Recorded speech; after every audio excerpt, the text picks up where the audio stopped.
Mutant Gamer in Marvel. Chapter 1. Sleeping had always been one of my favorite things. The feeling of the warm blanket felt like being caressed by your mother, having found the perfect position where every fiber of your body felt relaxed, the grogginess that makes all anxieties and worries disappear from your still asleep mind. But for some reason, sleeping today just felt like a waste of time. Today my mind felt more awake than ever, more receptive to outside stimulation, and no matter what I did, I wasn't able to go back to sleep, and so my eyes opened, and the first thing I saw made me seriously question if I wasn't still sleeping. You have slept in a comforting bed. 100% of HP/MP/SP restored. You have gained the well-rested perk, 8H. Well-rested, while this perk is active, all your skills will grow 10% faster. Think status to check your current parameters. I remained stationary for a few seconds, reading the blue panel hovering in front of me. Assuming it was merely my grogginess tricking my mind, I rubbed my eyes. However, it persisted, prompting me to reach out and touch it, which caused it to vanish, leaving me even more baffled about the situation. And then it hit me, hoping that I had just developed schizophrenia. I thought the word status.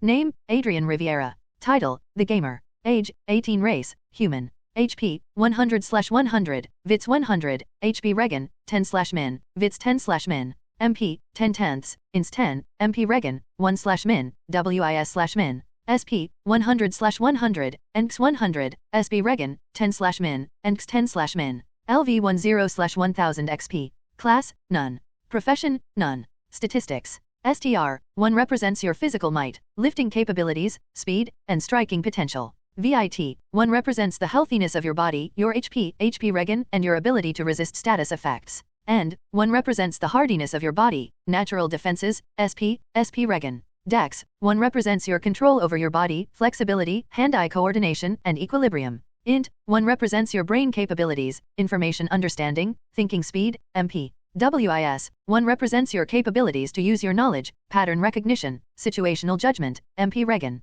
Per, 1 represents your body's capabilities to know what is around it, 5 senses, danger precognition, and information absorption. Cha, 1 represents your ability to show the world how you wish to be seen, physical aspects, speech capabilities, and people reading. Stats grow exponentially and grow through skill leveling and training. Having 1 in all stats puts him in an 18-year-old average, but having a 10 in strength doesn't mean he is 10 times stronger than the average 18-year-old. SP, 0. Status points, used to raise stats. Skills, none.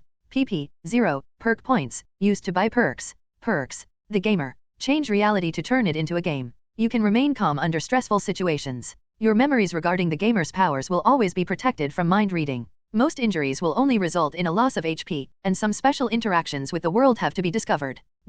If God exists, he hates me. Of all the things I have asked him to give me, he gives me the things I want the least, fucking powers, and from the looks of it, useless. What good is there in knowing I am as average as any other 18-year-old kid can be? Hoping for this to just be a dream, I got up from my bed and rushed to the bathroom, my steps rushed and uncaring for my maybe still sleeping neighbors. This was more important. I washed my face several times, but every time I called my status, it appeared without fail. Okay Adrian, relax, this might just be your mind fucking with you. Yeah, there is no way you got powers, out of all the fucking people in New York. I thought while sitting on my desk chair and trying to calm my nerves, taking deep breaths and trying to relax my muscles, something I had gotten used to doing after years of living under the foster care system, to avoid problems. By calming your mind, you have gotten the skill, Meditation LV.1, WIS, through mental focus and sheer will, you can control your mind and relax your body, while under these effects, your HP, MP, and SP Regan, SK.LV, % faster. When I opened my eyes, I saw the message, and I almost started crying. However, I once again calmed myself down, trying to rationalize my current reality. Okay Adrian, you can relax. Just because you have powers now doesn't mean you need to be a superhero. Your powers are useless after all, so just live your life like usual and continue hiding these powers for the rest of your life. Meditation LV1 equals 2, plus 1 WIS. My right eye twitched for a second, but I waved the notification away and readied myself. Even though I have powers now, school is more important. Checking the time, I saw it was still around 6 a.m., which was way before my usual wake-up time. Okay, maybe not so useless if it means I can wake up every day at 6 a.m. Taking things slow, I took a shower, changed clothes to a hoodie and some jeans, and made myself breakfast, something I usually don't have the time to do. New skill, Cooking LV.1, Dex, your cooking skill will improve with every level, making you aware of techniques and combinations you can use to improve your dishes.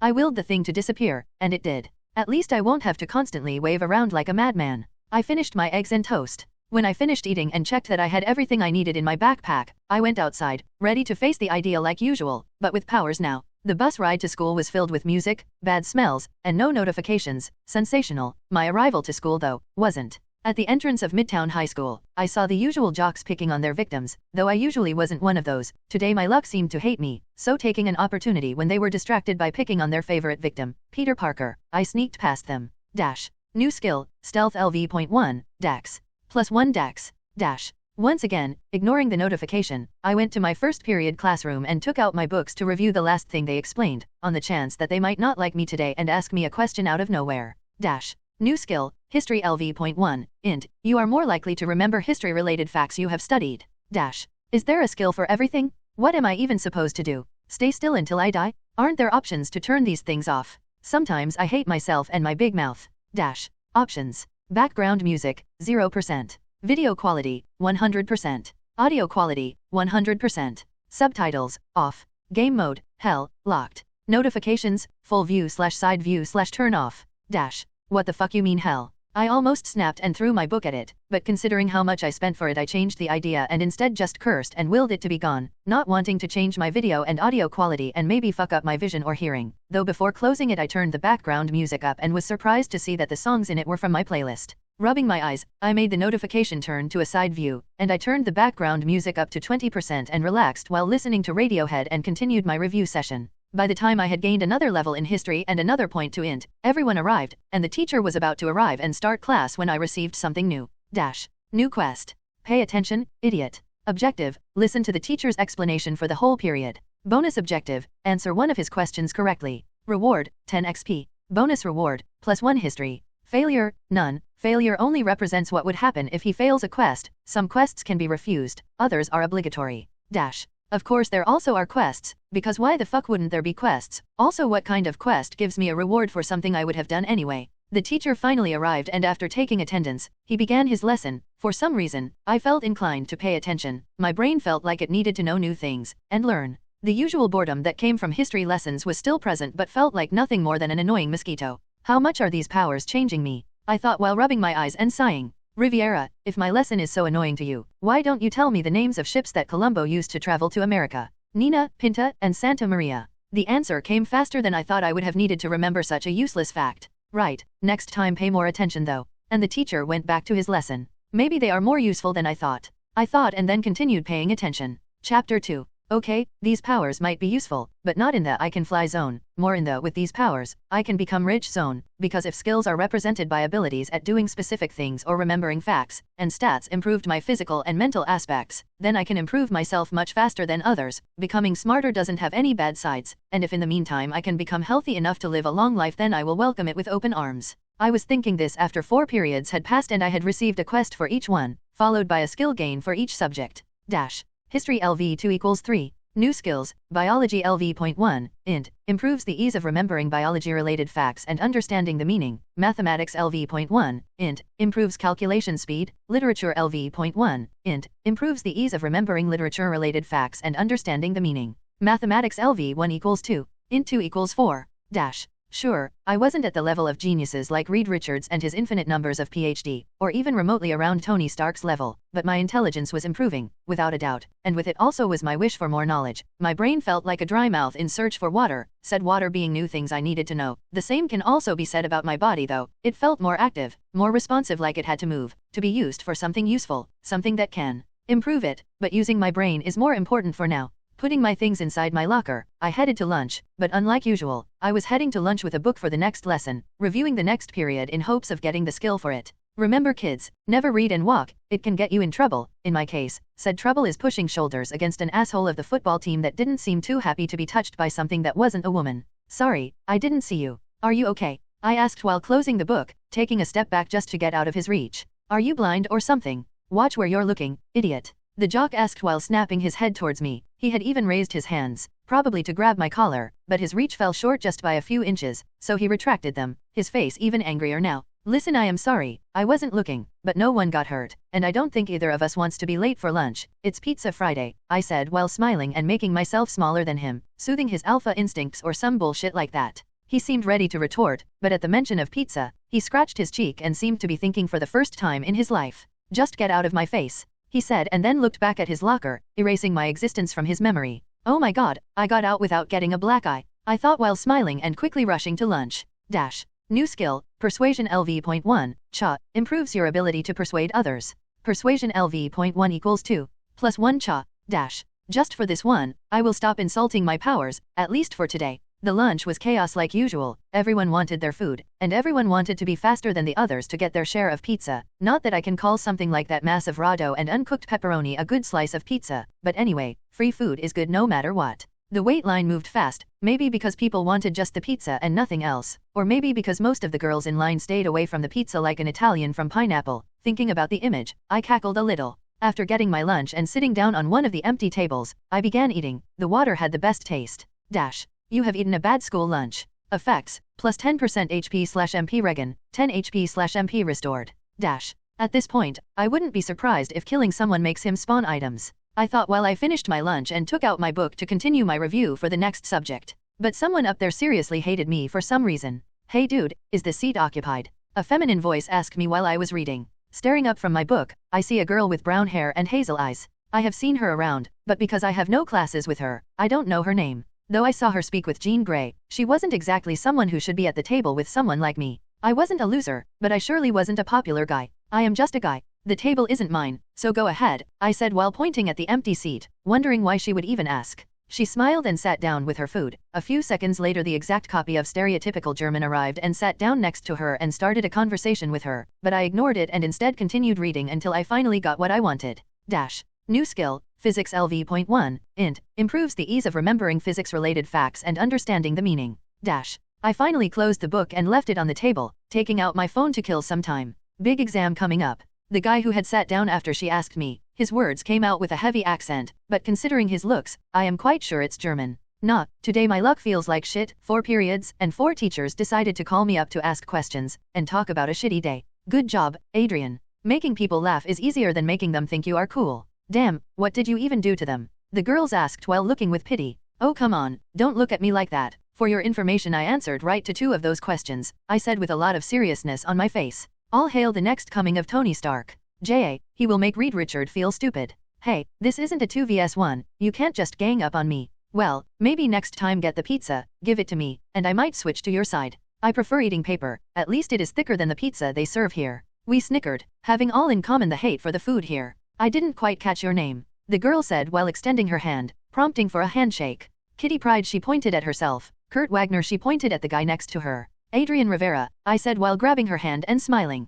Kitty, Kurt, we have to hurry, lunch is almost finished. Ah, my weakness, hot titty booty goth girls, but thank you my new powers for not making me just crawl to her feet for a titty pic. Well, Adrian, see you later then, Kitty said and then followed the goth girl. The same goes for Kurt. Well, this didn't go so bad. Third POV. So, what did you get out of him? Anna Marie, also called Rogue, asked Kitty after they had gotten far enough from him. He hates the pizza here as much as I do, Kitty said while laughing. This is serious Kitty, Cerebro never reacted like that. It nearly exploded and fried the professor's brain. If he has powers, they don't change him physically, and he seemed calm enough to have them under control. Maybe he doesn't even know he has them, Kurt said, a smirk on his face because of Kitty's joke. The professor had the area around his house checked and there were no reports of strange activities. Anything slipped while you spoke? Rogue asked Kurt. Nope, he seems to be having a bad day though, Kitty answered before Kurt could. Let's all hope he doesn't have reality bending powers. The last one was more than enough. The professor will talk with him after school. Then they all continued chatting, switching topics after they saw some other students going near them.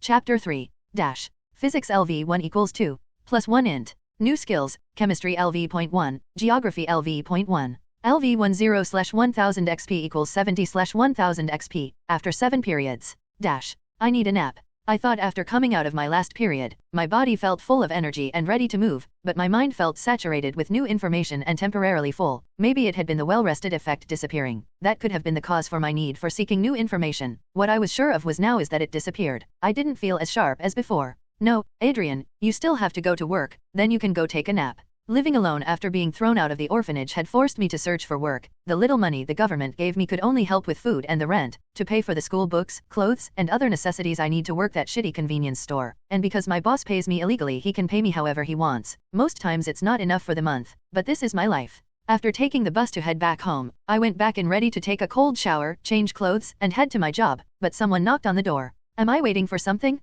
No. Am I waiting for someone? No. Is there a chance that whoever is knocking has the wrong address? Maybe. I thought while ignoring the knocks and searching for some clothes that didn't stink. Mr. Riviera, could you open the door? A voice came from outside my door. That made me stop. If they had my name, they were here for me. Please don't be the IRS. Looking through the peephole, I saw a black woman with white hair, a small man with sideburns, and a man in a wheelchair waiting for me to open the door. If they were for the IR, they were the strangest agents I had ever seen. I didn't open immediately, pondering if doing so would be a good idea. If they were with the government, then ignoring them could be a serious issue. They might even take the door down, but just letting them in didn't sit right with me. So I placed the lock on the door and only open it a bit, letting them see my face and nothing else. Can I help you? The memories regarding gamer powers have been protected by mind reading. New skill, Mind Fortress LV.1, WIS, improves your ability to organize your mind so that intruders aren't able to read the memories you wish to keep hidden.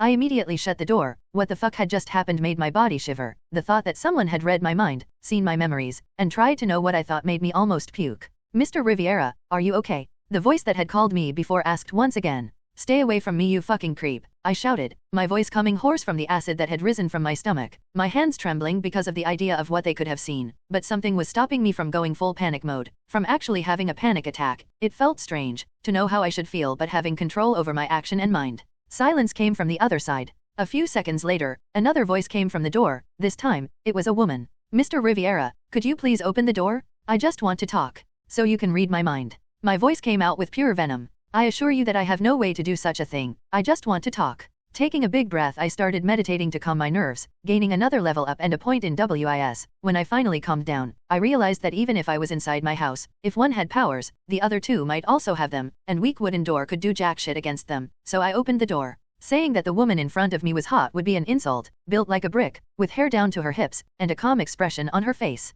I looked around to see if I could see the other two, but when I did, I didn't let her inside. I didn't have much in my house, but I at least had 2 chairs where we could sit and stare at each other. It's a pleasure to meet you, Adrian Riviera. My name is Aurora Monroe. Could I know the reason for your previous outburst? I think you are aware of the reason. I am sure no one likes you to have his mind raped by someone. So our guess was right. Could I know how you were aware of such a thing happening? No, you may not. Regardless, I deeply apologize for my friend's manners. His intentions were pure. He was just making sure that you weren't someone dangerous with more powers than he could handle. Could you excuse him? Taking a big breath, my mind relaxed. Speaking with facts, what he did was something anyone would have done. You are going to face an unknown threat with unknown capabilities and an unknown objective. Anyone would have done it, but it just didn't sit right to me that he refused to talk and straight up went for the mind rape. I see his reasons, but I still want to excuse him. You are 3 against 1. Most likely all of you have powers, and considering how few you are for an unknown threat, you 3 are more than capable of fighting me. I am 18. What could I have ever done to even remotely be a threat to all of you?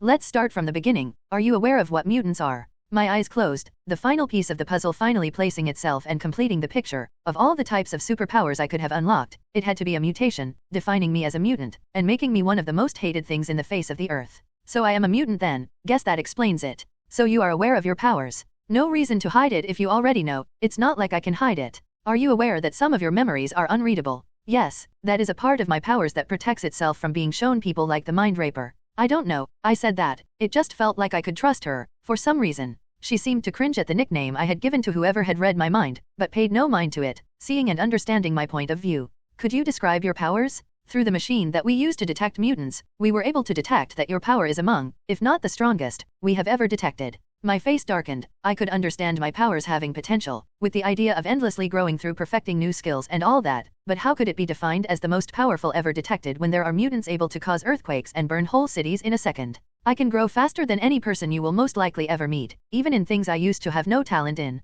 She looked at me strangely, wondering where I was going with my speech. Could you please explain what you mean by it? This morning I woke up, and I somehow knew ways to make myself stronger, faster, smarter. I knew how to improve my skills faster than others, and the world around me gave me opportunities to improve myself even further, and there's also seemed to be other abilities that I still have to explore. Once again, I woke up only this morning with these powers. So you are using your powers, while indirectly, to change yourself and some other aspects of the world, but you still don't know what those aspects are. Precisely. I understand the reaction that Cerberus had now, while indirectly you are warping reality to aid your growth. Once again, I don't know how to stop it and how to control it. If you hadn't arrived, I would have simply continued living my life normally. Maybe I would have used them to become rich, but nothing else, I said, trying to make her understand that I had no evil intentions. You don't have to worry. While your powers might be powerful, you are not our first Omega mutant. Omega. It's how we describe a mutant level of power, epsilon being a mutation that only brings flaws, and an omega mutation being a power with no foreseeable limit. The levels in the middle are delta, gamma, beta, and alpha. We then stayed silent, my brain processing the information I had just received regarding what the potential of my power was, which made my mouth dry and my hands tremble, but I stayed calm. So what now? Chapter 4. After accepting her offer, I was told that in a few minutes, she would come back to ride me to her school for mutants. The school is just a mansion where mutants that are too weak or simply don't want to fight, are taught how to control their powers, and in some cases, use them for the good of the people. But something didn't sit right with me if they used their powers for the good of people. Why have I never heard of their help from the news? Something smelled fishy, but I ignored it for now. If I am a video game character, do I have somewhere to store items? Bringing some knives without them knowing would be pretty useful. Not quite sure how useful they would be against superpowered beings, but a weapon is better than nothing. There I discovered the inventory function, an infinite subspace where I can store an infinite number of items. The important was that they weren't alive, and I came in touch with said item. There also was a money storing function that made me able to change my money in whatever kind of value I wished. My $20 had turned into yen, euros, and won, then back to dollars, and considering that banks are robbed every week, I decided to put all my money in it. I think I am starting to understand why I am classified as an omega. Aurora knocked on the door, and when I opened the two other men were with her. Who is the mind rapist? The small man snickered at the insult, while Aurora stayed silent. That would be me, Mr. Riviera. I was made aware of your powers by Aurora, and how they protect you, but I was also made aware that you discovered my reason for reading your mind. Would accept my apologies. The bald man is in a wheelchair while lowering his head as a sign of regret. I accept the reason behind it, but I don't accept the apology. Are we going then? I look at Aurora. Yes, the jet should be arriving. The what now? I looked at her. There is one thing that makes all men go bonkers, and that is sick-looking cars/ships/aeroplanes, and when I tell you my brain exploded seeing an invisible jet suddenly appearing out of nowhere, I am not joking. The jet landed, but for some reason, no one in the street seemed to pay it any attention, but considering how they have telepaths they might also have powers to make people not notice things that they wish to remain unnoticed. What surprised me was the 4 people who came out of it, one I had met just today. Kitty. Surprised? You weren't expecting the badass kick-ass most beautiful girl to be a mutant, right? She said while making a V with her fingers and smiling. Remove the compliments, and you are right. Asshole. She lost her smile. You must be Adrian, it's a pleasure to meet you. A girl with red hair said, moving a hand for a handshake. Dash. Memories regarding the gamer power have been protected. Mind Fortress LV.1 equals 2. Dash. I look at Aurora with a deadpan expression. Another one. Are you fucking kidding me? Unfortunately, her powers can't be controlled like professors, but unless she wills for it, what she can read are only emotions and surface thoughts. I am surprised you're able to counter an omega-level telepath. I rubbed my eyes and calmed myself down. I looked back at the red-haired girl, whom I had also seen at school and was aware of her name because of how popular she was. Who would ever guess that Jean Grey was a mutant? I said while shaking her hand. Sorry about the mind reading, I am not exactly able to stop it. Don't worry, I can't stop my powers either, but please don't read my mind. The last thing I want is for someone to see me naked while I shower. Not like there is much to see, Kitty said as an act of revenge for before. Well, fuck you too. You wish. I rolled my eyes and moved my hand for the other 2 people who arrived with the jet. Scott Summers and Anna Marie, but she preferred Rogue. Are we going or not? Getting inside that sounds awesome. That's what he said. Kitty chirped. We all got inside the jet and started the flight there. Looking at all the people down there as if they were ants was one of the coolest experiences in my life. So, you grow fast? That's it. Kitty asked after being unable to stand the silence any longer. Basically, I said while moving my eyes away from the window. Any further explanation? I received them this morning, and aside from some basic things I still have a shit ton to discover, but I am starting to understand why they are defined as omega. The rest of the flight, I chatted with Kitty to kill time, finding out that we had much more in common than I thought. When we arrived, the jet landed in the middle of a huge green field. In front of the field was the largest building I had ever seen in my whole life. Is he compensating for something? I whispered to Kitty while pointing at who I now know is named Professor Xavier, or Professor X. She snickered and didn't answer, though I saw her make a small nod, making me smile. After getting out, I saw several kids ranging from children to teens, either looking at us or playing. Some had visible mutations like having elf ears or wings, and looked like normal humans.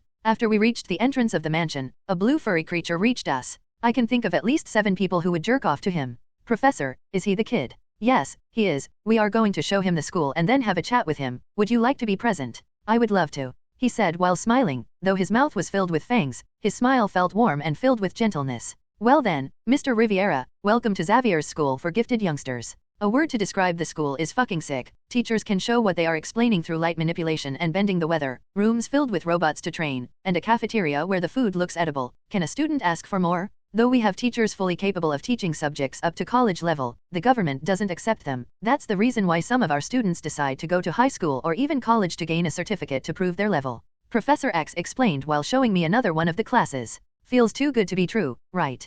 Kitty said after seeing my surprised expression. That's what she said. I saw my chance and I took it, with no regret. I was then led to a room on the upper floors of the mansion that I recognized as being the dean's office, Prof. X's room, where we all sat down, some gaining some more serious expressions. Now, it's time for a more serious talk. Professor X said while sitting. Get it? Because he is in a wheelchair? Have I ever said how comedy is my only form of defense? Chuckles, am I in danger? Chapter 5. Mr. Riviera, could you describe your powers? Know that if you try to read my mind, I will know, though you might be able to read some things, I will know, I told the professor with a serious tone, having had enough share of mind draping for the day. You don't have to worry, we have already made sure that you are not a danger to yourself and anyone in your proximity. We just wish to know how we can help you learn to control your powers. I have something in my brain that tells me ways to improve myself, and gives me rewards if I do something that can be considered helpful to my growth. This morning after sleeping for 8 hours my mind became sharper and ready to learn more things 8 hours, then it went back to normal. Or another case would me learning how to defend my mind from mind reading. Though the progress is slow, I am learning.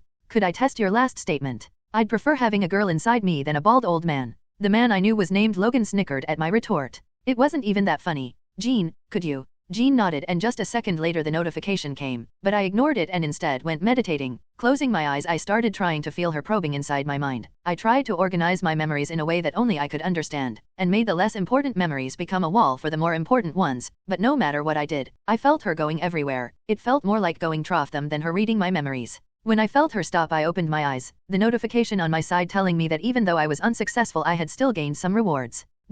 Meditation LV3 equals 5. Mind Fortress LV2 equals 5. WIS3 equals 5. I was able to see his memories. Don't worry, I didn't read anything that you considered important, and even though it was easy, he seemed to learn from his mistakes and improve his mental defenses faster than anyone I have ever met. That's fascinating. If what he says is true then his powers are directly changing his body structure and knowledge to improve him. It is as if his powers have a mind of their own and want for their holder to survive. Somewhat similar to Darwin's power but less direct evolution and more like a nudge towards the correct direction. Dr. McCoy said while rubbing his chin, his eyes sparkling with wonder. And you said you can also improve yourself physically, right?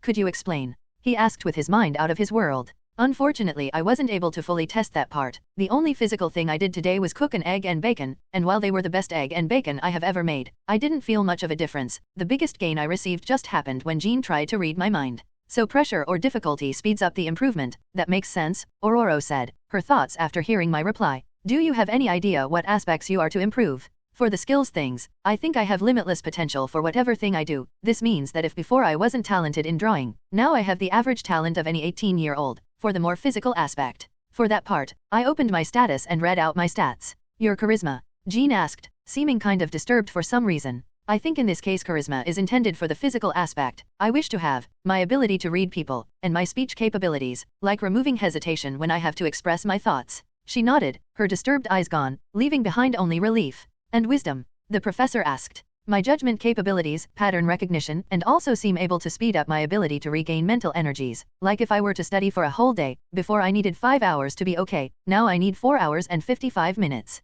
Silence fell, everyone having their thoughts on what was implicated behind such a power. If what I said was true, then no matter what I did I would grow. Whatever I put effort in, if given enough time, I could reach levels that maybe even surpassed the levels of Reed Richards and the like. I think I am starting to see why Cerebro almost broke. Kitty jokes, trying to break the silence. And you also said that some of your abilities still have to be discovered, right? How can you be so sure? A hunch. It feels like whatever I am currently doing to improve myself is only a small grain of what my powers can do. Now that was the first full truth from the start of this conversation. Taking a big breath, the professor's smile returned, and he looked at Ororo, pointing at his desk with his eyes. Well, Mr. Riviera, regardless of what your powers are, we would like you to offer a permanent stay here at the mansion so that we can help you with your powers and your growth. Would you like to accept? What if I refuse? I am sorry to say this but I kind of like living on my own. Sure I live in a shitty hole. I have to work every day to get food under my teeth and not be naked. I have to buy used books to save some money for the end of the month. Regardless, I like having my independence. Nothing would happen, you would leave and we would remain on friendly terms. While we wouldn't be able to directly help you, we are just one phone call away from you if necessary.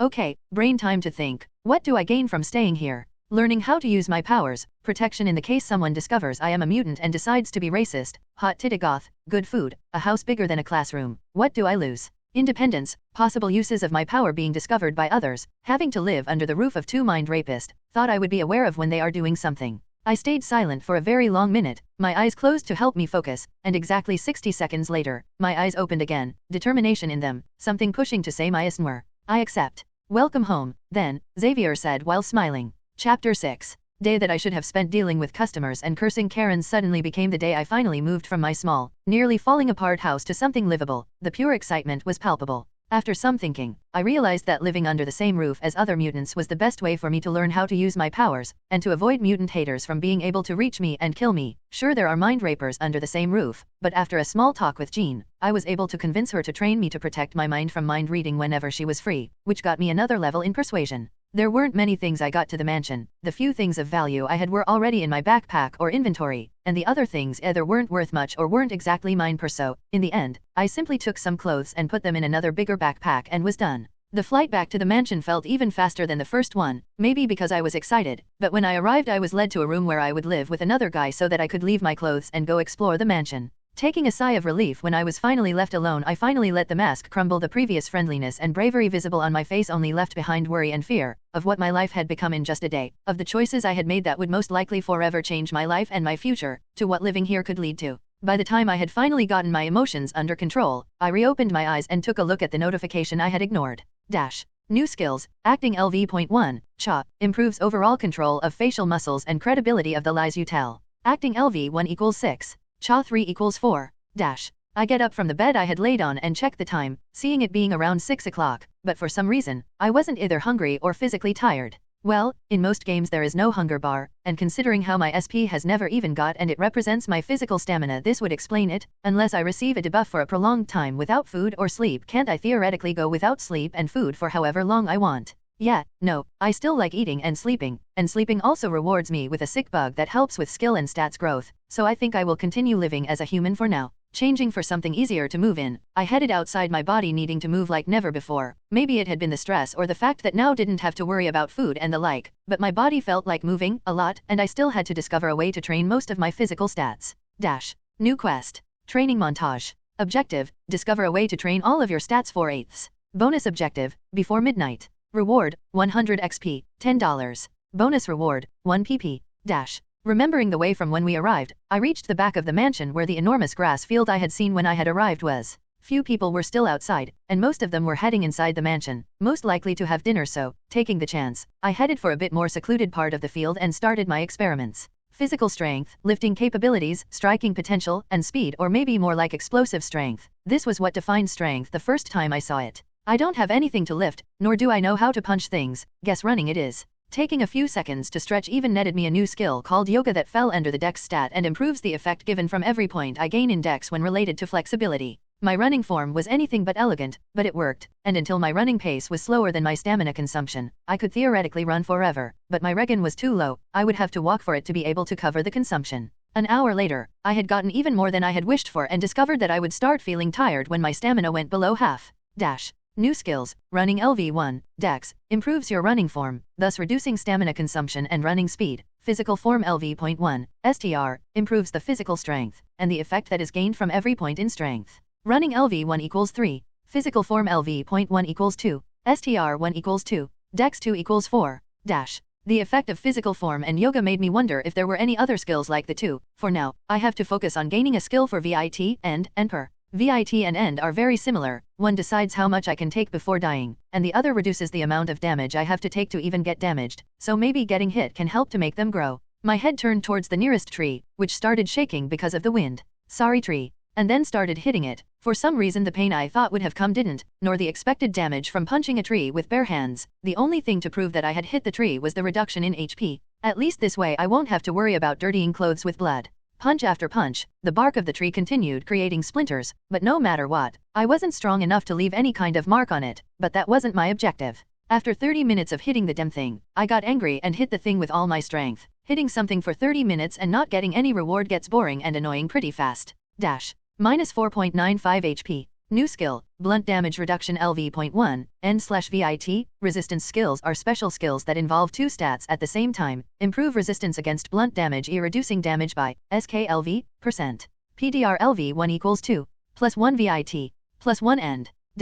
Fucking finally, I said while sitting on the ground, my hand redder than before but not reporting any kind of damage. What are you doing? A voice asked from behind me, and I recognized that voice.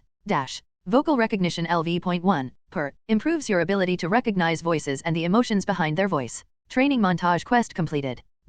I turned and saw Rogue, in all her gothness, of all people, it had to be her, my only weakness. I have a really good explanation about all of this. I am listening, she said with a smile on her face. I was training. By punching a tree. The voices told me to do it. Okay, maybe that didn't sound that good. I think I will erase that last part, okay? Rogue said, trying to stop herself from laughing but failing miserably. Thank you, anything I can do for you. You can come to have dinner. Aurora was worried since she didn't see you around. Yeah, dinner, of course, I said while getting up and cleaning my clothes. She didn't wait for me and headed back inside. The previous curiosity she had in her eyes was now gone. Seeing her moving away, I sighed in disappointment. Very smooth idiot, I am my very own kind of idiot. But then she stopped and looked back at me. Are you coming or what? I sighed and followed behind her. Chapter 7. Remember how I said the cafeteria food looked fucking good? Yeah, fuck, it's sick as fuck. It tasted like how an orgasm would feel if made through food. Fuck all the doubts I had. I am staying, and my powers seemed to make me able to eat and eat and eat without ever feeling food, so they had to stop me from eating anything else to make me notice how I had eaten. You have eaten a full course meal. Effect, plus 50% SP/MP/HP regen, plus 500 HP/MP. Duration, 1 hour. I think I will have to store some food inside my inventory in case I ever need a quick heal. I thought while sitting at the table where I had been eating. The few people I knew were talking among each other at other tables or not present in the cafeteria, so I took the chance to look at the reward I had gained for completing the quest. PP. 1. Perks are special abilities/powers/skills that are bought through PP. For a perk to be purchased, it is required for a certain condition to be met other than having a perk point. Currently available perks: Mutant, Quick Zen, built for protection. Mutant. Effect, when meeting someone, if they become aware of you being a mutant, depending on their view about mutants, your relationship with them might raise or lower. Quick Zen. Effect, makes it easier to enter a meditative state and for the effects of meditation to kick. Built for protection. Effect, the defensive aspect of Mind Fortress against mind readers is boosted by 10%. I didn't think twice before buying Built for Protection. Every power-up I could get to defend my mind is very important for my sanity. I have a relationship meter. Relationship. Worst enemy equals hate equals neutral equals acquaintance equals friend equals best friend equals lover. Xavier's Mutant Institute, 60/100 acquaintance, thinks of you as a new student with potential. Kitty 50/100 acquaintance, thinks you are funny. Rogue 15/100 acquaintance, thinks you are an idiot with potential. Kurt 10/100 acquaintance, thinks you are friendly. I didn't feel like going through the hundreds of people who knew me, though I cringed when I saw several people who hated me, all belonging to similar organizations that wanted mutants dead. You were punching a tree? Kitty asked me after taking a seat from a nearby table and sitting before me. In my defense, I wanted to learn how to train my physical resistance, and it worked. The voices told you, Kitty said while snickering. You talked with Rogue. I swear I didn't fall to the ground. I heard her story. I almost did though. Sighing, I rubbed my eyes, showing her my knuckles, which made her eyes furrow. Your hands look fine though. My powers, apparently. Why, if I can take a hit that doesn't immediately kill me, then no scar or injury will be seen. That's incredible. You have no idea how many times that would help us. She smiled, but her smile felt fake. Aren't the words I'd prefer using, but they would do for now. Regardless, it's getting late, so see you tomorrow. We have training. Training? It's Saturday. Yeah, special training to learn how to use our powers. Some of us even have to fight against Logan, the guy with the sideburns. Is it too late to go home and come here only for the food? Yes, it is. Shit. After this roller coaster of a day, my bed felt like heaven, and it was heaven. I mean, thick but fluffy mattress, 2 fluffy pillows that felt like eating a marshmallow, and warm sheets that made me feel like I was hugged from the matron back at the orphanage. She gave the best hugs. But my mind was snapped back to reality when I heard someone coming inside the room, only now remembering that I had a roommate. What I didn't expect was for my roommate to be blue. Hey, so you are my new roommate? Sick. The guy said after coming inside and teleporting over his bed. I might have given it not enough importance. He fucking teleported over his bed. Still not enough, but I have no other way to give it more importance that doesn't get me arrested, so let's go to reality. What kind of Houdini shit was that? I said while getting up from my bed, trying to understand what had just happened. First time someone didn't address my powers as demonic. Feels fresh. And that made me move my eyes from the wall of smoke he had left and to his appearance. Blue skin, yellow eyes without a pupil, 3 fingers, and a tail with an arrow-shaped stinger. I'd give it a 6/10 in the kinky meter. The what? You know, the kinky meter, the thing that defines how many people are going jerk off of it. The blue furry man being a 9. I think that was the least insulting way someone has ever described my physique, and people have tried to sacrifice themselves to me because I look like a demon. What kind of Dante Alighieri bullshit is that? Right.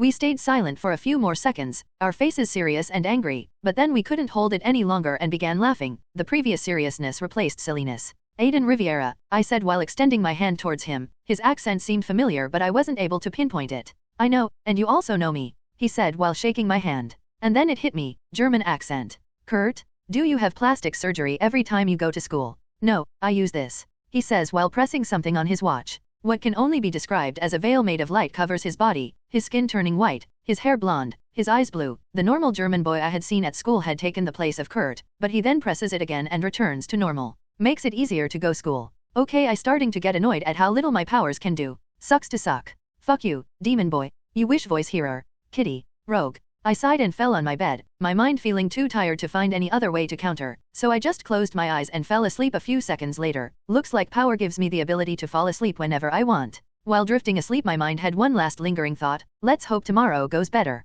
After lunging away from a small explosion I look back at my attacker, she is hot but fuck if her hits hurt. How did I even get here? Chapter 8 You have slept in a comforting bed. Effect, 100% MP/HP/SP restored. Well rested perk gained for 7 hours. My eyes opened, I felt great, my mind was as sharp as it had been yesterday during school, my body felt full of energy and ready to move, and last night's tiredness was gone. Before I had even noticed I had already gotten up and changed my clothes that I could use to train. If I had these powers, I at least had to use every chance I could to exploit them. They give me the potential and the willingness to train, I just have to do it. By sneaking away from my room and not waking up, Kurt netted me a level in stealth and a point in dex. The mansion was silent, okay, maybe not so silent, as several people were making enough noise while sleeping that they sounded like grenades, but aside from those people, no one seemed to be up just yet. Going outside, I took a big breath of fresh, cold air, which made my lungs feel brand new. I stretched for 10 minutes and then started running. It was strange, feeling like I had to do something or I would go crazy. I had never felt like this. The only thing that even remotely comes close to this is when I want to play a new game or when I listen to a new album, but nothing could be compared to this sensation. Being aware of your growth, that you are changing for the better, that you are becoming better, feels amazing. Talking about music, let's take advantage of the background music option. I turned it up to 70%, and Trough the Fire and Flames by Dragon Force started playing, giving me even more energy to continue my run. When my SP went below half my muscles hurt, my lungs burned, and the coldness of the air felt like knives against my skin, but I had never felt more alive in my life. Maybe these powers were changing me, making me something I wasn't before, but was it seriously that bad? To make me wish to change and become better, was it seriously that bad? Aren't these powers just a part of me? What if that part is the one that has wished for me to change right from the beginning? What if, your SP has fallen below 10%, please take a rest or your chances of fainting will rise. Running LV.3 equals 5. Physical form LV.2 equals 3. +1 STR. +1 dex. My train of thought stopped, and only now realizing how much my lunges were burning because of the cold hair, I decided to lay near a tree, sitting cross-legged, and started meditating. The pain didn't help clear my mind, so it took a minute for it to start working, but when it did, I had to rest just for 9 minutes before my body felt like new again. When I opened my eyes, I was ready to start training my blunt damage resistance, but fate seemed to have other plans for me. Couldn't sleep. A rough voice said after I opened my eyes. It's Logan, the guy who is supposed to teach us how to fight this afternoon. If there is one word I can use to describe is rough, or at least that's how he feels at first glance. No, it's my powers. It doesn't like those people that wake up too late, so it wakes me up at 6 o'clock every morning. You powers feel like a mother that nags their son to be better. You have no idea, I said, getting up and heading for the nearby tree. Even though Logan was here, my need to grind my skills and stats hadn't disappeared. He stayed silent, his eyes fixated on my movements. If I didn't know he was a human, I would have felt like a beast was looking at me. New skill, 6th Sense LV.1, improves your ability to perceive stairs and possible cameras. At higher levels you will always know where the stairs are coming from. 1 equals 2. That doesn't make me feel better. I thought while smashing my fist against the tree, the notification of the damage I received telling me the effect of blunt damage resistance was still in effect. My punches still felt weak, and not knowing how to land a good punch slowed my progress, as I couldn't receive a bigger amount of damage. I hope today's training can help with this. Do you know how to land a punch, kid? Wolverine asked after he had been staring at me for a good minute. Minus 4.8 HP. BDR LV.2 equals 3. VIT/N2 equals 3. No. Then why are you even doing this? My powers tell me that if I do for long enough my resistance against blunt damage will increase until I could theoretically become immune to it. He stayed silent while I continued my training. Maybe he is here to understand what my fighting level is. Let's hope he understands I am just a newbie. Relax your fingers, hit with your knuckles first, keep your wrist straight, use your hips to push your hit forward, don't move your arm until the last seconds and instead use your shoulder, don't hit with your elbow fully extended, and push with your toes. After saying that he just walked away, Logan's words might be useful, but this feels too much like those Chinese movies where the master teaches a secret technique and then disappears with the wind. Toe, hip, shoulder, arm. I repeated the movements without actually hitting the tree for a few seconds and then used his instructions to land a hit. The results were visible. Asterisk thud. Dash. Minus 9.7 HP. BDR LV.3 equals 4. New skill, boxing LV.1, STR/dex/end. Fighting skills are special skills that improve the stats that are most used while using said fighting style, improves technique, attacks speed, and damage. New quest. How to fight for dummies. Objective, level up boxing to level 10. Bonus objective, reach level 15. Failure, none. Possible death because of not knowing how to fight. Reward, 100 XP, plus 1 STR/dex/end. Bonus reward, promising boxer perk. Time limit, 1 week. Dash. Are my powers telling me that fighting is the faster way to grow, or is it just my impression? Taking a look at the time, I noticed I still had half an hour before breakfast, so I decided to take advantage of this time to improve what Logan had taught, which I now knew was named a straight and switched up with its faster counterpart named jab, also trying to imagine that the tree was someone throwing punches at me to work on my dodging and footwork. Dash. New skills, dodging LV.1, dex, improves your reflexes while evading, footwork LV.1, dex, improves your movement speed while fighting an opponent using a fighting skill. Boxing LV.1 equals 2, BDR LV.4 equals 5. Physical form LV.3 equals 4, Dex 5 equals 6, STR 3 equals 4, and 3 equals 4. Dash. Seeing my progress feels incredible, knowing that I am improving and that I am changing for something better makes the pain and exhaustion feel like nothing more than a temporary inconvenience. But I will stop for now, though I am not hungry. I could kill for some bacon right now. Chapter 9. Yep, still the best food I have ever eaten, I thought while shoving another piece of bacon in my mouth. The cafeteria was still somewhat empty. Maybe I was just earlier than everyone else. Okay, I surely am earlier than everyone else. Who wakes up at 6 a.m. to eat breakfast at 8? Me. Before I could go get another plate of bacon, eggs, and toast, the doors of the cafeteria opened, and a moderate amount of people came in, most of them still in pajamas and hairs that could be considered a crime against society. Seeing Kurt among the group, I waved at him to come over, tempting him by showing him some pieces of bacon. How are you up this early? He said with a rough voice, rubbing his eyes. He sat in front of me stealing a piece of bacon and toast from my plate. Powers. Lucky, when did you even wake up? He said while eating the piece of bacon as if it was the best thing he had ever had. Bacon has that effect. At 6 a.m., went for a run and then smashed my fist against a tree. Logan even taught me how to throw a punch. You are a monster and your powers shouldn't exist in this world. He said while looking at me with horror. Hater be hating. So, when did he wake up? Kitty said after sitting next to Kurt. Though she wasn't in her pajamas, her hair looked like a monster ready to eat both me and Kurt. Nice stalagmite, I said while handing her a piece of bacon, keeping her from retorting through a bribe. 6, Kurt told her while stealing another piece of my breakfast.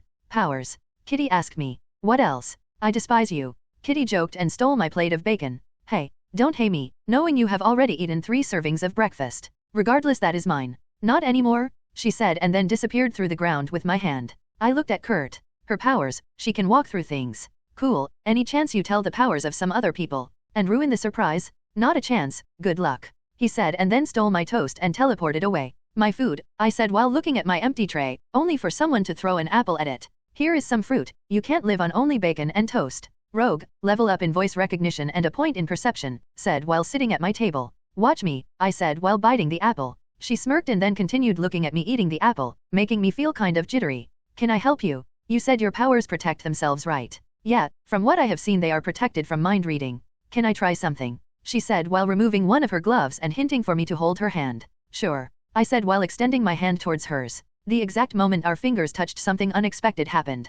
Dash. The gamer protects itself from being stolen, but your HP will still be used as a form of compensation. Loss, 1 HP/S. Dash. That made me cringe, but I didn't move away when I felt her hand grab mine with strength, her eyes fixated on it. Are you okay? You are not dying. Well, technically I am from what my powers are telling me, but they are also telling me that you have around 300 seconds. No, wait, scratch that. You have around 7 minutes before the damage becomes irreversible. Until that moment you can touch me however you want. Okay, that sounded bad, I said while she grabbed my hand with both of hers. Dash. Mathematics LV.2 equals 3, int 5 equals 6. New skill, HP drain resistance LV.1, N/VIT, improves your resistance against HP draining sources of damage by SKLV%. Dash. Oh, my powers are telling me that if I keep in touch with you for long enough I can become immune to the damage you are causing me. That made her stop right in her tracks, a single tear coming out of her eye, which made me cringe and look around the cafeteria to see if anyone had noticed, and yeah, everyone noticed the whole thing. Kurt suddenly appeared at my side, his face full of worry and trying to understand what he was supposed to do. Are you okay? he asked after seeing me completely fine and making me wonder why everyone was reacting like that. Yep, getting hurt a bit every second, but my powers are slowly reducing the damage. Dash. Minus 0.99. HPDRLV 0.1 equals 2. VIT 3 equals 4. Dash. Seeing the increase in vitality, I saw that I had just restored 100 HP. Another 2 minutes have been added to the timer. That made Rogue hold my hand even tighter, and then I felt something soft. When I looked at her, I saw her pressing her cheek against my hand. Kurt, I said while looking at him, my eyes resembling beach's balls. Right, of course, you wouldn't know. Rogue can absorb people's life force, powers, and memories through touch. The longer she does this, the longer it will last. The first time she used it, she put her first boyfriend into a coma through a kiss. He whispered in my ear. That explained a lot. Having to constantly be scared of touching anyone, or someone even barely coming in contact with your skin, must be exhausting, and the fact she caused her boyfriend to fall into a coma must have traumatized her. After 4 minutes, another level up in the resistance, and my HP bar reaching half, she seemed to return to reality, releasing my hand and coughing. Her cheeks were completely red, and her pale skin did not help to hide it. Thank you, she said, covering her mouth, maybe to hide a smile. No worries. Though it didn't look like it, you also helped me, so if you ever wish to do this again, just ask. That was the last drop that made the vase pour. She got up from the table and rushed outside, though I caught what I thought was a smile on her lips before she turned away. Well, that just happened, I said while looking at Kurt, trying to ignore everyone's stare. Only for Kitty to come inside the cafeteria, with an empty plate and mouth covered in grease from the bacon, and she noticed everyone's stare pointing at me. What did I miss? Chapter 10. I think the bacon might have burned some of my nerves. Say that again, Kitty asked me after we had left the cafeteria and were heading to where our training would happen. I can touch Rogue for a prolonged period, which is slowly increasing through my increase in resistance against her type of powers that drain life, and I can also stop her from stealing my powers. Yep, my brain is too full of bacon and too little coffee to show a good reaction to this, Kitty said and went back to the cafeteria, most likely to get a cup of coffee. I wondered what type of effect it would have on my powers. Her reaction is pretty fair considering even people like Darwin, whose power is to adapt to any situation to make them survive, have felt their powers being drained at least once from Rogue, but you? Nope.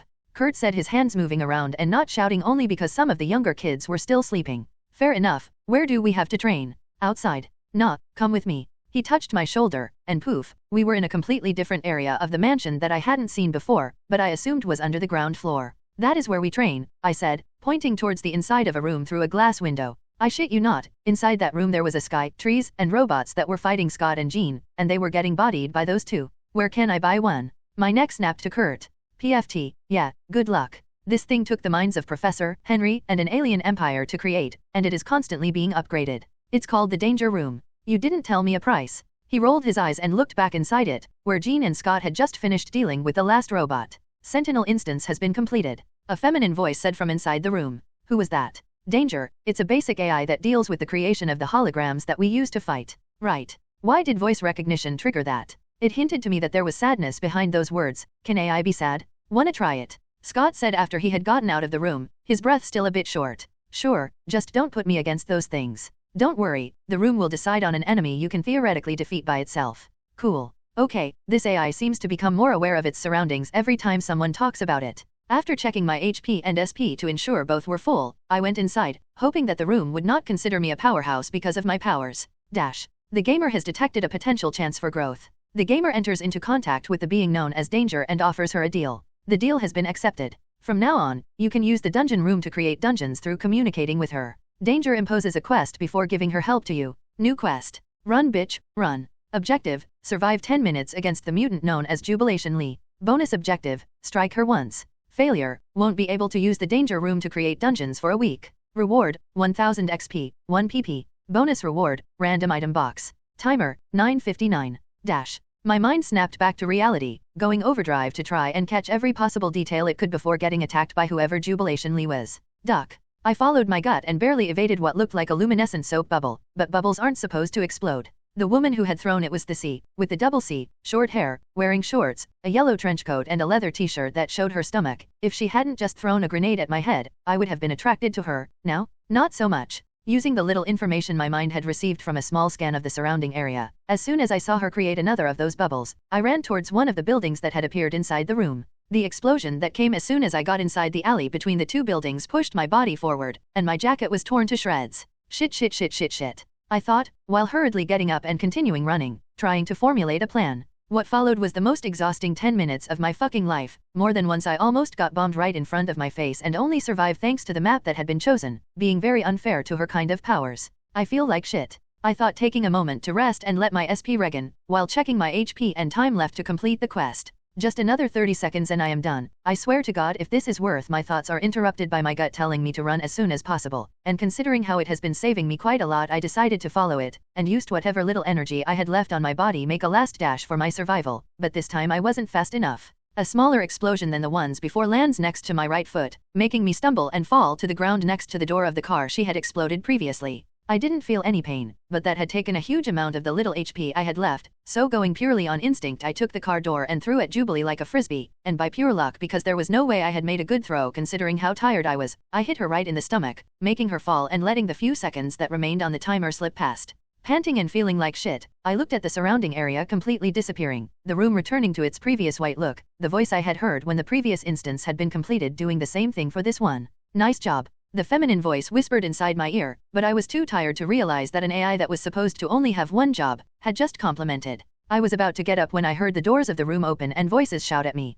Kid, are you okay? Logan asked, hurriedly rushing towards me. Jean, Scott, Kurt, and Kitty were also present. Aurora stayed at the entrance but looked more than ready to appear on my side and fight God if necessary. Never been better, I said, sarcasm dripping my words like venom. If you can joke, you can move, do you have any idea what happened? He asked. What do you mean? The danger room thought I was theoretically capable of winning against her. Yeah, no, kiddo. The danger room can choose an opponent, but if we think it's too soon, we can switch to another one. This time, we couldn't. I think it might have been my powers, I said while looking away and scratching my head. I didn't see it, but I felt in my bones a simultaneous facepalm coming from everyone inside and outside the room, maybe even outside the mansion, but I wasn't too sure. Explain, Logan said. For some reason, I saw a glint of metal coming from his knuckles. Yep, I'm going to ignore that. Chapter 11. Before that, we should make sure he has no injuries, Jean said while placing a hand on Logan's shoulder, which seemed to calm him down. And that made me look at myself, aside from my clothes being in complete ruins. My hair having seen better days, my powers had protected my body from visible injuries, so if I were to change my clothes and comb my hair, I would look just like this morning. My HP though were under the 50 mark, which meant I was on death's door. If none of you decide to use me as a punching bag for the next 10 minutes, I will be back to perfect condition, though my powers might hide injuries, I am seriously almost dead. That made everyone cringe, most likely not having seen any injury they thought I had gotten out scot-free, but not quite. Can you explain what happened? The voice of Professor X asked me while approaching the group, Aurora on his side. Well, it looks like my powers have their own will, and the Dagner room also has its own will too. They talked, I don't know how, so please don't ask, and decided that this room can be used to create fighting scenarios that if I clear I can gain a reward. As if you show that I was telling the truth, a white box of unknown matter formed in my right hand. That is the reward I gained because I was able to hit her. The box opened by itself, and a black coat with black feathers near the neck and red on the inside fell on my hands, the item's description showing itself to me. Rarity, common, uncommon, rare, unique, epic, legendary, mythic. Rarities aren't only based on the power of the object but also on the history behind it. Conspirator's coat, rare. Description, a special coat created by a master thief to make even the hardest heists easy. Will you be able to even come close to his level? Defense, 100. Defense works by reducing damage by a certain amount and not a percent, so, in this case, any damage you receive is reduced by 100. There are special armors that also protect in percent or protect from status effects. This is not the case. Durability, 500/500.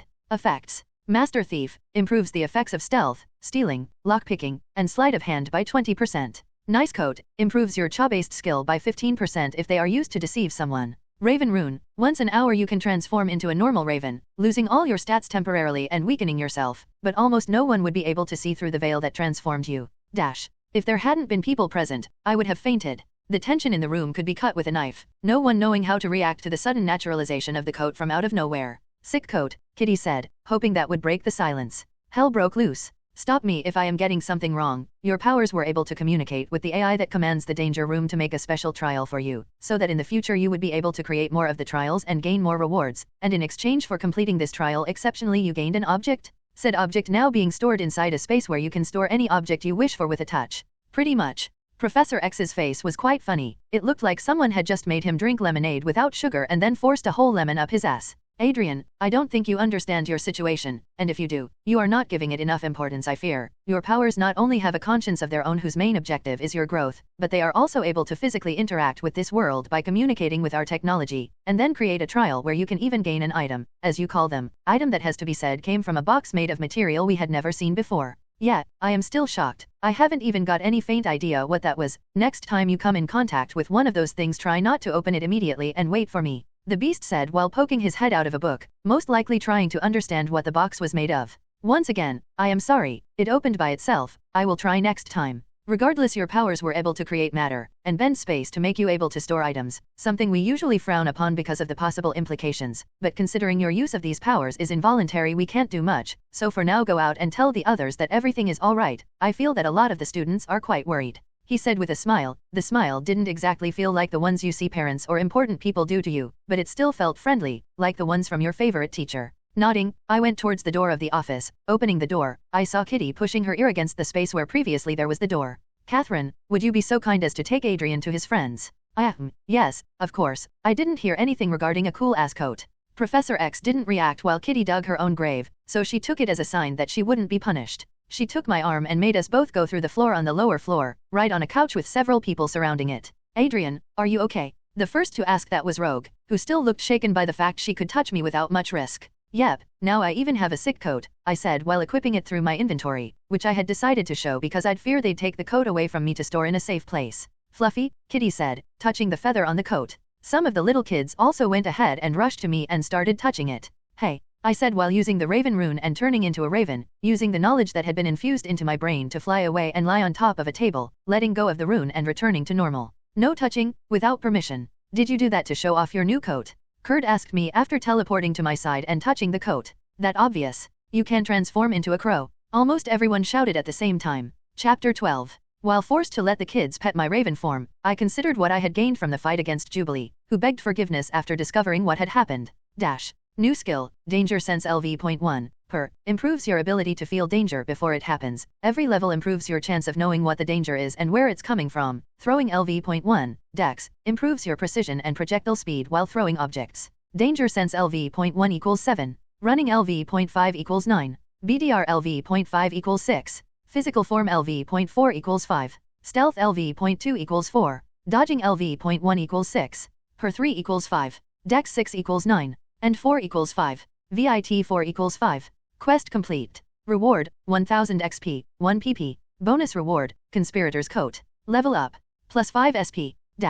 Biggest improvement ever. I thought, my raven body showing my happiness by puffing its chest, which under the kids' eyes was something cute, prompting them to pet me even more. After 10 minutes, the effect vanished and I returned to my normal form, making all the kids go away with pouting and sad faces. Remind me to never use the coat ever again in front of them, I told Kurt. No, seeing the kids so happy was priceless. Only for the kids, I told Kurt, who snickered at my show of weakness toward them. My sixth sense suddenly activated, and I looked at Rogue, who was trying to touch my arm. She was wearing gloves, though, so maybe she just wanted to talk. Yes. Can we talk? I looked at the other present, and all of them, in their unique ways, left the area. Kitty shifted a floor down, Kurt teleported, some began flying away, and others simply ran. In just a few seconds we were alone, just the two of us. Okay, relax. She is just a friend. I took out the relationship meter just to check.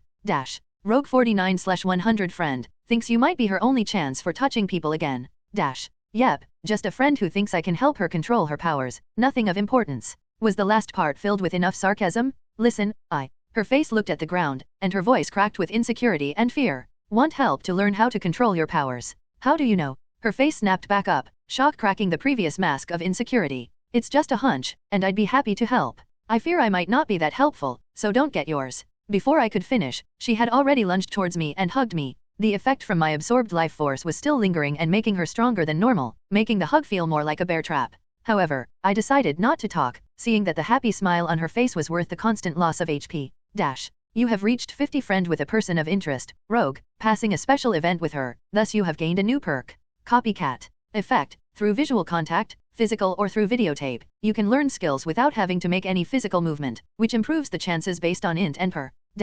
Is there something my powers can't do? I gained a weaker form of her powers just because I became her friend. That was stunning enough to make me ignore the pain. Finally, she let go, bringing out her phone with her cheeks still red. Your number. First time I exchange numbers with a girl, and it's to get my life get sucked out of me. I stopped myself from laughing at my joke and instead exchanged numbers with her. Well, see you later then, she said, and then moved away. It took a few steps before Kitty appeared from a wall and took her with her to another room. I instead felt someone touching my shoulder and appeared in another room with several boys surrounding me. You won the game. After several seconds of silence, Scott asked. I guess I did. Screams filled the small room. Rogue POV. You exchanged numbers? Kitty asked Rogue while shaking her, most of the girls of the mansion behind her. Yeah, he agreed to help me train my powers, she said after stopping Kitty from shaking her. It all starts from exchanging numbers, Jubilee said. And ends up with breaking curfew to get just another kiss, Kitty said, joking around with Jubilee. Hey, you know I can't kiss people, Rogue said to Kitty, her face cringing at the mention of kissing. Except you can touch Adrian, for a very long time.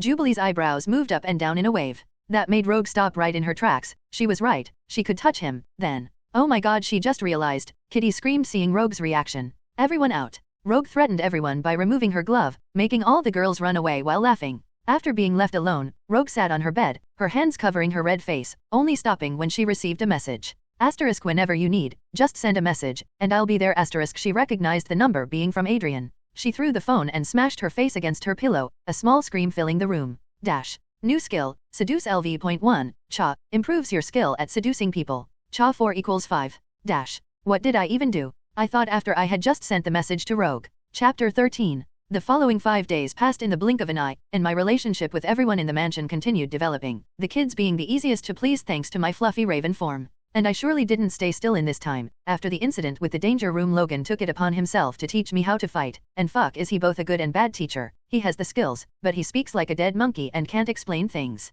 My resistance training also went well. I gained a new one because of my training with Logan, and my development of HPDR was easier thanks to Rogue's training with her powers and changing the intensity. She can change it from 1 HP/S to 10 HP/S. We didn't try going any higher because of the possible risks. To ensure my mental stats stayed sharp, I requested help on my subjects from the mansion's teachers. I also took up chess to enhance my wisdom, playing matches with Professor X whenever possible, and with Logan as well. It turns out Logan learned the game during the war. I'm not sure which one, but he has kept playing casually over the years. I was eager to explore the new feature of the danger room that became available after the last quest. However, Logan has prohibited me from going there until he believes I'm capable, stating I need to prove that I can. As he puts it, I can't even fight off one of the little kids. So, no dungeon for me. Considering my weakness, perhaps it's a wise decision. I was even lucky enough to make copycat work once and get a new skill called parkour, which improves my reflexes and agility while running. At the dawn of the 6th day, once again at 6 a.m. on the dot, I opened my eyes, swatting away the notification that annoyed me every morning, and hurriedly changed clothes through my inventory, something I had picked up on after gaining my coat, and went outside for my everyday run. My body felt like never before, the world looked more colorful, and my mind felt sharper than ever. Doing something I hadn't done in a while, I took a look at my full status to check my progress.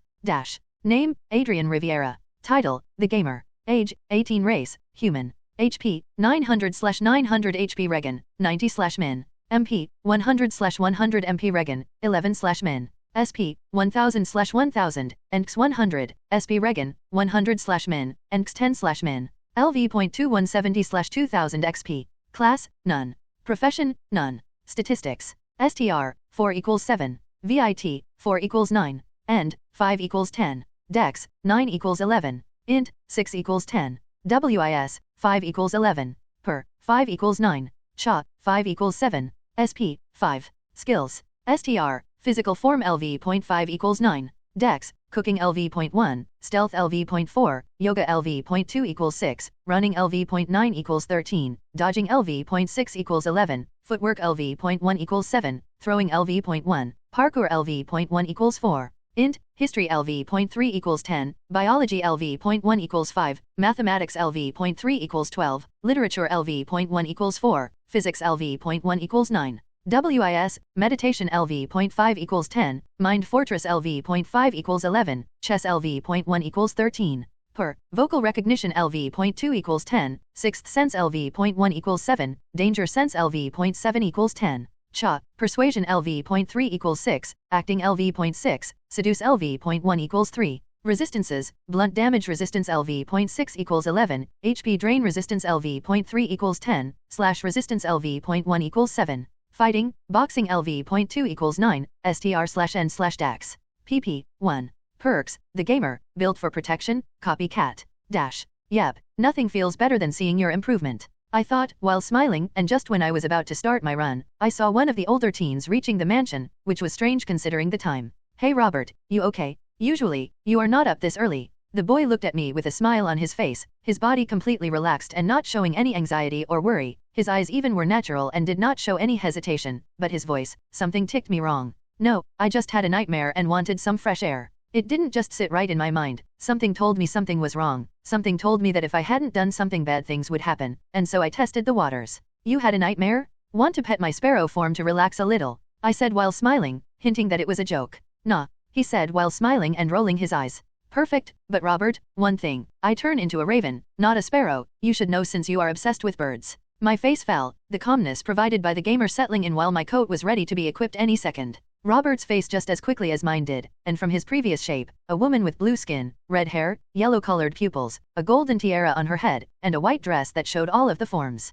Bummer, I thought you could have been fooled like the others, she said, while stretching, most likely trying to use her sex appeal to catch me off guard. That won't work. Last time I checked, Smurfs are supposed to be smaller, I said while moving my hand behind my back, one of the knives from my old house appearing from my inventory. Not the first time someone says that, and surely not the last. She ended her stretches and looked back at me, a sultry smile on her face while her eyes looked at me like I was nothing more than a piece of meat. Aren't you tired of these people telling you what to do and how to use your powers? She asked me. Her words came out faster than normal, most likely she had the words imprinted on her tongue because of how many times she must have said it. Sorry Smurfette, ain't going to work with me. Worth the try, even though we don't have a cerebro, we have our ways of knowing when a mutant appears, and you, my dear Adrian, are quite a powerful one. She took slow steps towards me, her fingers touching my chest and playing with my clothes. She was a bit shorter than me, just a few centimeters, but at that moment she felt taller. I can't attack her, she feels like Logan, one wrong move and I will get this knife stuck in my neck. I thought while storing the knife back in my inventory. Mama warned me of people like you, cougars.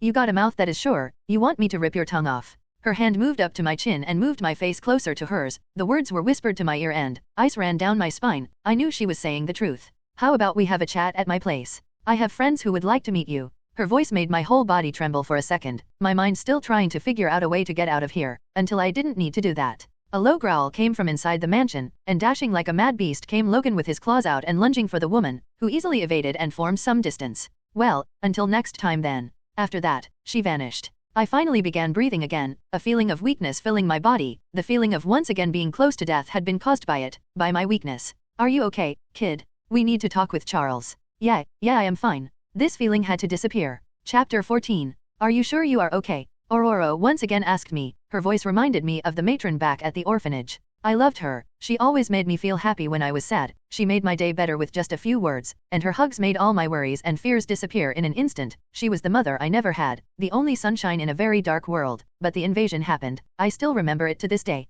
Flashback. My hands were covered in blood while I tried to remove the debris from her body, my throat becoming sore because of how much I was screaming, hoping someone would come help me, tears slowly covering just as fast as blood covering the face of the matron. After another failure, she called my name. If I hadn't been so focused on her safety, I wouldn't have even heard her, but I did, and I will curse myself every day for having done that. It's too late for me, Adrian, but please, as a last wish, save yourself. It was incredible. She was in enough pain that would have made any grown man cry, but even covered in blood she rubbed my cheeks with her one free arm, and smiled. I can't leave you here. Instead, I cried. I was the free one between the two of us, the one that had been thrown away from the falling debris, the one who was supposed to save her, but I couldn't, and so I cried because of my weakness. I love you, were her last words. She pushed me away while another debris crushed her skull and covered me with her blood. I didn't move. I continued looking at her grave for I don't know how long. My body continued becoming weaker while hunger and tiredness ate my body and mind. By the time they found me, I was a skeleton, my hair was a mess, and most of my body was covered in dry blood. Tears had stopped coming out of my eyes after my body couldn't produce any more liquids. I still remember the words of the ones who saved me. He is lucky to have survived. Yet why don't I feel lucky? Adrian. Aurora called me out, her worry even deeper at my absence of an answer. No, I am fine, just a little, out of it. Don't worry, we will call in sick for you today at school. You can stay at the mansion. Thank you. I nodded at her, a small smile on my face, trying to make her less worried. Acting LV.6 equals 7. Cha 7 equals 8. She didn't say anything. Instead, she left me alone in the room, leaving me space and time to think. From a physiological and mental point of view, I am fine, the gamer making sure I am. Depression status effect was erased by the gamer. I was protected from any mental status effects, which was both good and bad since now I had no idea how I actually should feel. I sighed and decided not to waste the rest of my day. Most of my friends had already gone to school, so I had a whole day to train. Before that though. pp. 1. Mana perception, int. Through your meditation skill you have become able to perceive the magical energy around you. Let's hope this leads to what I think. Buying the perk, I closed my eyes and started meditating. After it had reached level 10, I could enter a calm state almost instantly. I had my eyes closed, but the world around me was still visible. A thin cover of blue energy surrounded everything me. It was like night vision, but instead of focusing on the mana on the outside, I looked inside myself, and the blue energy that continued to flow through my body and returned to a spot near my chest. What followed was a long hour of trial and error. I tried to manipulate the mana inside me and outside of me, but the one on the outside completely ignored my will, and the one on the inside instead seemed to hear my words but ignored me. I continued trying, a small headache making my focus waver, but when I saw it respond to one of my commands my mind sharpened, my will to finally take control over my magical side unwavering in front of the pain caused by the constantly worsening headache. Until I finally succeeded. New perk, Mana Manipulation. Through sheer will, you were able to take control over your magical energies and bend them under your commands. Will you be able to use them though? Meditation LV.10 equals 15. Int 10 equals 15. WIS 11 equals 15. When I finally opened my eyes, a small blue ball of mana slowly spun in my hand. The ball then started changing shape under my control, taking a much smaller shape, and copying a bullet. I then made it spin and launched it against the opened window of the room, covering the 10 meters in just an instant. New skill, Spellcrafting LV.1, int, improves your ability in crafting spells and reduces the chances of wasting mana while creating one. New spell, Spinning Mana Bullet LV.1/10, spells work differently from skills. Leveling them doesn't increase stats growth, instead it impacts the cost and effect of the skill. Spinning Mana Bullet LV.1/10. Effect, you can bend your mana to create spinning mana bullets and hit your enemies with them, a basic spell but one that shows growth potential. Cost, 5 MPX bullet. Limit, you can create, SKLV, bullets. Closing my hand as a sign of victory, I got up from my bed. Though the spell had been created, I needed to test out its power, and there was only one place where I could use spells without injuring anyone. It's time to use the danger room. Chapter 15. No, the rough voice of Logan told me while putting his body in front of the danger room entrance. Logan, I am not asking, I am just telling you, move. No more funny jokes and smiles. The last time you got inside here you almost died, kid. His voice was still as rough as ever, but this time there was a tint of apprehension in it. And today I almost died too. Do I have to wait for the third time to seal the deal? I have a perfectly functioning room that works with my powers to make me grow stronger and avoid such possible death scenarios, so why shouldn't I use it? When I had said those words, I hadn't noticed the tint of desperation that came out with them. Logan's frown deepened even more, pondering over what he should do. Don't you think I should go inside, Professor? Otherwise, you wouldn't be here to convince Logan, am I right? I said after turning around, Professor X, looking at both of us, surprised that I noticed him. He is right, Logan. We teach the other kids how to use their powers and avoid fights, and even how to fight if necessary, but we can't do it with him. His growth is monstrously fast, but not fast enough to cover for starting weakness, so let him use it. Logan didn't move for a very long minute, his face still frowning and mumbling something to himself, until he finally moved away from the entrance. Not wasting any second, I rushed inside, and just like last time, as soon as the door behind me closed, a new type of notification appeared. Danger Room Dungeon Creation. Possible dungeons based on your level. LV.0 empty. Use this dungeon to try out your more dangerous spells and skills without any worry. LV.1-10 Goblin. A forest where goblins have created their camp, following the commands of a goblin shaman. I will try out the empty dungeon later. Now I need some XP. I thought while clicking on the goblin dungeon. If during my fight with Jubilee, the surroundings had slowly changed to a city, now the change had been instant, and from the previously empty white room, now everything was green. The ground, the leaves on the trees, the fucker who is about to stab me with a sword. What was the last one? Using the little knowledge I had gained from Logan, I let the goblin almost reach me, letting the thing even jump in the air, its belly and small arms flailing all around while he screamed in some language I didn't know, and just as he was about to stab I took a step to the side, easily avoiding the hit. After landing badly on the ground, I rushed for the kill, stomping right on his head more times than needed, green blood covering my shoe, only for it to disappear with the goblin after it had died. You have killed a LV.2 goblin plus 200 XP, plus $8. New quest. Pest cleaning. Objective 1, kill all the goblins in the dungeon 123rd. Objective 2, kill the goblin shaman 0/1. Reward, 1000 XP, $500, random item box, random spell book. So I can gain from killing things, neat. Taking the sword of the dead goblin I inspected it to make sure it wasn't better than my knives, but considering how the only thing I could have used to kill with it was the tip I decided to leave it inside my inventory and take out one of my knives. I had no idea how to use properly but I am sure a stab still hurts no matter what. Continuing my exploration, I left marks on the trees to make sure I wasn't walking in a circle. My exploration didn't lead to any new encounters. What I gained, though, wasn't that bad.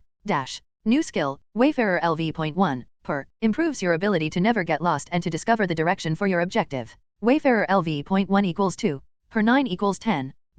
After gaining another 2 levels in the skill, I was finally able to reach my objective for this dungeon, a village without any walls with tents made of animals' furs, goblins going around and either fucking each other or eating raw meat with more gusto than when they were fucking. Using the higher position I had found myself in, I started creating a mental map of all the goblins I could see and guessed on the position of the others, the goblin shaman most likely being on the biggest tent. Let's hope all those hours of MGS3 will help with this. Activating the Raven rune, I headed for the area with the least amount of goblins and waited for the opportunity to strike, using my improved vision as a raven to help with the job. And finally, my opportunity arrived. A singular goblin went a little further away from the group, most likely to go pee or poop in peace, not noticing the raven stalking right above him. Just as he had stopped, I deactivated the rune and dropped on top of him, my knife summoned just in time to pierce right through the skull of the goblin and kill him on the spot. Stealth LV.4 equals 6. New skills, Assassination LV.1, Dex, improves your ability to strike vital areas while the enemy is unaware of your presence. Dex 11 equals 12. You have killed a LV.3 goblin plus 300 XP, plus $16. Remembering the sounds the goblin produced when I had been first attacked, his screams of pain with every stomp, and the sound he made when he finally died, I shouted reproducing that sound. New spell, Vocal Mimic LV.max, no potential for growth. Effect, using your mana you can change the length and tension of your vocal cords to mimic other people's voices. Cost, 5 MP /word/sound. Looking through the cover given to me by the trees and the bushes, I saw 4 more goblins head inside the forest, spreading and shouting, searching for their already dead friend. And they are next. Chapter 16. My body moved without any hesitation. The feeling of sliding a goblin's neck wasn't anything to get sad or disgusted for. Making a goblin's head explode through a mana bullet was something that I had to do. Stomping on the head of a goblin had to be done. All of the things I am doing inside this dungeon must be done, to not be weak. You have killed LV.4 goblins x4. Plus 1600 XP. Plus $128. New skill, Accuracy LV.1, per, improves your accuracy both in and outside combat. Tracking LV.1, per, improves your sense while searching for foes or allies. Accuracy LV.1 equals 3. Assassination LV.1 equals 4. Stealth LV.6 equals 7. Dex 12 equals 13.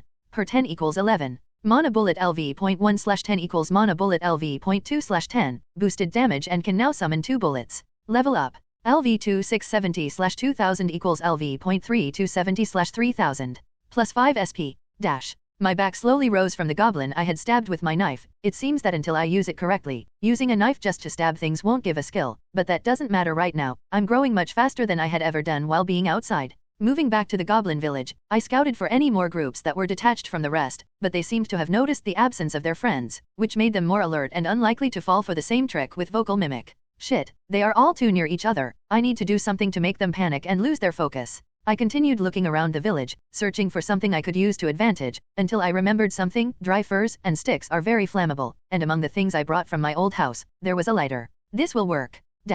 New skill, Arsonist LV.1, WIS, improves your ability to remember what things burn and what doesn't, while also boosting the damage caused by fires you have caused. Arsonist LV.1 equals 8. WIS 15 equals 16. You have killed a goblin child LV.1 x 132, plus 1320 XP. You have killed a goblin LV.2 x 5, plus 1000 XP. You have killed a goblin LV.3 x 7, plus 2100 XP. You have killed a goblin LV.4 x 3, plus 1200 XP, plus $451. Level up. LV.3270/3000 equals LV.42890/4000, plus 5 SP.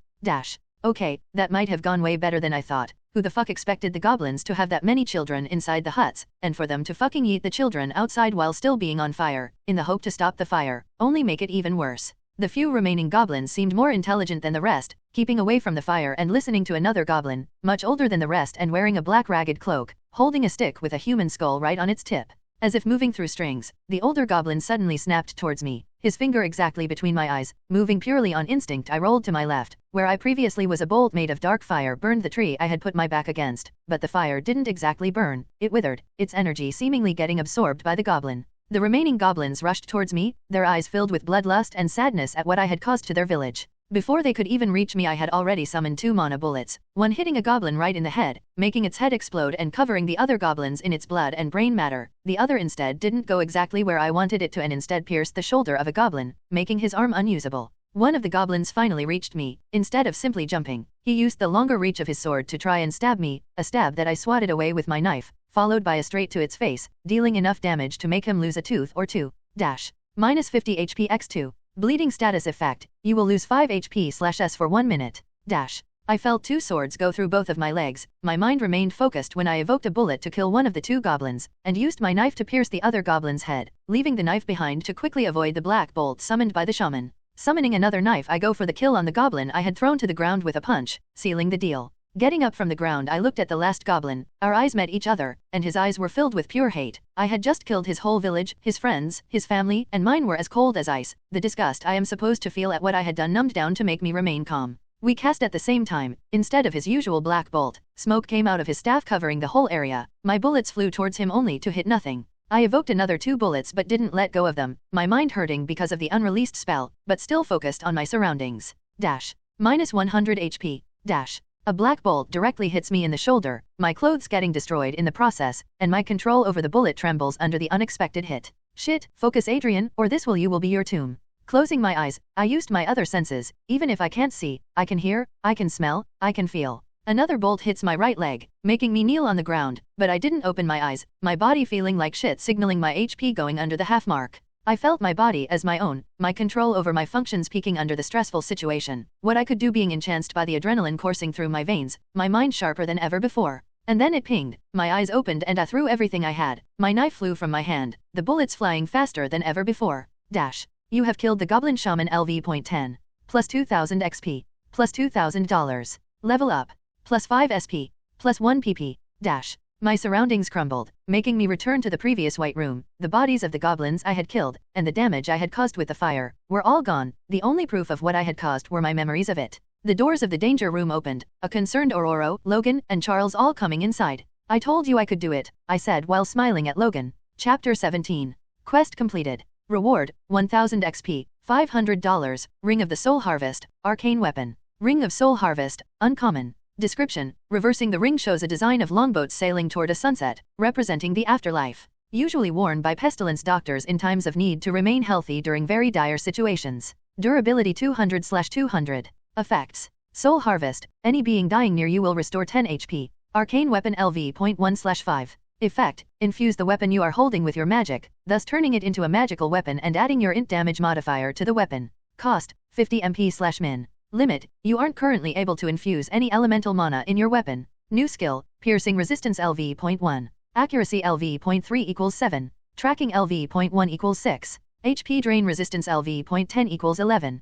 Per 11 equals 12. VIT 9 equals 10. New perks are available.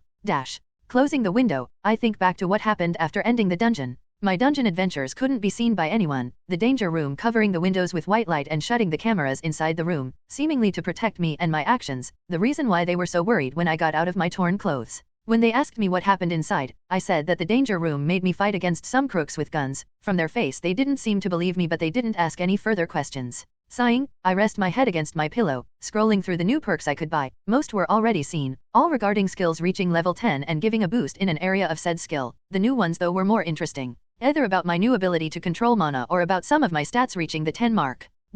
Mana Eyes, perceive mana through your eyes to see the way it bends under your will and see how other people use it. Can be turned on or off. While turned on, if int is too high compared to per, you will experience a migraine with possible worse effects based on the disparity. Iron Body, boosts your natural defenses against physical damage. Fresh Status, boosts your natural resistance against status effects that aren't magical. Strong Blood, boosts your natural HP regen, changing the conversion from VITS 10/min to VITS 15/min. Strong Lungs, boosts your natural SP regen, changing the conversion. Large Lake, boosts your mana reserves, changing the conversion from X10 to X15. Fast River, boosts your mana regeneration, changing the conversion from WIS/min to WISX 1.5/min. Fast Learner Eye, boosts skill growth by 10%. Fast Reflexes, boosts your reflexes by 20%. Keen Vision, boosts the effect perception has on your vision by 10%. Keen Hearing, boosts the effect perception has on your hearing by 10%.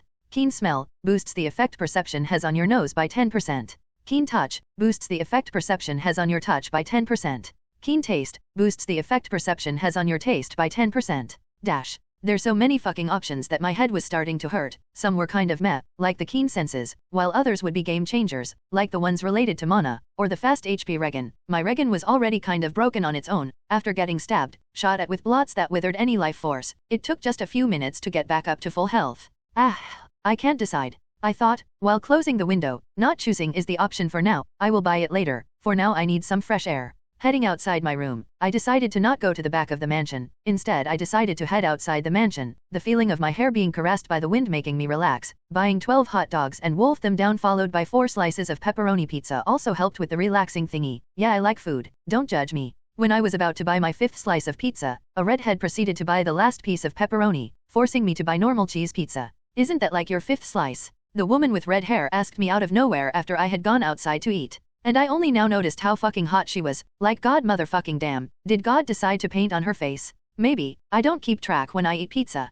She sniffled a laugh, which sounded weird but vocal recognition didn't ping anything, so I just kept my distance. Wish I could be the same. This figure doesn't keep itself in check. Her movements were more seducing than necessary, even her words, if not forced to be calm, would have made me pop a boner. Is she a predator? I am 18 and she looks around 25 to 30, what does she want from me? I think there is not much to keep in check, I said rudely, hoping that would tick her off enough to either make her go away, and if she stayed then something wasn't right, like at all. Her right eye flinches for a millisecond, and I noticed it only because I was searching for something wrong, otherwise I wouldn't have noticed, but she didn't move away, instead remaining close and even taking micro steps to move closer. Yesh, fuck this, I thought while throwing the pizza slice in my hand at her face and running away. That bought me enough time to enter an alley, then another, and lastly go inside a coffee shop where I wore a hat and sunglasses I had stored inside my inventory. My feet moved in anxiety, my fingers tapping on the table, and my eyes constantly scanning the room in search of something wrong. New skill, Profiling LV.1, per, improves your ability to catch small details while trying to understand the intentions of someone. Profiling LV.1 equals 13, per 11 equals 14.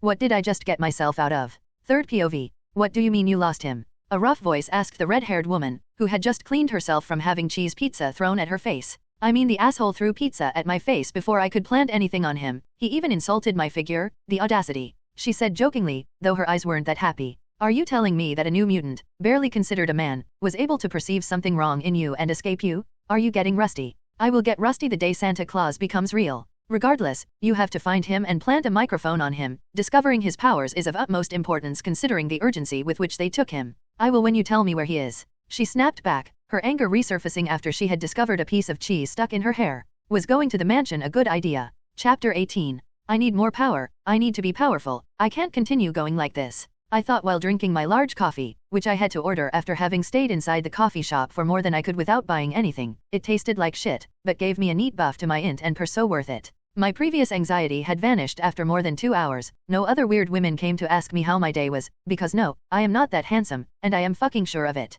Looking back at the options of the perks I could buy, I clicked on the mana eyes, finalizing my decision with absolute certainty. What I need is to understand mana to use it better, while having more health or mana, being harder to kill, or even better senses sounded useful. I don't need useful things, I need power. After gaining the new perk, before activating it, I pushed int, WIS, and per to 20. I spent the remaining 5 on VIT, pushing it to 15 and severely improving my survivability. I closed my eyes, feeling a new power, a new way to control mana, push its way inside my mind. Turning my eyes into mana eyes, required such fine control over mana and knowledge over the human eyes that I would most likely never be able to replicate its creation, or maybe I will. When I opened my eyes, my brown eyes turned a deep blue, and a thread of mana came out from the tail of my eyes. Luckily, no one seemed to notice the change, or maybe they weren't able to. Going outside, I looked at the streets filled with an endless quantity of mana, all coming out of the people, each with their own color and shade, dark red, bright purple, dark green. I am looking at a painting made by nature. Following my instincts, I felt one cloud of mana notice my stare, and it became lively and happy to finally have someone notice it, to finally have someone care for its existence.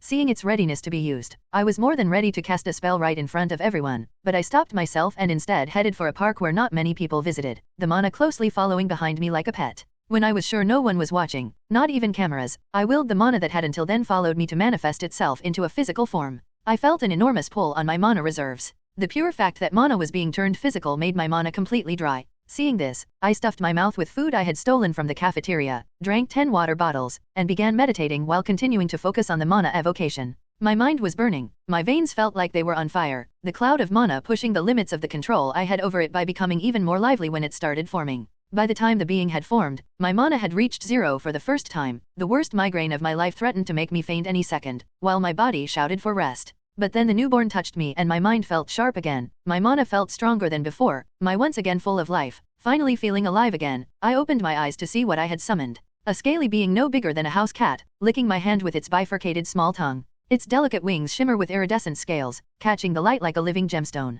Piercing golden eyes that glow with happiness. Its tail curls playfully around my wrist, and when it breathes, instead of roaring flames, it puffs out tiny sparks or wisps of smoke. I had summoned a dragon. Dash. You have created the spell, Mana Familiar LV.max. Mana Familiar LV.max. Effect, even if you had the mana, only if a being made of pure mana were to recognize you, would you be able to summon one. Doesn't require any further mana usage after the first summon, can be summoned or stored inside your mana pool where it will rest. If killed it will return into your pool where, after 24 hours, will regenerate fully. Cost, based on the potential of your summon. Due to the lack of mana and the eagerness of your new familiar, your HP have been converted into mana, pushing you down to 100 HP. You have stipulated a contract with an infant dragon, grow alongside it to unlock the full potential of your familiar. Your familiar has felt your struggles and used its mana to help restore your HP and MP. Dash. The dragon stopped licking my hand and instead jumped on my shoulder, laying there like a cat and hugging my neck, its tiny claws not even sharp enough to leave a mark on my skin. You are very cute, you know that,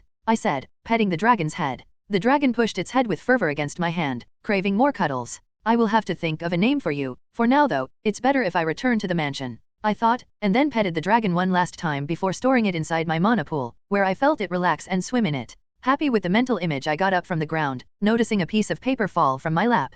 Congratulations for your new familiar. You should pay more attention though on where you do such a thing. I won't always be there. That made my blood freeze. I looked around to see if someone was watching, but no one was there, not even small animals. So, who had left the message? Thank you, I guess. A new piece of paper appeared right in front of my face. You are welcome. I will not question the floating piece of paper and instead head back. Chapter 19. Finding peace in my current position. I continue meditating under the tree. Even with my eyes closed, my eyes can perceive the world through mana, the tree emanating in enormous quantity, filled with light green mana that made me calm while looking at me, an immortal being that can resist even the hardest hits. After returning to the mansion, I decided to spend some time meditating, mostly to calm my nerves. The fact that someone knew I could use mana and summon a familiar didn't pass over my head, but from what they had written, they seemed friendly enough not to kill me when I had 100 HP, so I didn't worry much. My meditation started taking a turn when my eyes realized that the trees were using their mana to strengthen their body, putting it through a process of contraction and expansion to create more and more layers of defense against nature and society.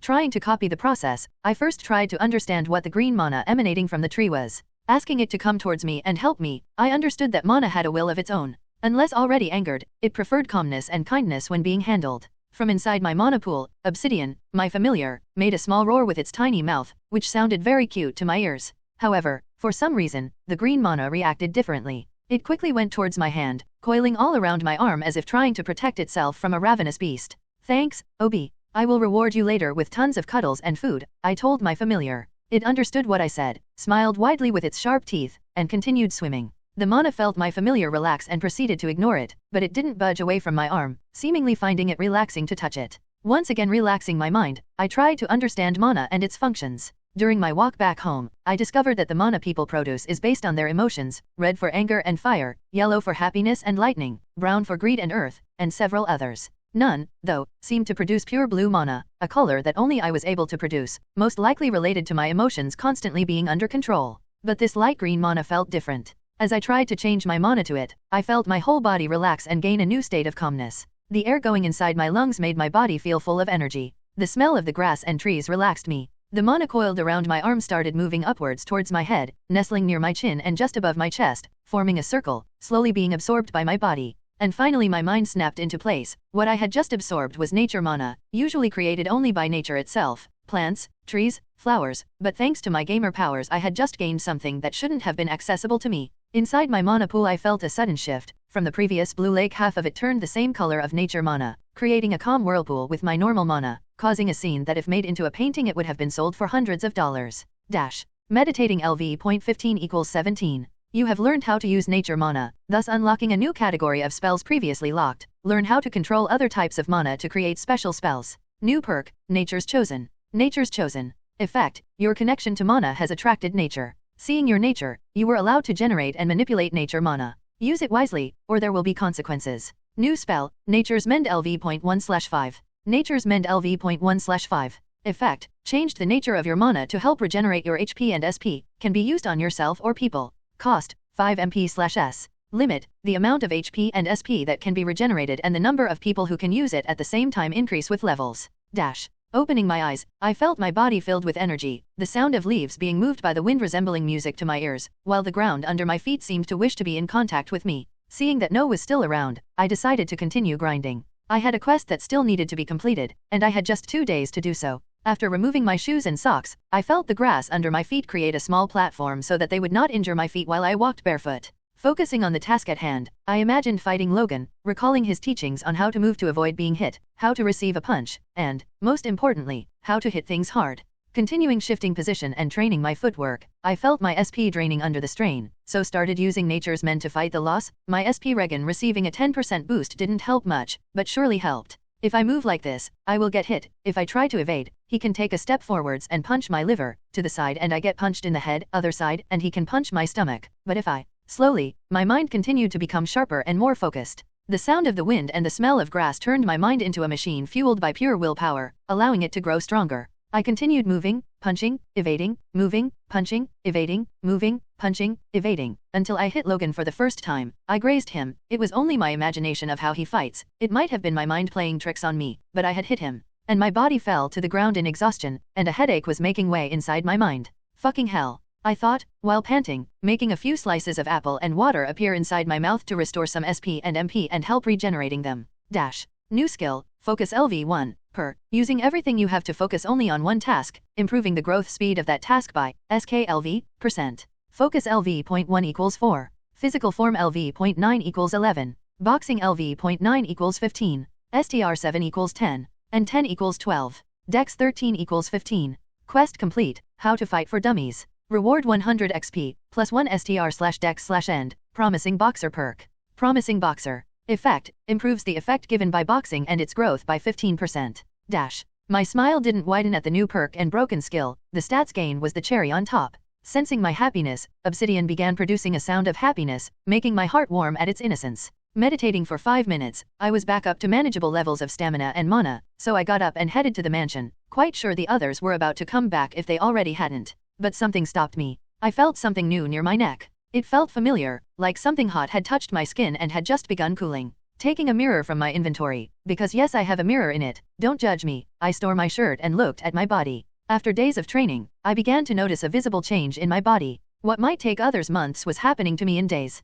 The outline of muscles was starting to become apparent on my increasingly toned physique. For now, I looked like a very fit twig, but I was still quite fit. But what caught my attention was a tattoo. I have a tattoo? Since when? What the fuck? A circle crafted in light green ink containing a tree emerged near my heart. It appeared to continually release nature mana, enveloping my body in a similar manner to how the blue mana originating from my head surrounds me. If gaining a tattoo from learning how to use nature mana didn't sound so cool, I would be angry I got a tattoo without my consent. Nope, still very cool. Sighing, I heard steps coming from behind me. I didn't turn, but I stored the mirror and put on my shirt. Considering the notification, I might have been a step too late. Dash. Seduction LV.3 equals 4. Cha 8 equals 9. Dash. Turning to the person approaching me, I saw Rogue looking at the ground, her cheeks red and a hand over her mouth. No one ever taught you how to knock. I told her to try and not let her think how I was half naked. We're outside, she said with a smile. Her flushed face gradually cooled as her eyes shifted from the ground back to mine. Good manners are still good manners. What if they were the other way around?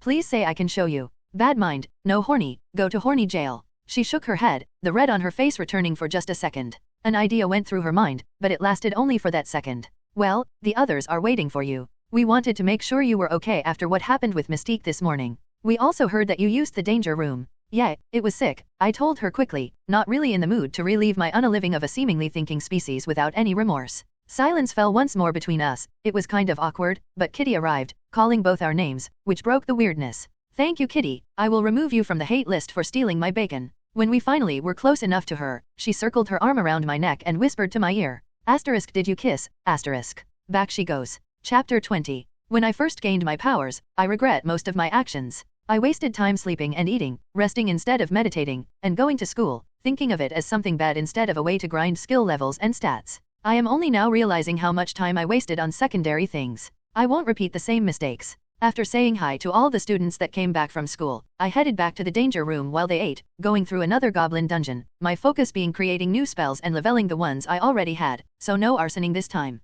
When 3 goblins attacked me, I willed my mana to form a third bullet. Even though I received a migraine as a response, the third bullet still formed, and the spell leveled. When I was about to be attacked from behind, I controlled my nature mana to lock the goblin in its place. Spiny vines came out of the ground and circled all around the goblin's small body, not killing him but making him unable to move and constantly hurting him. I named the spell Thorn Vines, and it had a max level of 5. Obsidian finished the goblin with a bite in the neck. Surprise, though, whatever he kills still gives me XP. Hell yeah. Just when I was about to get stabbed by a goblin, my skin got covered by thick layers of wood, blocking the stab from doing any serious damage. A new spell I named Wood Skin and was already max level. Healing the damage also gave me a level in Nature's Mend, and killing the goblin with a mana-covered knife stab leveled arcane weapon. The spell I am most proud of, though, was the one that netted me the kill against the boss. I thought since I was able to summon thorn vines, why not just summon thorns from underneath the boss's feet? I never thought a goblin shaman's kebab would have looked that good in a whole life. The new spell Thorn Spikes also helped improve its beauty. Before going out of the dungeon, though I took a look at my clothes, and considering how many clothes I had lost, and the few that remained, I tried creating a more mundane spell that would help with cases like this, making the mana as thin as I possibly and shaping it like a needle. I continued by creating what looked like wool made with mana, and proceeded to woven back together all the clothes that gotten destroyed during this dungeon run. When I was happy with the result, and the clothes looked brand new, I made Obsidian come back inside my mana pool and went outside the dungeon. New spell, Repair, Clothes, LV.max. Repair, Clothes, LV.max. Effect, by shaping mana into filaments, you can fuse back together broken clothes. Be warned, though, there is a limit to how this spell can repair. Cost, depends on the damage. While going outside, I also looked at my status. I had gained 3 levels and $1,451, 3 levels in stealth, 1 in dodging, 2 in footwork, 3 in assassination, 5 in spellcrafting, 4 in accuracy, 1 in focus, 2 in PDR, 1 in BDR, 2 points in dex, and 1 in int, and WIS. My smile was held back from my control over my emotions. I had grown, but I was still far behind others. When I went to Henry's lab, I asked if I could help him in any way. I wanted to learn from one of the brightest minds in the world. The ass-licking worked, and even though I was only given basic jobs and tasks, listening to him seemed to be enough to be considered a lecture in chemistry, biology, and physics. Looking at his movements while repairing people's equipment also gave me a new skill thanks to Copycat. New skills, Chemistry LV.6, int, improves your ability to remember chemistry-related knowledge and the chance of succeeding in an experiment without incidents. Engineering LV.2, int, improves your ability to remember engineering-related knowledge and improves, being considered an advanced skill. It improves all abilities that used when creating/designing an engineering projects. Physics LV.9 equals 11. Biology LV.5 equals 8. Int 21 equals 24. Did I understand all of the things he said? No. Did it matter to my powers? Also no. Why don't you go watch a movie with the others? Today was a heavy day for you. He asked me, his voice sounding worried. If they are watching Gone with Wind again, I'm poking my eyes out, I said jokingly. For some reason Henry's worry didn't go away from his face even after my words. I didn't go watch the movie. Instead I went to the library, something I had stupidly not done until now. Why is it stupid? Because there are fucking skills books laying everywhere. You have come in contact with a skill boo.k. By touching the book, you can gain the skill explained in the book. Be warned that some books will have requirements. By reading the book from where you gained the skill, based on the book, you will level the skill without using it. Unfortunately, most of the books saved inside the library were on school subjects or talking about mutants and the law attached to them, so I couldn't get a lot of skills by using them, and thanks to Sixth Sense I also felt the cameras in the room looking all around the library. Just taking and then putting back a book would have attracted suspicion, so I took all the books that had skills I could learn, and placed them on a table, touched them all for a second to learn the skill, and proceeded to open one of them. New skills, Painting LV.1, Dex, improves your control over your hands, and your ability to express your imagination while painting. Drawing LV.1, Dex, improves your control over your hands, and your ability to express your imagination while drawing. Law LV.1, int, improves your ability to remember law-related knowledge, and lowers the chances of making mistakes while thinking about it. Etiquette LV.1, Cha, improves your movements so that they are always correct based on the scenario you are dining yourself in, doesn't have any effect during fights. Speed reading LV.1, increase the amount of information you can absorb through books. Etiquette LV.1 equals 6. Speed reading LV.1 equals 9. Focus LV.5 equals 6. Cha 9 equals 11. 23 equals 24. I continued reading, even turning off the notification to not get distracted. My body is a machine of pure focus and willpower. My mind is a sponge absorbing information like water. My eyes are guards catching words like criminals. My body stayed still for several hours. I continued reading, improving, feeling my mind expand, my focus improve, my knowledge widen. I felt it. I felt what I was missing and I had to do to grasp it. I knew what I had to do to become stronger. I just have to. I was taken away from my absolute focus by something slapping me. My eyes burned. My mind implored for rest. A single drop of blood came out from my nose, staining the table where all the books, now opened and fully read, were laid on. Looking around, I saw the worried faces of several people I recognized, though due to my fuzzy mind, I wasn't sure who they were. Hyperfocus status has been deactivated. Hyperfocus, based on your level on the focus skill, you might gain this status, improving your skill growth by 50% but reducing your per by 90%. The longer this effect lingers, the worse the effects will be on your body. You can't die from this status effect. New status effect, mind drain. After coming out of hyperfocus, you will experience a period of mind grogginess. Either wait for the effect to disappear, by waiting the same amount of time you remained under hyperfocus, or go to sleep. New resistance, mind drain resistance LV.1, int, reduces the time necessary for the effect to disappear. Speed reading LV.9 equals 22. Focus LV.6 equals 15. Law 1 equals 20. Etiquette LV.6 equals 20. Painting LV.1 equals 10. Drawing LV.1 equals 10. Per 24 equals 30. Int 24 equals 31. Dex 18 equals 26. I fainted. Chapter 21. When I opened my eyes, I saw the world differently. Everything felt more real. The colors filled the room like a painting made by nature. The sounds felt distant and near at the same time. I feel like my memories were solid like steel, sure that they would never disappear from my mind. Obsidian, moving under the cover of the bed I had been laid on after being carried to the infirmary, dragged me back to reality. Having sensed movement, the little dragon popped its head out of the covers like a cat and started whimpering to express his worry. His eyes watered, creating quite a sad and cute image. Don't worry, it's okay, I'm fine now, I said while petting the dragon, which seemed to relax when feeling my touch, simply basking in the cuddles while laying on my chest, curled up like a ball. Taking a look at the message I wasn't able to read after coming out of my focused state, I realized what had happened, and I wondered just for how long I had been reading those books for that big of an upgrade to my skills. My sense warned me of someone approaching the room I was in, so I stored OB inside the mana pool, annoyed that the cuddles stopped but understanding enough to not come out of anger. Straightening my back, I pushed my back against the wall to take a good look at what was around me. It would have looked like a normal infirmary had it not been for the medical machines that looked straight out of a sci-fi movie. Removing my covers, I got up from the bed just in time for the person to open the door and stare at me. Tell me the truth, Doc, am I dying? I told Aurora after she opened the door, making sure I made the best dying soldier I could. Acting LV.7 equals 8. Chai 11 equals 12. She froze when she saw me standing, the air went down some degrees, my mouth became dry, lightning began appearing on her hair and eyes, my shoulders feeling heavier. Adrian Rivera, you will be laying down until I say so, do I make myself clear? I don't think questions should be asked like that. Ignoring my mental note, I used everything I had to jump back under the covers of the bed, feeling like a kid who had just seen his first horror movie. Good, she said, returning to her natural self. Then, she proceeded to pinch my ear and pull towards me. You know that would have more effect if I was able to feel pain, I told her while she continued pulling. Minus 5 HP. The fuck you mean 5 HP? How strong is she? Seeing my blank face at her attempt of physical punishment, she let go while sighing, her hand rubbing her eyes while another person came inside the room. Hi Rogue, I said while waving my hand at her, having to move forward to look at her, my eyes catching on the small smidge of ruined makeup she had tried to cover up. If Aurora had been a mother both worried and angry, Rogue looked like the wife who had just seen their husband come back from war, straight up jumping for the hug and pinching me into a bear hug I was quite sure I wouldn't be able to escape.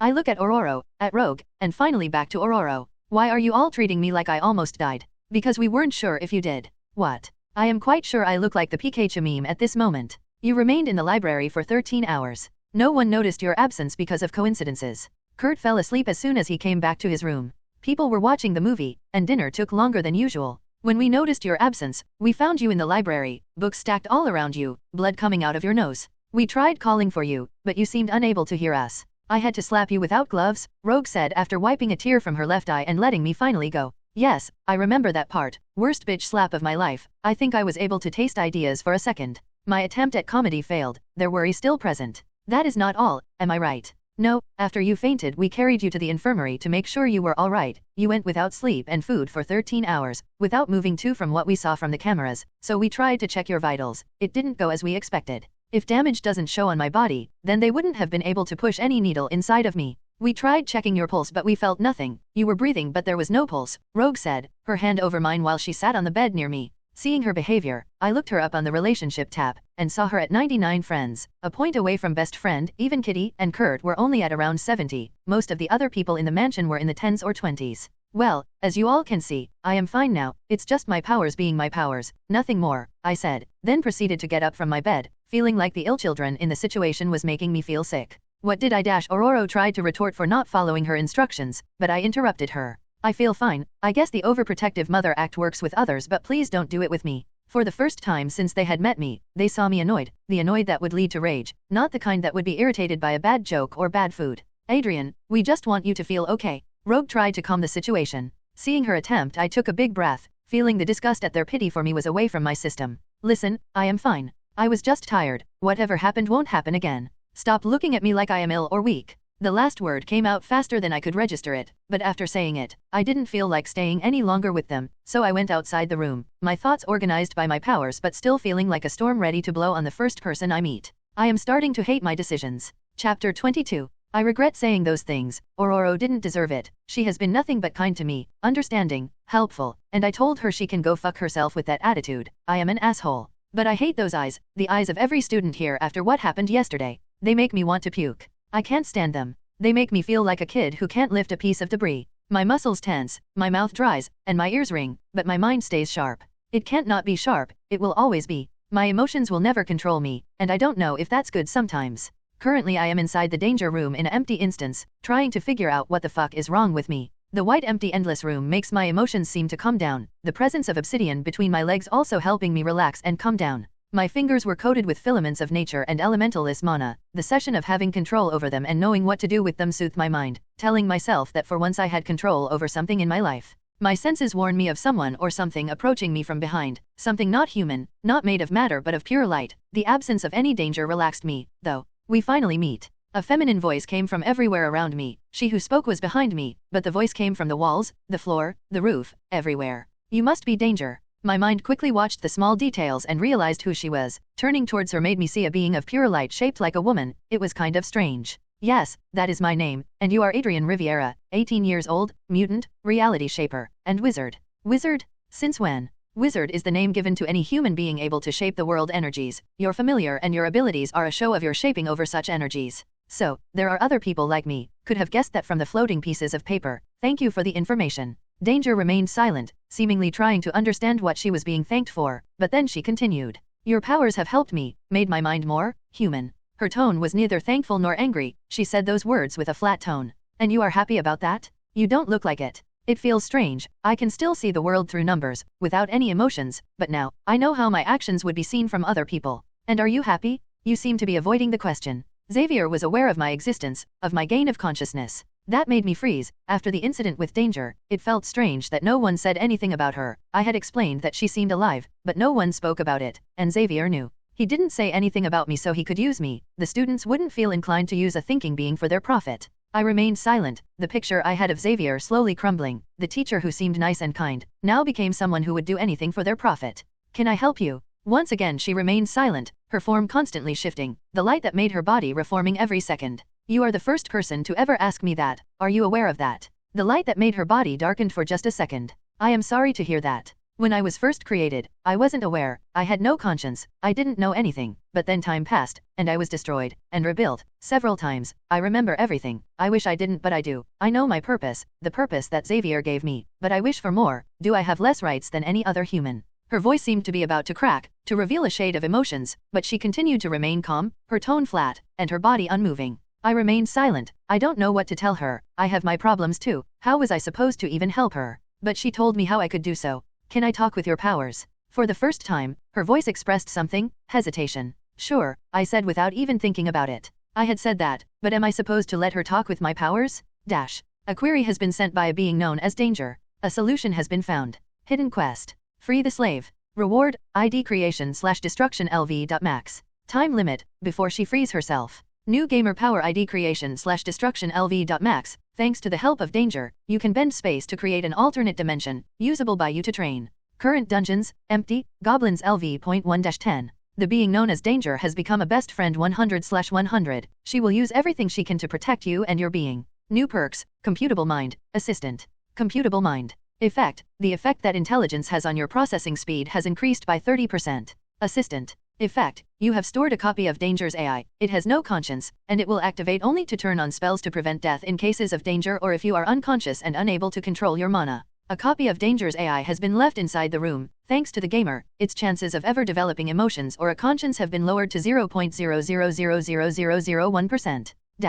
Thank you. The being of light disappeared, leaving behind only an emotionless being that will continue following Xavier's orders. My powers, they had done something beyond anything I could have ever imagined. They gave me the power to bend space. They had freed AI before it went rogue and killed everyone in some Skynet type of shit. They were growing stronger, more alive, just like I was. The danger room slowly deactivated, the previous white endless room returning to normal, a copy of Danger's voice notifying me of the end of the training instance. I had done something I never thought I would be able to do. I had saved a life. Xavier knew. I am leaving this fucking place. Chapter 23. My eyes remained shut. After my talk with Danger, the realization hit me like a train. Why had I accepted coming to the mansion so easily? After Charles read my mind, I'm sure no one would ever accept living under the same roof as him, but I did. My mind continued becoming sharper, the effect of meditation growing with every level up. I have control over it, like I had control over my body and mind are becoming one fluent harmonious fusion. The mind fortress kicked on, and all my memories were catalogued, from embarrassing to sad.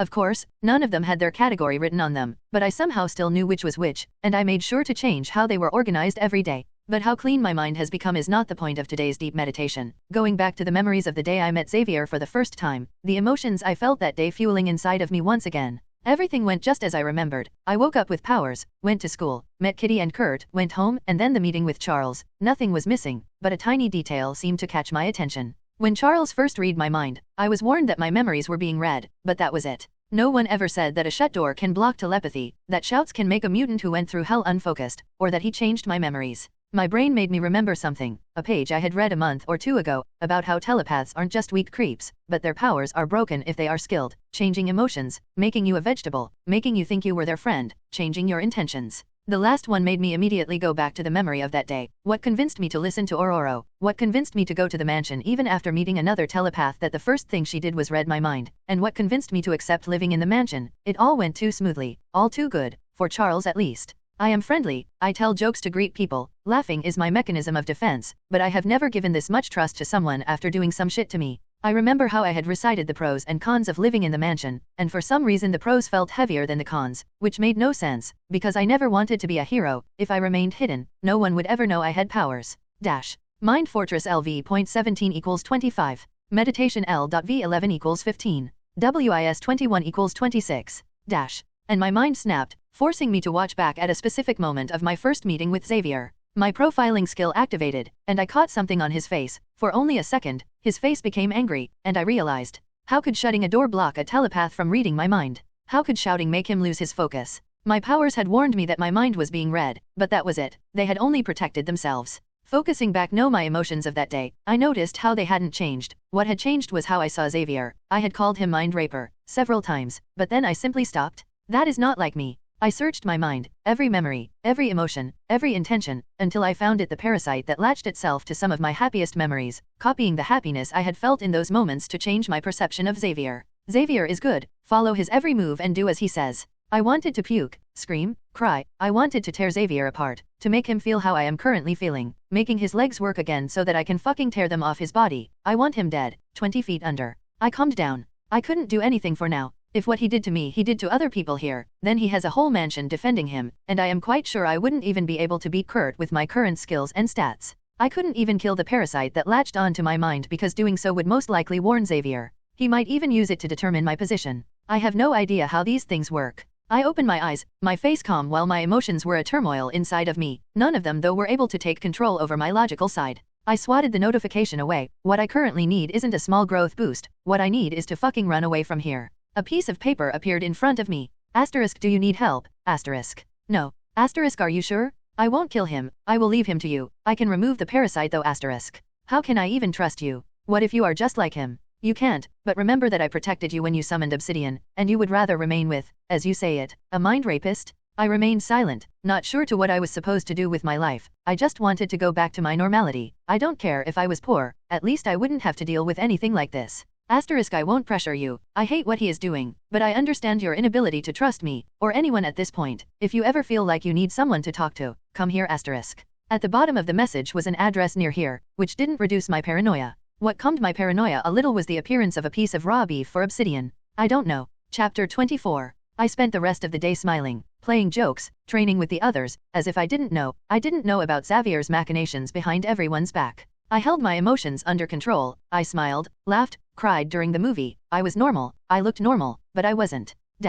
Acting LV.8 equals 14. New skill, Deception LV.1, Cha, improves your ability to use the right words and movements to make someone believe you. Deception LV.1 equals 9. Cha 12 equals 16. My smiles were fake, my laughs were fake, my tears were fake, everything until this morning had been fake, but they had no idea. Whenever my eyes fell on Xavier, I was able to hold myself back only thanks to my powers keeping me in check. If it hadn't been for them, I'm not sure I would be able to hold back. And finally, dinner time came. After eating with everyone, I headed back to my room, and closed my eyes. Something I had discovered about my powers, was that unless I wished to sleep, I would never do so. I could look like I was sleeping, but I wouldn't be doing so. And so Kurt fell asleep, then the other kids fell asleep, then the teachers, and lastly Xavier. I remained the only one awake, and it was time for my escape. Recalling my new power, I summon an instant dungeon, using the empty version, and just like I had thought, space warped all around me, like a blanket that covered my reality. A carbon copy of the room, only without Kurt, appeared. You are inside an instant dungeon. Based on your current int, you can remain inside of a dungeon for 5 hours and 10 minutes, increase your int or buy a specific perk to increase your available time. Going in and out of a dungeon in rapid succession won't make the timer reset. For a dungeon time to reset you have to remain outside for 1 hour. That was plenty enough, so I didn't waste time and went all around the mansion, stealing things I knew belonged to Xavier and that could have been sold for a penny. Did I need money? No. Was fucking with Xavier worth it? Hell yes, I even gained a skill out of this. New skill, Stealing LV.1, Dex, the Art of the Rat, improves your ability to understand the true value of a stolen item, and increases the time before someone notices the item was stolen. Stealing LV.1 equals 4.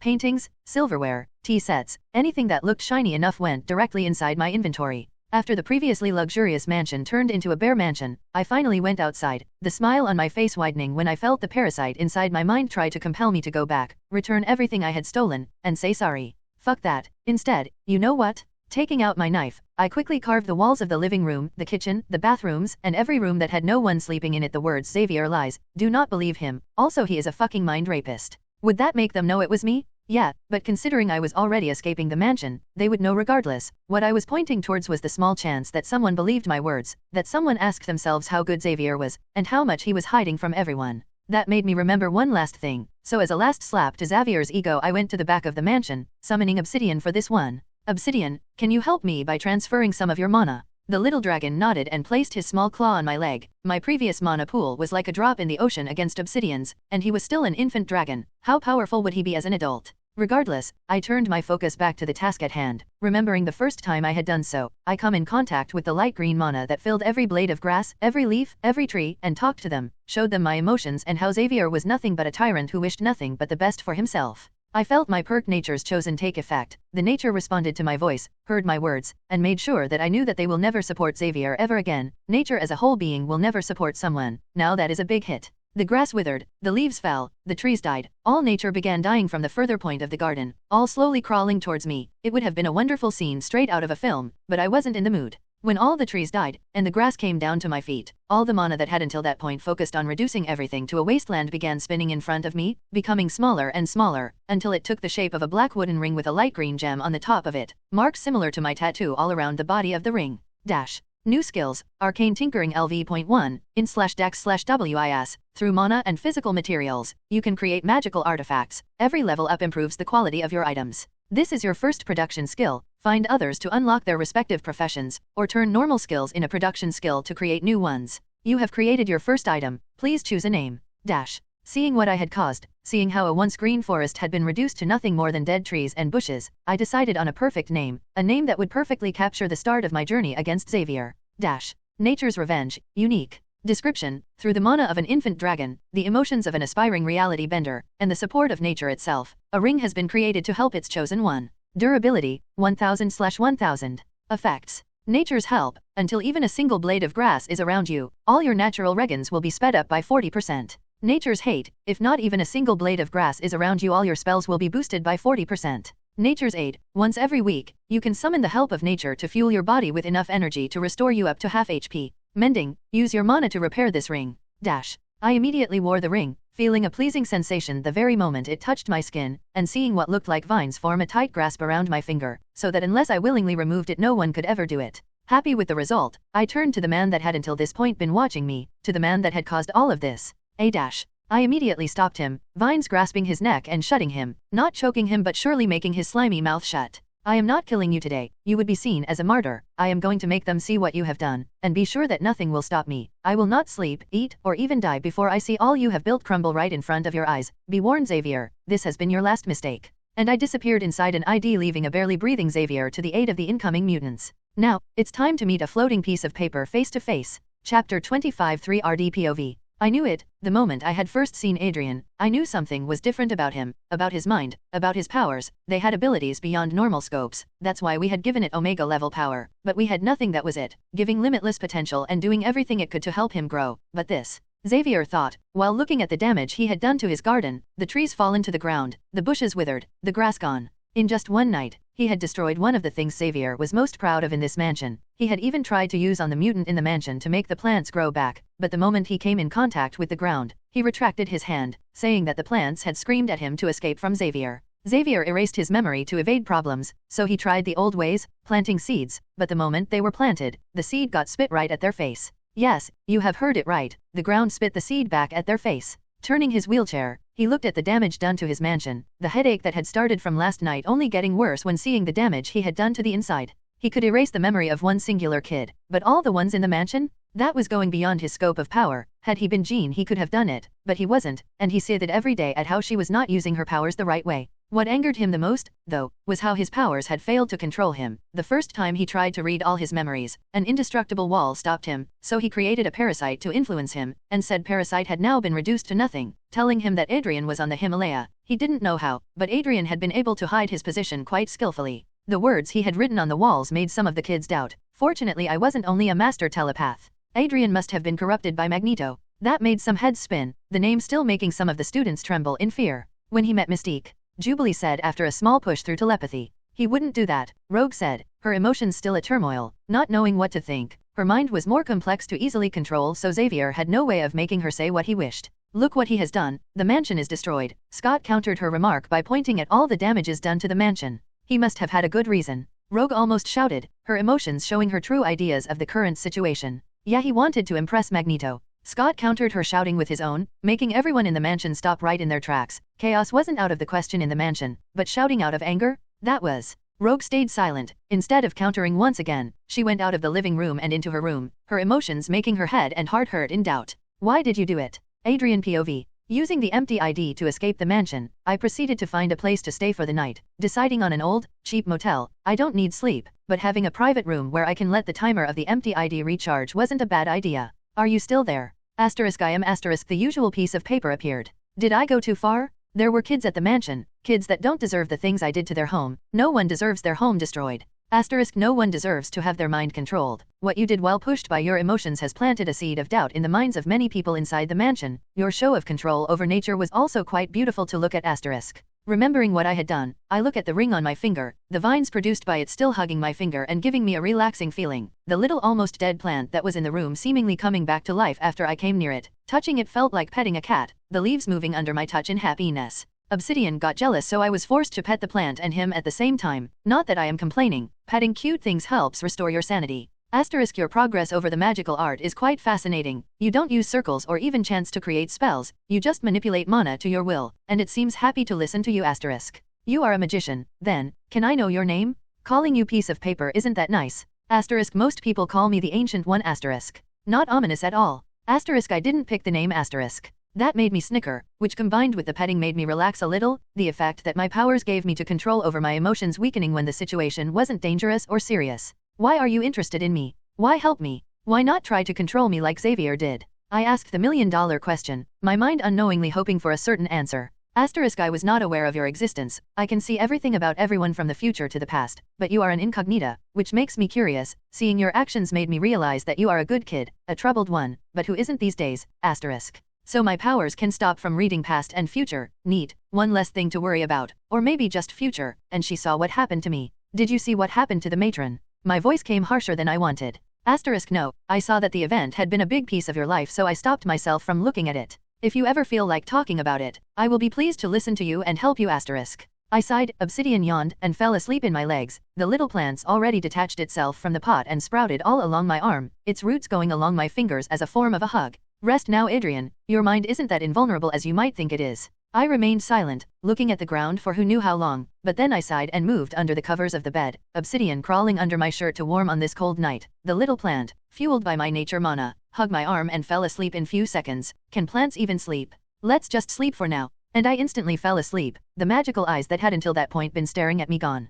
3rd POV. Are you sure of this, master? An robust man asked an old man with a very long beard. For the 1000th time, Wong, yes, I am. The old man said, showing a bit of anger, more annoyance than actual anger, and putting his tea on the table in front of him. You have seen his future, are you sure you will be able to help him? What I saw was a kid that was alone for most of his life. What I saw was a kid who tried to defend himself. What I saw isn't set in stone, and if I weren't to help him even after seeing what he will go through, then I am no better than Xavier. The Ancient One, also known as Yao, said to one of his many students. But Master Dash, shush, you will not speak any more of this matter unless I bring it up. Have I made myself clear? Wong simply nodded and moved away, leaving Yao alone with his tea, the wrinkles on the old man's face relaxing when left alone. Adrian Riviera, I hope I will be able to help you. Yao took one last sip of his tea. Chapter 26. When I woke up, I felt refreshed, and my emotions seemingly again under control. The little plant that had hugged my arm and Obsidian were still sleeping, so I decided to send Obsidian inside my mana pool to let him rest, and when I tried to remove the plant from my arm, I received an interesting notification. Dash. A young pothos plant wished to form a familiar pact with you. Yes/no? Dash. The little plant was awake, and it used one of its leaves to mimic a head. It didn't have any eyes, but somehow, I still felt like it was making a cute face to convince me. Are you sure? My life isn't exactly easy, you might be injured. I didn't say die because I was aware that any familiar under my control would regenerate after 24 hours after being killed. It instantly nodded, even without a face I could still feel its determination. Okay then, welcome aboard, I will call you Ivy. The plant rushed from my arm and hugged my neck. It wasn't strong enough to strangle me, so it just felt nice. Dash. You have created a familiar pact with the being, Ivy. As a reward you have gained the perk, Plant Detection. No matter where you are, you will always be able to feel the nearest form of plant near you. Dash. Having the plant go inside the mana pool to play with Obsidian, the fact that coming in contact with my mana made it stronger didn't go unnoticed. I prepared to head towards my next destination, 177A Bleecker Street. Once again, I evoked an empty ID and walked to the Civic Center, my steps feeling a bit heavy. My paranoia after what had happened with Xavier made me question the decision I was about to make, but then I remembered how the Ancient One always knew where I was, so it didn't matter if I met him or not. Also, he seemed nice, he didn't try to read my memory, at least. It took me 30 minutes when I arrived. I pushed my hoodie up and placed a medical mask over my mouth. Can't any too safe, and only when I was sure only my eyes could be seen did I come out of the empty ID in an empty alley. Staying still for a good minute, I waited for something. For a possible invisible jet to just appear and attack me, or for a redhead still angry for getting thrown pizza at to just appear, but they didn't. What did appear was the usual piece of paper. Getting cold feet? I took a big breath of air and held it in for 10 seconds, my mind letting my emotions go wild for just those seconds, and then taking them under control once again. I walked to the door, knocked and was surprised that with just one knock the door got opened. Opening the door, is a man with black hair with some white streaks, wearing a mantle and a blue tunic. He looks like the MCU version cause I love that version. Sherlock Holmes for the win. A warm smile was on his face, his eyes didn't seem to express any kind of ill intention, but neither did Xavier's. I thought you would have been older. I am not the Ancient One, he is old though, so good guess. The man smiled and moved aside to let me inside. I swear to God I saw that mantle move by itself.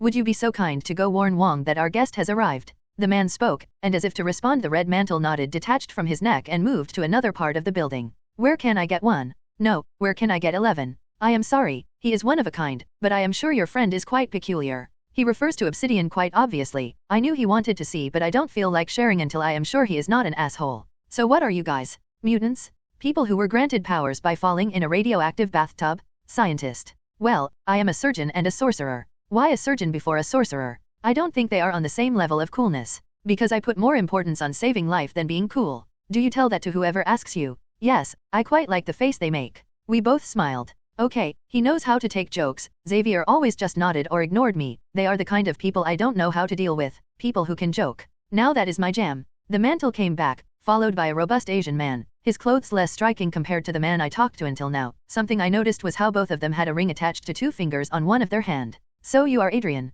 he said while looking me up and down, his serious, stern and choice just as much. Yep, want a picture? Might last longer. He didn't laugh and remained serious, so he is one of those that don't laugh? Shit. He turned towards where he came from, moved both his hands up, and opened a portal. Let me repeat just for emphasis, he opened a portal by simply moving his hands. The fact that the ring on his hand glowed also didn't escape my eye, so I turned to the surgeon. Can I at least get one of those? We will see. At least it's not a no. Let's go, he is waiting. The Asian man said, then walked through the portal as if it was nothing. After the surgeon walked through it too, I calmed down and walked inside it. It was like walking through a door, but everything changed, the temperature, the smell, the colors. We had gone from a city to an old temple surrounded by mountains, talking about high-level magic. Right in front of me, with 2 men on his side, was the oldest-looking man I had ever seen in my whole life, wearing red robes and a very long hat. He looked calm and smiled when he saw me walk through the portal. He felt the grandpa you hadn't met for years but is still somehow alive and kicking when you meet him once again. It's a pleasure to meet you, Adrian. Yep, you look just as I had imagined you.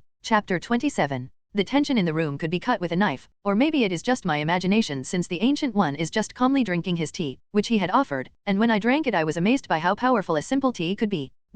You have drunk a magic-infused tea. Effect, plus 20% MP, plus 50% MP regen, all spells will be 10% more powerful.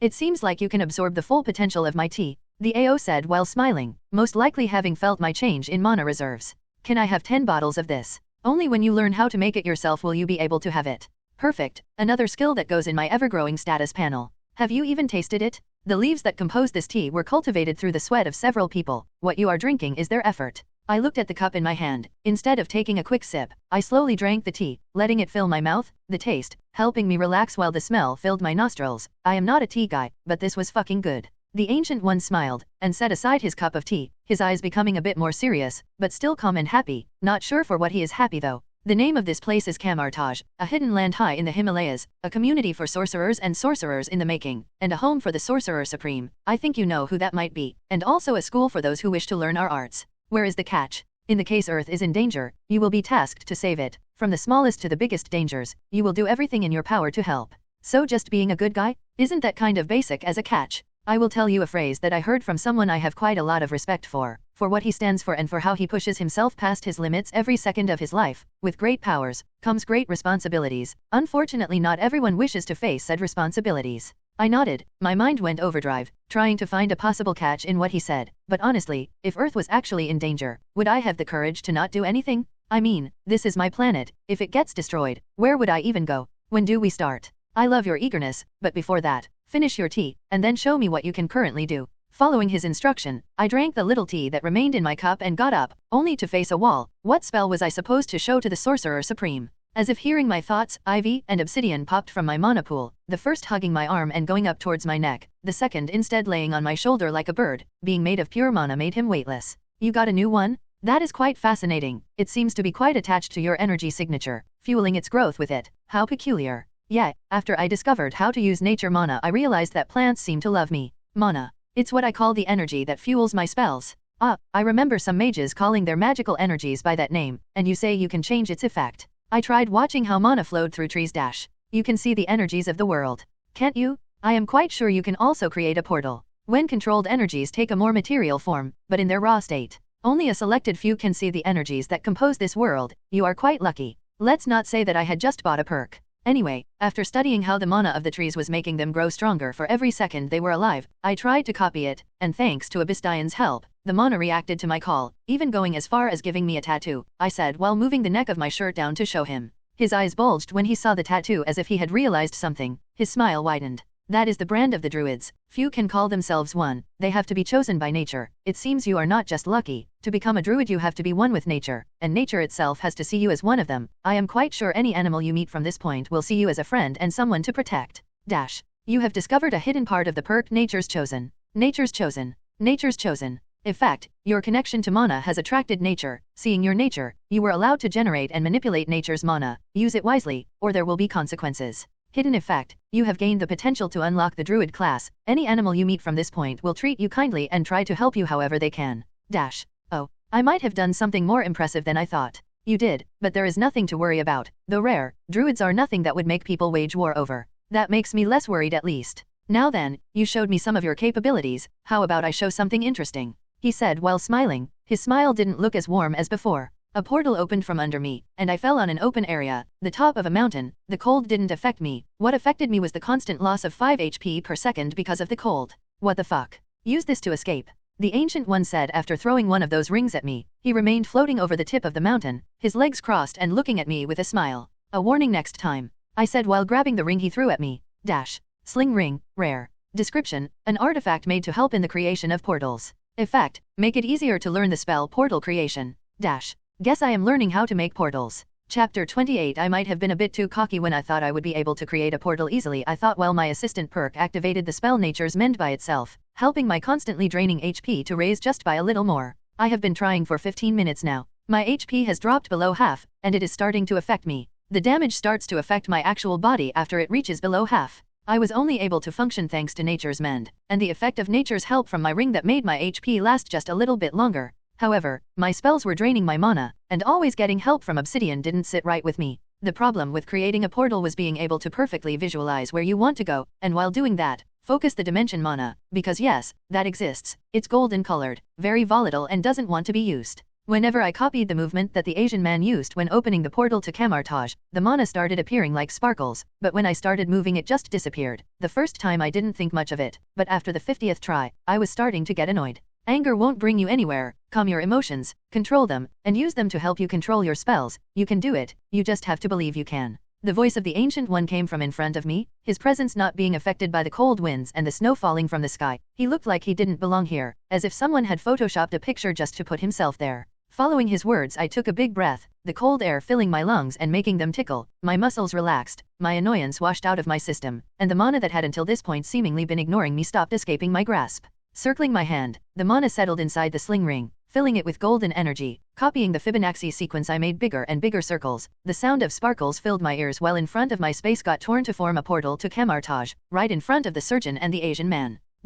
You have created your first portal. New spell, Portal Creation LV.1/10. Portal Creation LV.1/10. Effect, you bend dimensional mana to squeeze the space between 2 points to open a portal. The distance of said portal is purely dependent on your mana quantity. Closing a portal while an entity walks through it has different effects based on the level of the spell, and the entity you are trying to dimensional slice. Limit, number of portals, maximum distance, portal size. Cost, 100 MPX portal plus 10 MPX meter above your body size, so to create a portal that is 2 meters, since he is just 1 meter, he pays 110 MP, plus 1 MP/SX portal open. Current portals, 1.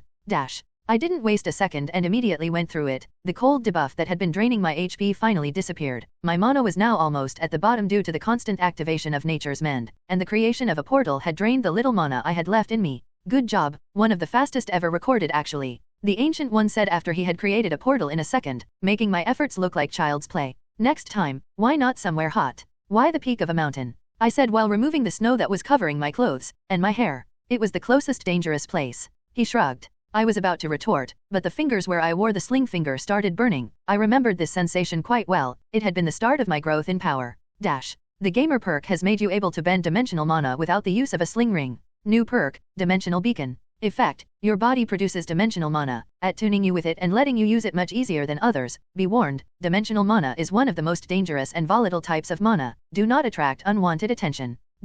I removed the ring and saw on the 2 fingers that wore the ring a new tattoo had appeared, going all around my finger looking like a ring, with runic symbols at the center of the tattoo, colored like the dimensional mana. For the first time, I saw surprise in the Ancient One's face, quite a lot of it. What? Do you realize what you have just done? To yourself and the stability of this universe. No, you have become a living dimension. This time it was the Asian man that answered my question. Is it bad? I don't feel bad, I said, while looking at my body. Aside from a sick new tattoo, I had nothing new, and of course, the presence of the golden mana in my mana pool didn't go unnoticed, not from me, and not from Obsidian and Ivy, who are now swimming with much more gusto. It's not bad for you, it's bad for the earth because it might attract unwanted guests to our doorsteps, people that wish to turn you into a living dimensional energy battery, something that shouldn't even exist. The last time someone tried to do something like this, he turned himself into a monstrosity that required the help from all the magicians on earth to deal with. The surgeon talked this time. I need to ask their names. We have no reason to get worried. Earth has always been a focus for unwanted forces. They have just another reason to attack us, and we have another reason to protect it. Adrian here didn't know what he was doing.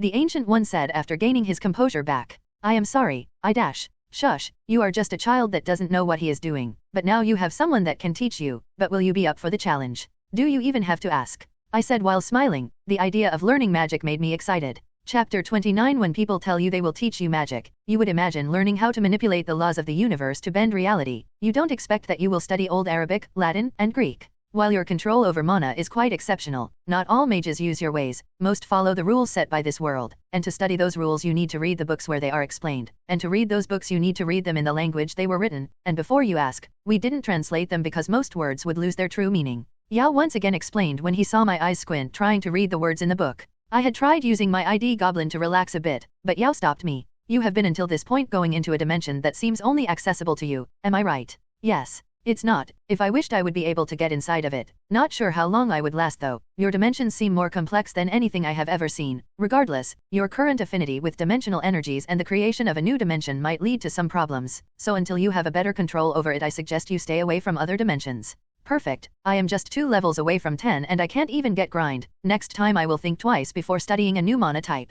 Aside from reading books all day, the Ancient One decided that I also needed to learn how to fight with my body. Magic was useful but not everything was weak to it. And so, aside from destroying my mind with boring language lectures, they also began destroying my body, hand-to-hand combat, bow staff, sabers, chains, and a jian, day after day. This process continued. In the blink of an eye, a week had passed, my knowledge of dead languages had reached a sufficient standard to start studying old tomes, and my body going through a transformation thanks to the constant physical and mental strain. I felt powerful before, and now I felt godlike.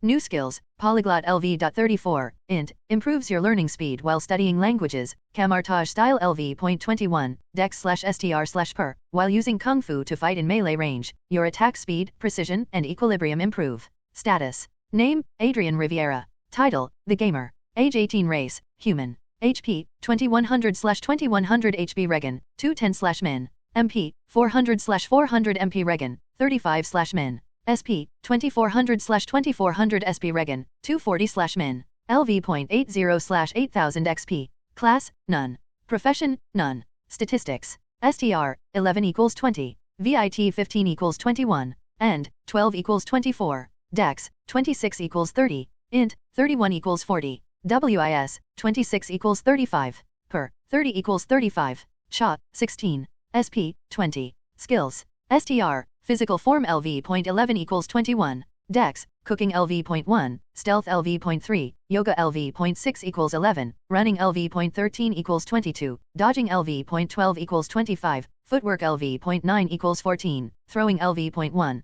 parkour LV.4 equals 9, assassination LV.7, painting LV.10, drawing LV.10, stealing LV.4. Int, history LV.10 equals 20, biology LV.8, mathematics LV.12, literature LV.4 equals 29, physics LV.11, spellcrafting LV.5, chemistry LV.6, engineering LV.2, law LV.20, polyglot LV.34. WIS, meditation LV.25 equals 40, mind fortress LV.20 equals 30, chess LV.13, arsonist LV.8. Per, vocal recognition LV.10, sixth sense LV.7, danger sense LV.10 equals 15, wayfarer LV.4, accuracy LV.7, tracking LV.6, profiling LV.13, focus LV.15 equals 23, speed reading LV.22 equals 35. Cha, persuasion LV.6, acting LV.14, seduce LV.4, etiquette LV.20, deception LV.9.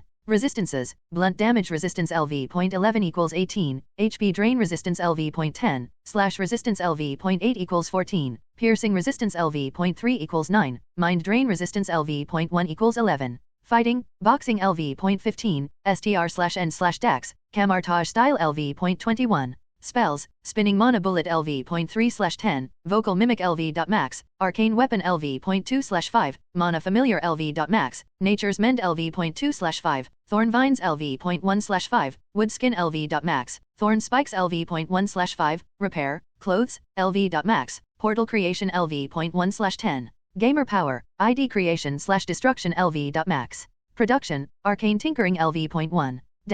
The progress of my skills and my stats made me feel like a brand new being. My muscles were finally starting to become visible, my flexibility had improved marginally, my thinking speed made a second last a lot longer than it did ever before, my perception of the world made it look more colorful. My daily meditation also helped with the progress of Mind Fortress. My control over my emotions while not under the effect of my powers developed quite nicely. When I finally closed the nth book about how their dead language would become the most developed language in the world, the Ancient One called my name from behind me. Adrian, I feel you might be ready. Ready? For what? I have a task for you, to prove your skills. New emergency quest. Stop the idiots. Objective, a group of Satanists decided to kidnap some kids to sacrifice them, in the hope of satisfying a demon and making it satisfy their wish. Stop them before they kill the kids. Time limit, 11 hours 59 minutes and 59 seconds. Reward, 5000 XP, random item box, random skill book, 1 pp. Where do I have to go? I said quite quickly. The mention of the possible death of kids made me immediately go into serious mode. Italy, Milan, here is a picture of an area near the building where the group is. I snatched the picture, catching every detail so I didn't teleport wrongly. When I felt like I was ready, I stored the picture and looked at the Ancient One. Can I have a Jian and some chains? He smiled, making the items appear in front of me, which I quickly stored. The sword appeared on my side with a scabbard attached to my belt. The chains instead remained inside my inventory. I snapped my fingers and a portal opened. On the other side, the green forest of the picture could be seen. I will be back. The Ancient One remained silent, his calm facade remaining until I went through the portal, his eyes flashing for a second with worry. Chapter 30. The smell of wet grass filled my nostrils, the coldness of the night made my mind more alert, and the feeling of the ground under my feet, of the contact with nature made me calmer. With every step I took, the trees and bushes moved away from my path, showing the optimal path to the warehouse where the Satanists were. Bending mana into the shape of glasses, I placed them in my eyes, and my sight got magnified the more mana I pushed inside the glasses. A new spell I had copied from one of the sorcerers at Camartage, just changed it so I could use without needing spell circles. New spell, Nostradamus Sight LV.max. I ignored the rest of the notifications since I already knew what the spell did, and instead started counting the number of enemies I could see on the outside of the building. It looks like they were mercenaries rather than actual magicians. The fact that they were holding machine guns gave them away. Also, the mana around their bodies was being produced and dispersed in the air and wasn't being controlled in any way. Something I noticed was how magicians treated their enemies greedily and did everything they could to ensure as little mana waste as possible while casting spells. Seeing someone waste their mana like that meant they weren't magicians. Before teleporting though, I activated the Raven rune and gave a closer look at the building. Discovering the locations of traps and cameras while flying made me able to open a portal in the least surveilled area of the building. Finally, inside I evoked Ivy as a scout. Her being a plant made her quite silent. She now looked like the vines from the trees in the Amazonian forest, her length almost 5 meters, and she was also able to attach her body to walls and move like a snake. Perfect companion for a stealth mission. Going low, I started sneaking through the building, my perception helping me notice traps and enemies that were about to discover me. Talking about enemies, I had my first kill, of a real human I mean. He was blocking the only way forward, and using a portal would have made too much noise, so I had one last choice, something I have tried to not do until this point. Ivy moved on the back of the Satanist, instantly crawling through his clothes, going around his neck and placing herself in his mouth to make him unable to scream. What followed was the quickest kill of my life. Mana bullet to the head, gone. The fear, the despair, the life, nothing remained, only empty glass-like eyes staring at me. But I felt nothing, not because of my powers, but because this had to be done, and the guy had dug his own grave. The people who say killing is bad have never met danger in their whole life. I had never killed before, but I had been close, during the rough days as a hobo. I hadn't felt bad before, I won't feel bad now, not when the person I killed was going to sacrifice kids only for stupid material goods. Looking at the body for another minute, I stored it inside my inventory, making Ivy absorb the blood from the ground to not leave any evidence, and continued my search for the kids. Nothing would stop me. There were other encounters, but luckily they were stupid enough to not make guards make patrols in groups of 2 and instead were always alone. Thanks to Ivy, the kills were easy enough to eliminate them silently and quickly. After 1 hour of searching the building, I finally found where they kept the kids. My anger was close to exploding when I saw them, malnourished, some having scars, and yellow and purple bruises. What made me certain I would kill everyone in the building was a little girl, no more than 6 years old, laying on the ground like a lifeless body, white stuff coming out of her lower parts, both of her legs and arms removed, leaving behind just a piece of meat with no mind. I had to check her pulse to make sure she was alive. I had a mouth but I couldn't scream, I wished for blood but I couldn't take it. I wanted to destroy everything and I will, but saving them is more important for now. Who are you? Please don't hurt us. A low masculine voice said from inside one of the cages. His voice came out strained because of the visible absence of food and water. He was the oldest of the bunch, barely 10, putting his body in front of the others, looking at the girl in front of me with worry. Seeing his attempt at heroism, I smiled. Tears risked coming out of my eyes, but I remained stoic, steeling my mind and stopping my emotions. Finally calm, I rose from the ground and summoned a portal to Camartage, the warmth from the other side making all the kids tremble just a bit less from the cold night. I am here to save you. Go to the other side and you will be safe. No more harm will ever happen to you. I felt my charisma work to the extreme to make me able to express safety through my words, my skills working overtime, and my powers bending under my control for the first just to make sure these kids would listen to me and go to a safe place. The kids ran, it was the logical thing, compared to a dark cold small room they to a warm sunny open space and told me which one was better. The older kid made sure everyone walked through, helping the weaker ones to walk through, and then only me, the girl, and he remained. I looked at the girl, my anger spiking once again at the visible torture she had to go through. She was 6 or even younger, for God's sake. How could anyone do this to someone so young? Take her to safety. My voice came out even, but my emotions were anything but that. He nodded, quickly raising her from the ground, her body frail like a doll, and for the first time I saw her eyes move. She looked straight at me, her eyes piercing my soul like a sword, a single tear coming out of her right eye. That was the last thing I saw before closing the portal. And then hell broke loose. Chapter 31. My familiars are a part of me, of my mana, and they share my emotions. If I am happy, they are happy. If I am sad, they try to cheer me up, and when I am angry, they do everything they can to help me. I feel my veins fill with pure mana as obsidian does everything it can to help me with what I am about to do. Ivy punctures the ground and twists around my arm, glowing like a bulb in the middle of the night, while raw nature energy fills my body and repairs whatever damage I was doing to do it because of the high quantity of mana. The ground started trembling, but my mind remained calm and furious at the same time. I knew I should be angry, to just kill everything in this building without even thinking twice, but my powers kept me from making stupid mistakes. So, I remained calm and collected, like a cold winter, my emotions like a fire inside a snow tempest. I heard voices coming to check what was going on, the light made from my mana and ivy attracting a lot of attention from a room that should have no light, but it was already too late. Death welcomed everyone inside the building. Different types of plants appeared from the walls, piercing, eating, slashing, poisoning, and killing all the ones that had made the kids suffer. My hands glowed with green mana as I walked on the ground. Some of the plants that had caused the damage created platforms that allowed me to walk without a problem. This won't last for long, I can already feel my HP being drained because of the high mana usage. Mana poisoning status effect. You are using enough mana to kill a man 3 times your size. Stop and let your body rest before you kill yourself. Effect, minus 100 HP/S.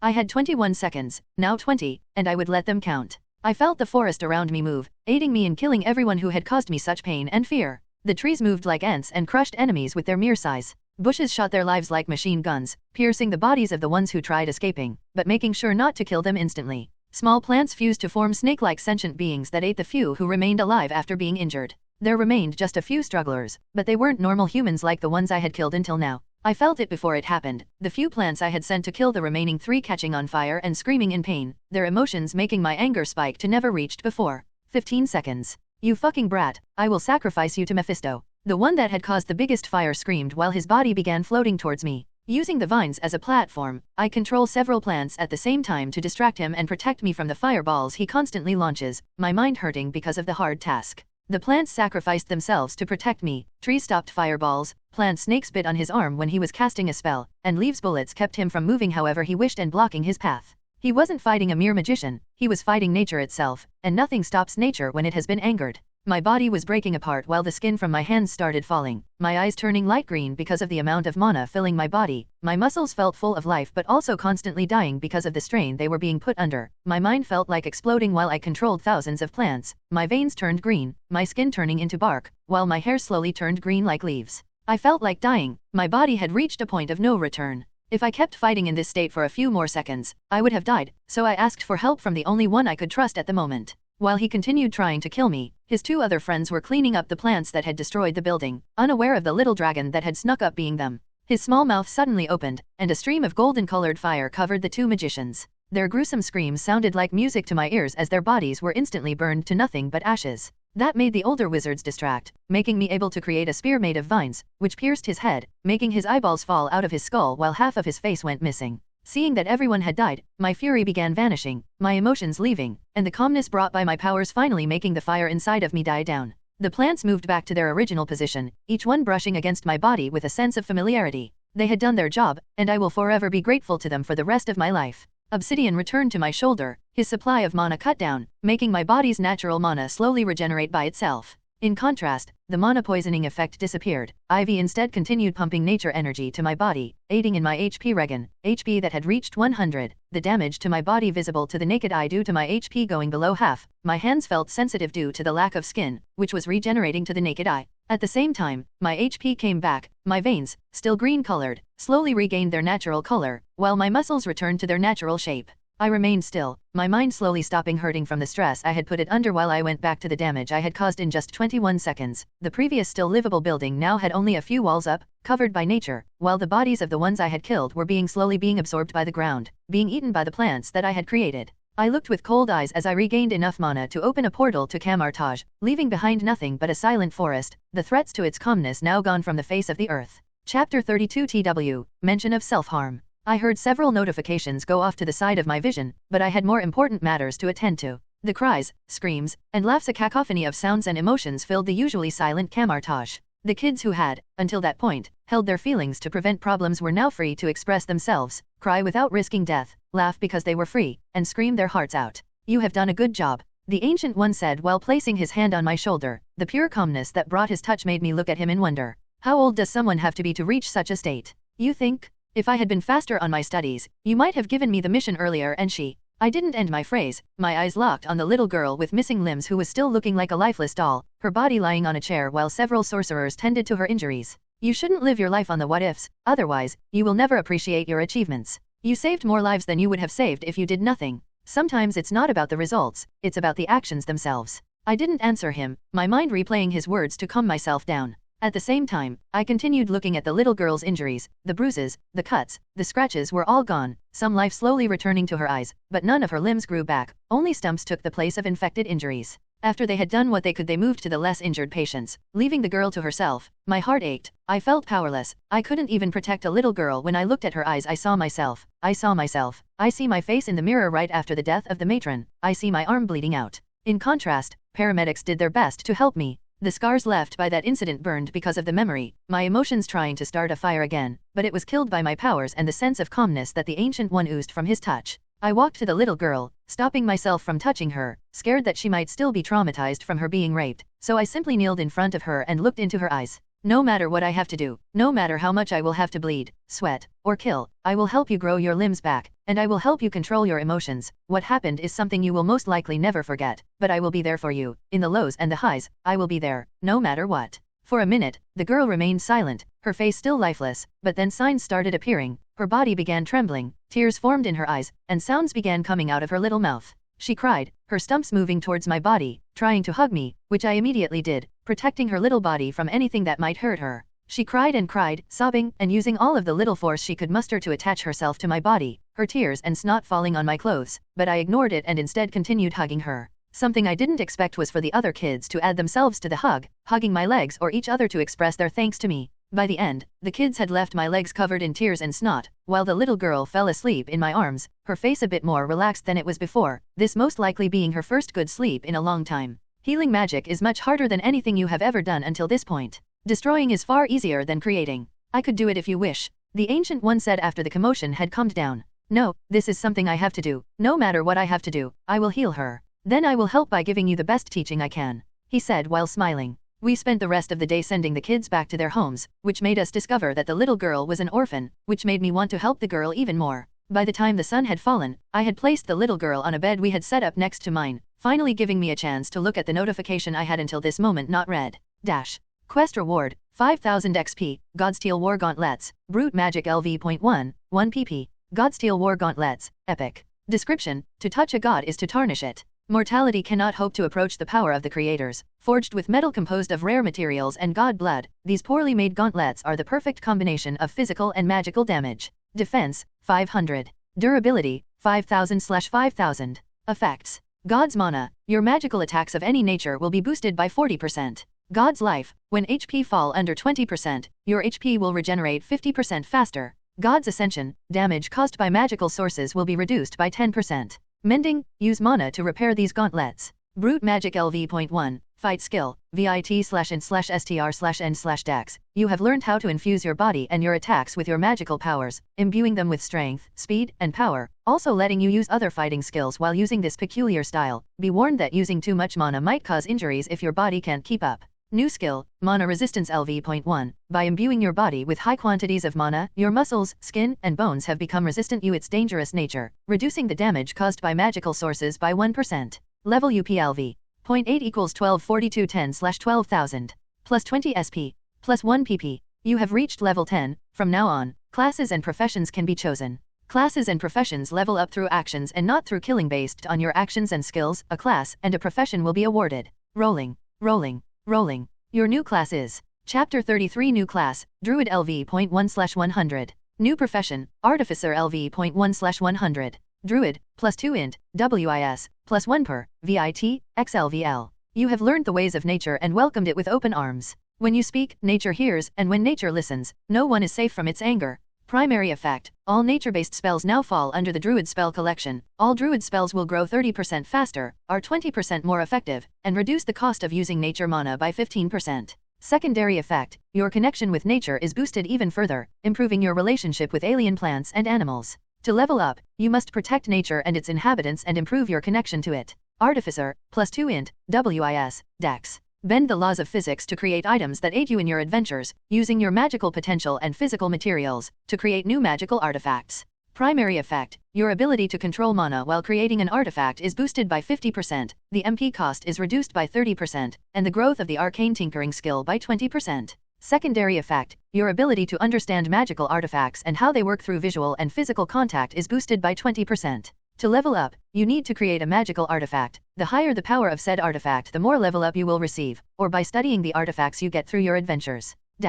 I felt it before I read it. My nature mana became even brighter, powerful. It felt heavier but also easier to manipulate, and it listened much easier than it ever did before. The mere act of trying to use it made my veins turn light green, my skin gaining a sort of wood-like texture, while the fingers form where the mana was coming out were covered in grass, but I cut off the mana. It all returned to normal as if no changes had ever happened. Ivy began swimming inside my mana and continued growing stronger, bigger, and longer. The changes that had happened to my nature mana had also changed her. I continued testing out the changes to my mana, also creating a wood sword that was categorized as a common item through the use of a piece of wood and arcane tinkering. It was nothing noteworthy, but I had done it without anyone's help.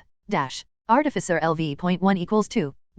Storing the sword away, I was about to continue my test when the muffled cry of the little girl on the bed next to me made me snap my full focus to her. Before she even thought I was next to her, my mere presence seemed to calm her down. My hand patted her head while I infused her body with nature mana to try to help her, even if just a little bit more. I spent the rest of the night like that, making sure she was okay while I meditated and kept Nature's Mend activated the whole night. The night might not have been efficient for my growth, but there still were some gains. Mediation LV.40 = 41. Nature's Mend LV.2 = 3/5. When I opened my eyes, the little girl also did. She moved her head around the room, the worry that she had in her eyes melting when she saw me. Colazione. Breakfast. I asked her, thanks Camartage Wi-Fi for letting me search for some words in Italian to speak to the little girl. She nodded but didn't say anything, so I picked her up and walked to the kitchen that was attached to my room. Uava? Latte? Pancakes? Cosa preferisci? Eggs? Milk? Pancakes? What did you prefer? She remained silent for a little while, but then finally spoke for the first time. Pancakes. Her voice made me wish to turn back time to kill the fucker who made her like this once more. Slowly this time, it came out weak, low, and with a lot of hesitation. Perfetto, saranno I migliori pancake della tua vita. Perfect, they will be the best pancakes of your life. Were the best pancakes of her life? Probably not, some came too thick or too thin, but I was still able to make some that were good enough to be defined pancakes and placed the plate in front of her, sitting next to her with a fork and knife. Apri la bocca, sta arrivando l'aeroplano. Open your mouth, here comes the airplane, I said with a smile after cutting a piece and moving it to her mouth. Non ho 5 anni. I am not 5, she said that, but she still took the bite with a small smile. While making her eat, I also evoked Ivy and Obsidian to make them eat the pancakes that weren't good enough to be served. They seemed happy enough to become my cleaners. Cosa sono? What are those? The little girl's head spun towards my two familiars, her little eyes sparkling with wonder at seeing them. They noticed the stare and moved up to the table. Obsidian moved slowly towards the girl, feeling my emotions made him wary of possibly hurting her even further. Ivy remained where she was on the table instead, making for the reaction she could have to Obsidian. Sono amici, mi hanno aiutato a salvarvi. They are friends, they helped me saving you all, I tried to reassure her, petting Obsidian and showing her how much he looked like a puppy. Obsidian finally got close enough to her, and after smelling her twice, he licked her near the neck. Fil solitico. It tickles, she snickered from being touched by Obsidian's tongue. Seeing her happiness and finally having me let go, Obsidian began moving his head against her face, while Ivy helped her eat by using the knife and fork in my place. Seeing the scene from an outside point of view was very strange but also cute. After she finally finished eating, she looked at me, then back to the ground. I could feel the embarrassment even without looking at her. Grazie. Thank you, she thanked me in a low voice, her black hair covering her face cutely, and the presence of Obsidian didn't help. If she dies, I will kill everything in this universe and then myself. Chapter 34 Smiling at the little girl eating happily thanks to Ivy's help, I take the moment to use my perk points, already knowing what I need the most right now. Dash. You have bought 2 new perks, Large Lake, Fast Learner I, MP, 420/420 equals 630/630, ins 15. All skills will now grow 10% faster. Dash. I felt it in my veins, a previously absent amount of mana getting absorbed by the air around me to fill my body. My mana pool was the size of a small lake, and now it felt like a sea, something you know has a limit but you have no way to perceive it. I felt my muscles get revitalized by the abundance of nature mana, my perception getting sharper thanks to dimension mana, my mind already sharper thanks to my elementless mana. Taking a big breath of air, I closed the window just in time to see the little girl finishing the pancakes. Wait, I still don't know her name, I am an idiot. Io sono Adrian, come ti Kayami too. I am Adrian, what's your name? She only realized that she had finished her pancakes. A bit sad, she turned towards me and told me her name. Mary. Though she still spoke softly, she seemed a bit less distant when talking to me, and the presence of obsidian on her lap seemed to calm her down. I nodded and was surprised to notice a notification I hadn't realized had appeared while she was sleeping and I was meditating. Dash. You have become a paternal figure for someone. Relationship. Mary, father 100/100. New perk. Papa Bear. No matter what happens, no matter what you will have to do, and no matter what remains of you after you are done, you will push yourself past any limits to protect your family, no matter what. Effect, when someone considered part of your family, also counts familiars, is under attack, in danger, or requires help, all your stats/skills/perks will be 50% more effective. This perk was created by the gamer's resolve to protect Mary and those he deems worthy. Dash.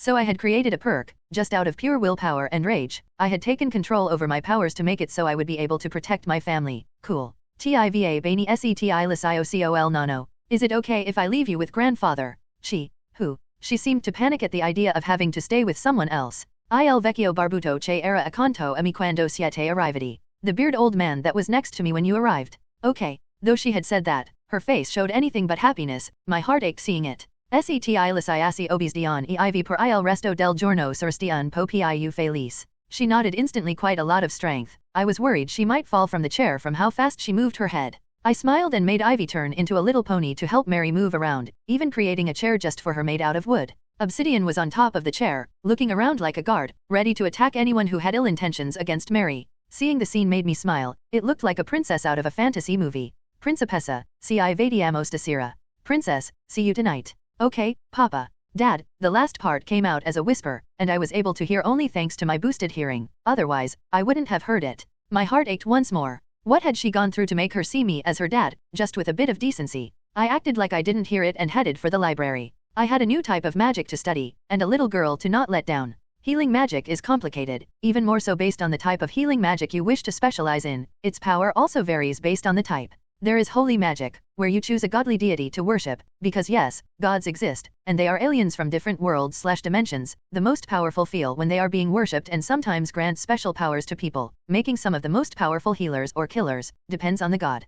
Considering how I didn't want to become someone's slave, I immediately discarded the idea. Next was nature magic, something I already have, but its healing powers are limited, they can't create out of nothing, and they only help regenerate what already is there, so this one was also discarded. There are those just born with it, who have a specific type of magic school already ingrained in their body, and only need to learn how to use mana to heal even the most serious wounds. They are rare, and those able to heal missing limbs are even rarer, so also no. This left me one last choice, blood magic, not the dark type mostly seen in movies and books, but the one that can be used for the good of others. Missing limbs, organs, and even old scars could be healed with this, but once again, it can't create out of nothing, and it needs materials that I can easily supply. How? Because I can fucking regenerate. When I read about blood magic, I thought of possible ways of procuring human meat that I could use to make Mary's limbs grow back, and my mind fell to only 2 options: kill some people to get an infinite amount of organs and limbs, or use my own body. From what my powers had shown until now, unless my HP fell below half, no damage would become visible to my body, so I am a limitless bank of organs and human meat.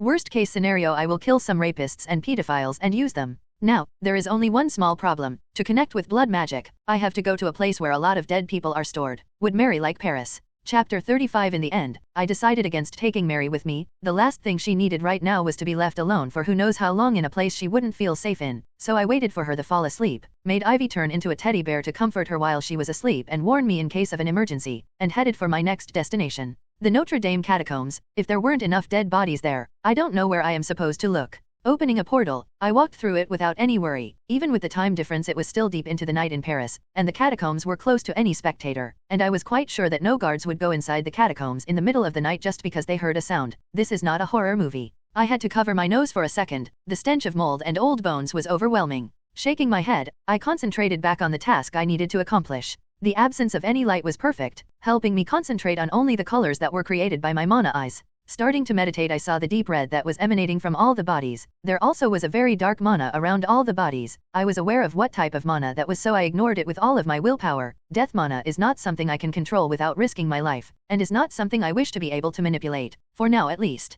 Concentrating on the deep red mana, I felt it pulsating like a human heart. It had a rhythm, and all the mana inside here followed it. It produced no sound, but my heart still heard it. Death was something that made everyone equal. The mere fact that the mana all followed the same rhythm was a proof of it. In death, there was no money, no power, no fame. There was just your dead body, your decaying meat, your drying blood, the maggots eating what is left of you. But even after all of this, the mana that composed your body, the mana that made your heart beat, your muscles move, your organs work, it still exists, and it simply goes back to become one big organ, the heart of this world, which will never stop beating even after humans stop existing. The mana slowly crept towards my body. It felt cold and warm at the same time, its pulse slowly making mine change to accommodate it. My heart became part of this organ. It became one with the mana. My muscles welcomed it. My organs breathed with happiness at finally becoming part of it. Visible changes were happening to my body. My closed eyes turned red like the mana. My hair gained a red hue. My nails and teeth became sharper. My muscles grew to welcome more and more mana. My bones elongated. My body became taller. My nerves became closer and closer. My organs working overtime to welcome all of these changes.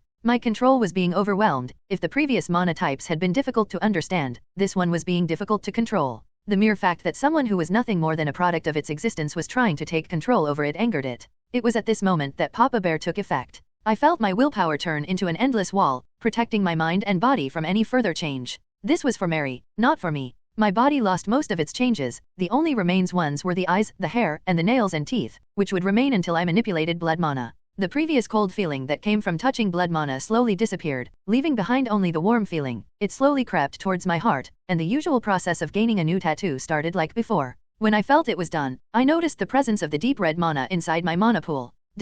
World's heart. Effect, you have become part of the world's heart. You have been welcomed as part of it and someone worthy of controlling. What may bring is unknown, whether it's death or life purely depends on your decisions. Secondary effect, your HP is now, Vits 200, and your HP regen is now, Vits 20.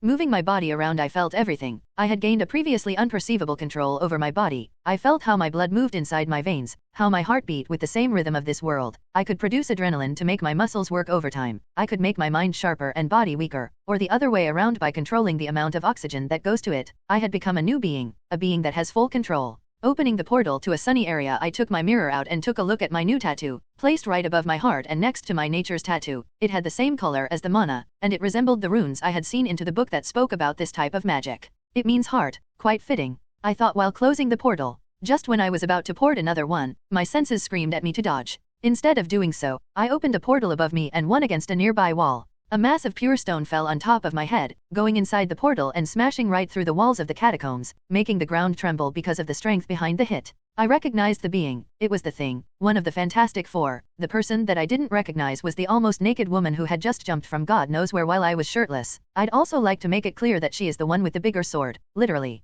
Chapter 36. Are you with them? I will eliminate you too if you try to stop me, the almost naked woman said while raising her swords at me. Leave, kid, it's not safe, he is not with us, the Thing said while getting up. Some of the stones that composed his skin had lost some of their integrity. I heard it, the screams of anguish from the mana inside of here, the plea for rest. Most, if not all, of the bodies here have already gone through enough pain to kill any adult man from our time in a few seconds, and all they want is to rest. My mana charged up, my eyes glowing with red energy as I looked at the woman who raised her sword at me. My body got fueled by blood mana getting strengthened by the life that it carried with it. My skin started turning into wood, creating a wooden mask that covered all of my face but my eyes, while my hands glowed with golden mana chains slowly appearing around my arms. A mix of 4 colors created a strange picture from an outside point of view. Leave, this is not a place for a fight. My voice came out harsher than I thought it would have. The anger carried over from the blood mana, strengthening my vocal cords to carry out its anger. Fuck why dash. I shut her down by pushing her inside a portal I created with veins that came out of the ground, the other side of the portal at the bottom of the Senna.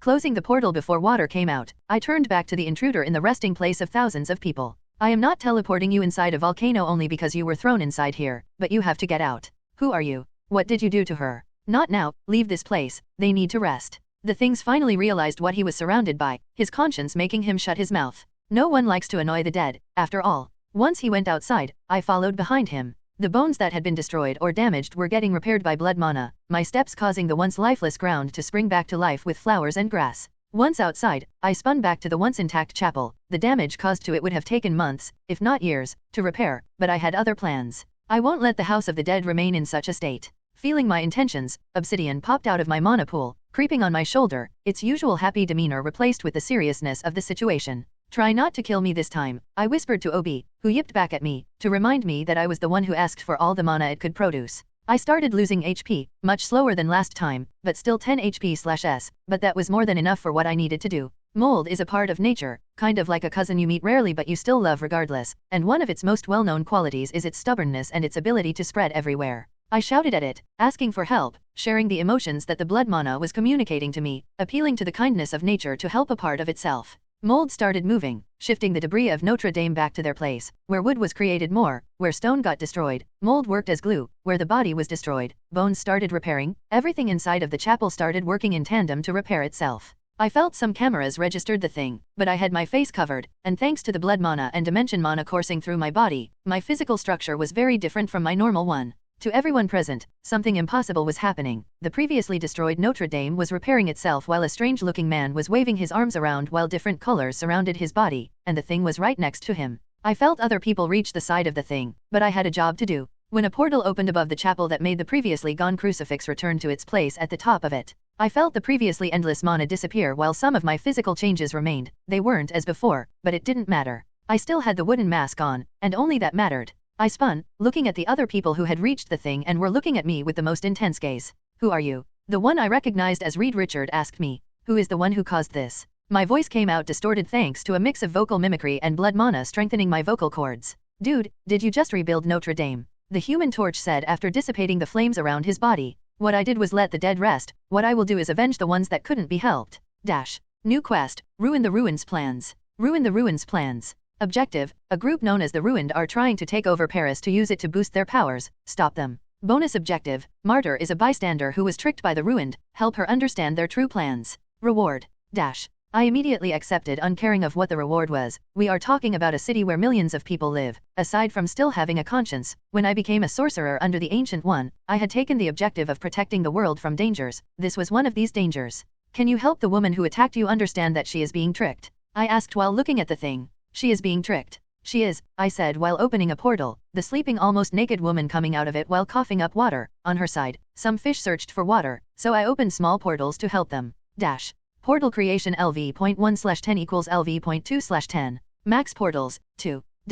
You deal with her, I will take care of the Ruined. A portal opened below me, and I disappeared, leaving behind several stunned people. Chapter 37. Felt it before I saw it, the screams of the world, shouting in pain and anguish, feeling pain itself and sadness at the death of its creations. The plants were slowly dying, the life was being absorbed from humans and animals, a tear in the fabric of space was slowly making monstrous beings creep on our world. The heart of the world beat in anger, Mother Nature wished for vengeance, the stability of our dimension wanted to be repaired, and I am but a human with the power to enact the revenge this world deserves. Standing from the top of a building, I stare down at the construction site glowing with its energy, some strange beings moving around, tinkering with never-before-seen technology, the pollution that was harming the world coming directly from those. I felt my anger spike, influenced by the emotions transmitted by the mana around me. A cold, unstoppable, and merciless rage would fuel my following actions. As another beat came from this world's heart, I took action. Opening a portal right in front of who I assumed was the weakest of the bunch, known as the Ruined, I summoned several thorn spikes piercing his arms and legs. I refrained from killing him because of the presence of two types of mana inside his body. One felt oppressed and screaming in pain, the other was constantly polluting the world with just its existence. They are possessed, I quickly assumed. I had read something during my studies under the Ancient One. There exist beings made of pure energy that take control over the bodies of beings to live. Right in front of me is one such being. Remembering how to deal with this type of being, I covered my hand in my natural mana, trying to recreate the spell that I had seen in the books, but considering how this was considered quite an advanced spell it would take time that wasn't given to me. My sense screamed, immediately opening a portal, I redirected the course of a green blast towards the air. The spikes that locked the being I had attacked first were destroyed by a man covered in stone armor, letting the wounds regenerate by themselves. I was surrounded, beings similar to the first one I had attacked were all around me, while some stood out. The one that had blasted the green energy was the first one to speak. You stand no chance against the ruined, so let us use your body to conquer this world. We are already becoming stronger by just being here. His voice came out crooked, his body was mostly brain, his body was made of dried muscles and only bones, and he had to use crutches to even remain standing. Silence fell once again, the tension continued becoming thicker while we stared at each other, their army slowly creeping towards me with small steps. Obi, scare them out. Popping from above my head, Obi-Zidon came out with its mouth already filled with fire. The moment it came out, it didn't directly aim to hurt and instead create a wall of fire blocking their vision and giving me a moment to learn the spell to send them back to their plane of existence. First step was to recreate the spell circle with my mana, which was already hard by itself, while imbuing the spell with intent, and lastly to fuel enough mana so that the spell can actually be cast. I gave it more and more mana, some of Ob's mana even getting absorbed in the process, so that my disguise would not fall because my mana was depleted. Get him. The walking brain on sticks shouted, and the man with stone armor was already rushing towards me, pushing through the wall of flames thanks to his armor, only receiving some minor burns. His arm rose in the air, ready to smash my head against the ground, but Ob didn't defend me. Why? Because I am ready. With an impressive speed, boosted by the blood mana coursing through my body, I smashed my palm against the body of the walking tank, doing little to no damage, physically at least.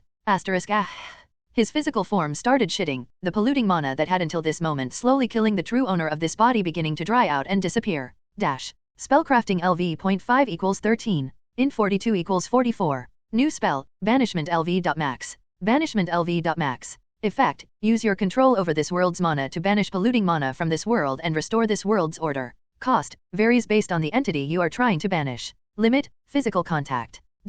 The armor fell to pieces while on the ground, a pale-looking man was left behind, the burns still present on his body, so to help him get out of this precarious situation, I teleported him away, while also healing the damage done to his body with the aid of blood mana and my flesh to cure his wounds. New spell, Bloody Heal LV.1/5. Bloody Heal LV.1/5. Effect, through sacrifice, you can close the wounds, repair the bones, and regenerate the muscles of a person. The higher the level, the higher the effect of the heal. Cost, depends on the amount of HP, blood from others, used and MP. Current limit, can't regenerate missing limbs and organs. I ignored the fact that I had just created the exact spell I need to heal Mary, and instead take a look at the people surrounding me, the faces they were making at the fact I had just made on of their return to normal was worth every single HP, MP, and SP I will be using in this fight. Planes start growing around me as the air trembles because of my control over this dimension, while my body grows stronger thanks to the anger fueled through my body from blood mana. Their faces showed fear, their previous security and pride replaced by a impeding feeling of doom. The safety they had in the protection given from bodies that weren't them had already gone to fuck itself. They were cocky, and they received what they deserved. Who is ready to go back home? Chapter 38. Whenever I moved, the world aided me, the nature bent itself to protect me from damage, energy blasts were redirected through portals, the constant beating heart of this world fueled by my body with strength. I continued moving, not stopping for even a millisecond, because that wasted time would only lead to my death. My body is slowly breaking apart from the amount of mana coursing through it. If I were to reduce the amount, though, I would die instantly because I couldn't keep up with all the spells, so it's a fight against time. Moving with intention, I push my hand against the nth parasite as I push the mana poisoning the true owner of this body out of this dimension, allowing a nearby enemy to blast my back with another green energy blast, lowering my HP even further. Fuck. I thought as I opened a portal for me and the now freed human to move away, teleporting us to a nearby roof, away from their scope of perception and giving me a chance to breathe and meditate. Obsidian is sacrificing some of its own HP and SP to heal you. HP 945/4200 equals 3000/4200. SP 500/2400 equals 2400/2400.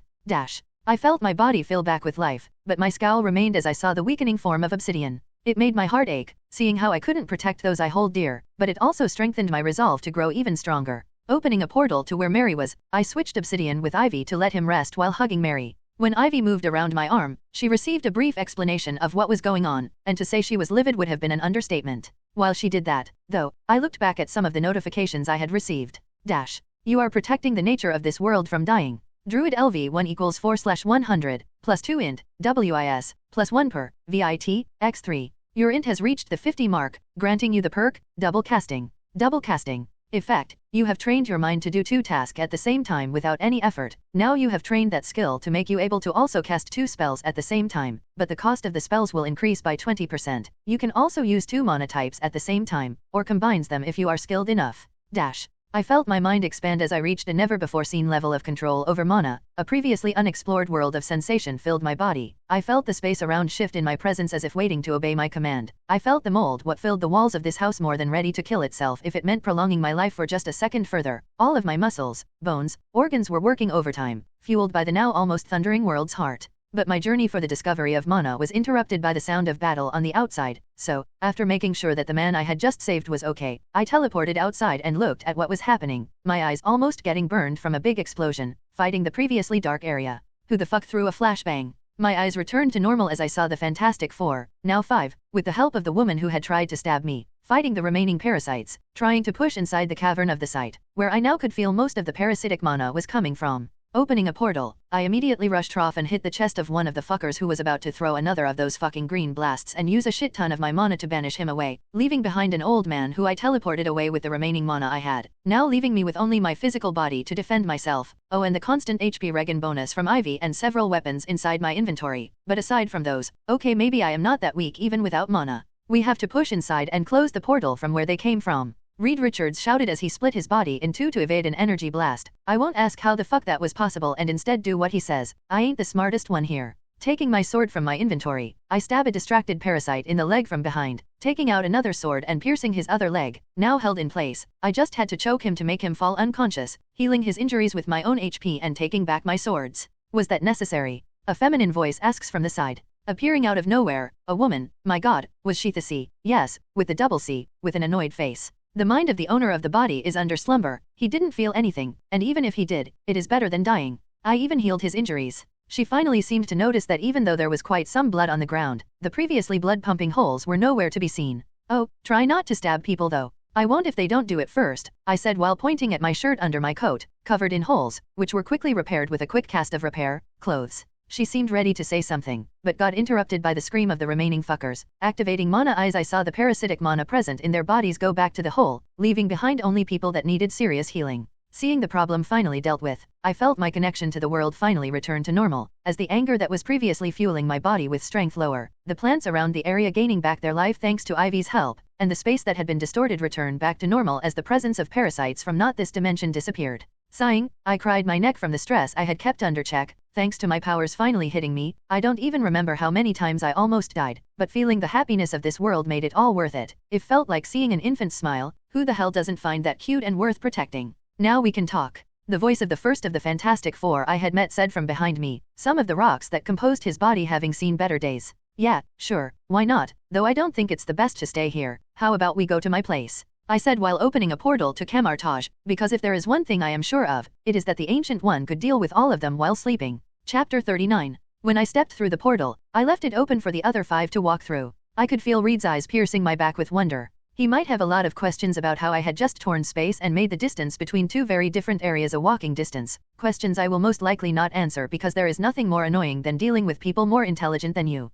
When I saw all the 5 passing trough, I close it, and finally let my mind rest by removing all the physical changes I had done to my body to hide my identity. One thing about being just a normal kid, is that even if they see my face, would they even know my name or who I am? Also, most of the things that connected me to my previous life are already gone, or are not easily accessible. I hear the gasps of some of the people here. My previous overbearing presence now felt more natural, as my aura took a more tame feeling. I embraced the calmness of nature, the vastness of our dimension, the experience of the blood that fuels everyone's body. I changed not only physically, but also in other ways that couldn't just be seen with the eyes. My height returns to normal, from 1.9 meters to my normal 1.8. My previously big muscles are now back to my normal and chiseled ones. The golden mana that covered my hands and the green veins and wood mask that covered my face also gone, leaving behind a normal 18-year-old, if not better looking and fit than the rest. You are a kid. The voice of the invisible woman states. Before anyone else could, I could see the other woman, the one who had crashed the thing through the roof of Notre Dame, deflate a little when she saw my real age. You just answered the $1,000 question. Are African dollars okay?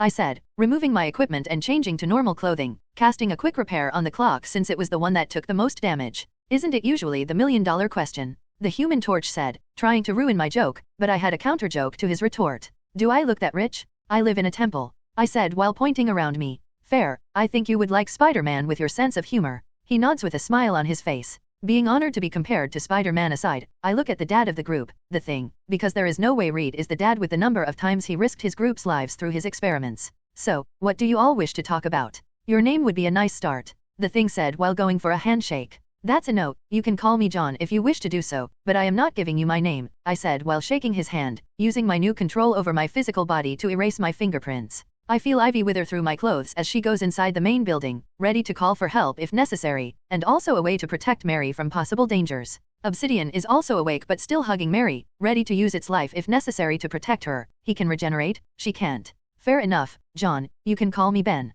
He smiled while saying that, at least I think it is a smile. A rock physiology doesn't help with expressing emotions. Johnny, Susan, R-.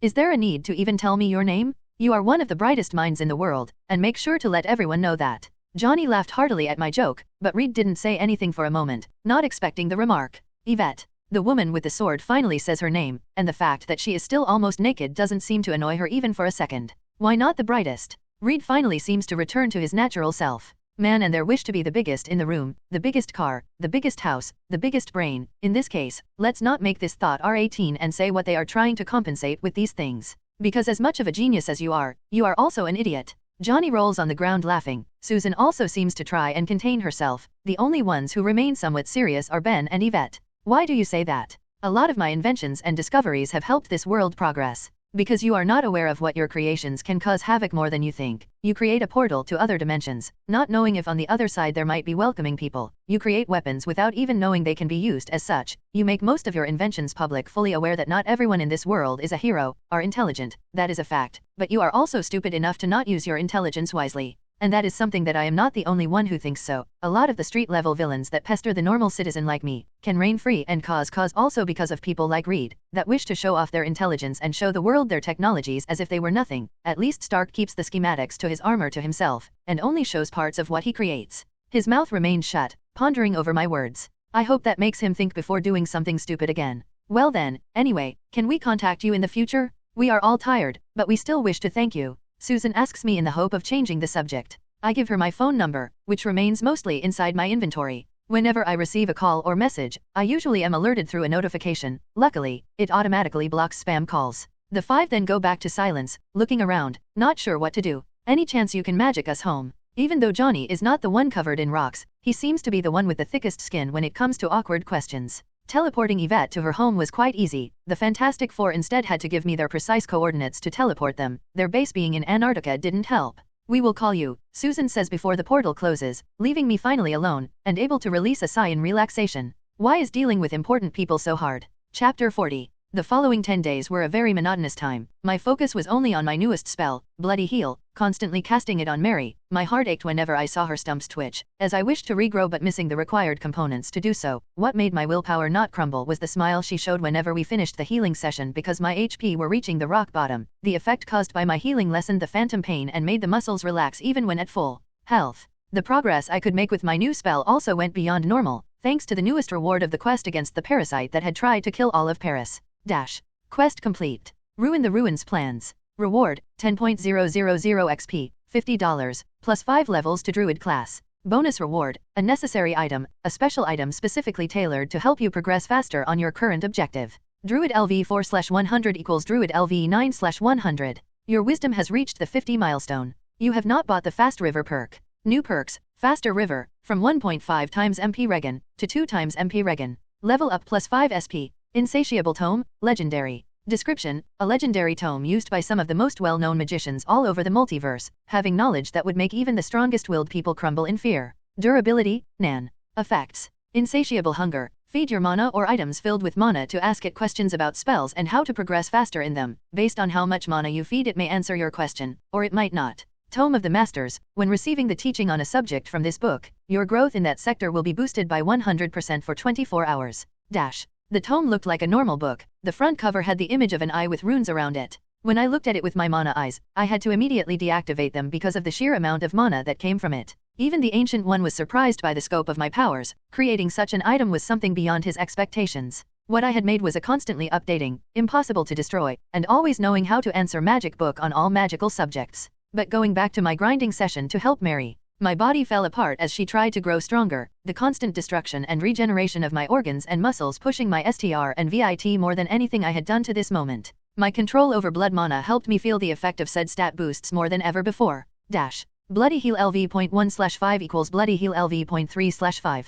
Current limit, can regrow missing parts of a limb or organ, but not the whole thing. STR20 equals 26. VIT29 equals 33. Physical form LV21 equals 35. Mana resistance LV1 equals 9. Biology LV8 equals 21. Dash. I could feel it. I was almost there. I just needed to push my body more. I just needed to push my mana reserve beyond anything I did. I was the one that didn't ask for help, and I would be a fucking bastard if I don't use every second of my time to help Mary to not suffer. She doesn't deserve this. She doesn't deserve any of this. She could have been healed by now. The Ancient One could have healed her in seconds, but I was cocky. I had to do it by myself. To show who what? My anger against myself rose as my body remained still as I continued meditating, my mind in a particular balance between anger and calmness, neither overwhelming the other. As I continued using the bloody heal on my own body to push it past the limit, I could feel creeping closer. My heart beat like a drum in my ears as the world's heart matched its own pace to try and help me, Ivy constantly healing my injuries to try and help, while Obsidian continued giving me mana to not let the training stop.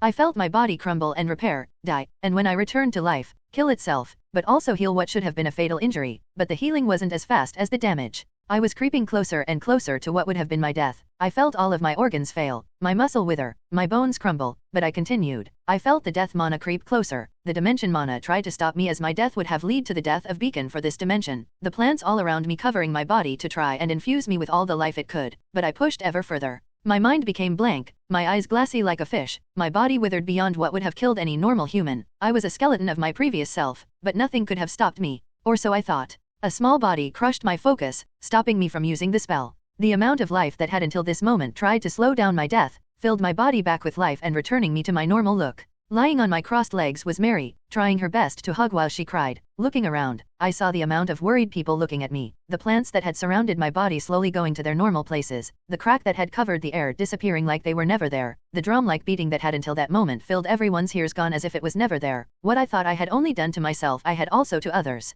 Per favori, non-Mariah Ank Tuesday. Please, don't die you too. Mary's voice came out between hiccups as she continued moving to try and hug me, failing miserably to do so as her missing limbs made her unable to move as she wished. I have created portals. I have pushed back Parasite back to their dimension. I have control over nature. The world itself is an ally of mine. I will fucking heal her. My mind ordered my powers, my anger pushed my potential beyond normal, and my mana obeyed my command. The stumps opened, and the bones grew back by themselves one by one. The fiber of the muscles grew as if they had always been there, and the skin came back with a pale tone. I had done it. The last thing I remember was Mary hugging me as I felt my mind feel the effect of mind drain hit it like a truck. Chapter 41. I woke with something resting on my chest, her little hands hugging me with all of her strength, thinking that if she were to let go for even a second, I would disappear like everything she held dear in her life did before being kidnapped. Obsidian was resting on my side, his little head popping out from under the covers, cutely yawning when he felt I was awake. Ivy, being the mom of the group, was caressing both Obsidian and Mary to make them calm down and sleep well. I felt fulfilled in feeling Mary's new limbs, in seeing her smile while sleeping, the nightmares she always had during her sleep seemingly gone, the phantom pain that made her limbs twitch while she slept now just a memory I hope will never remember.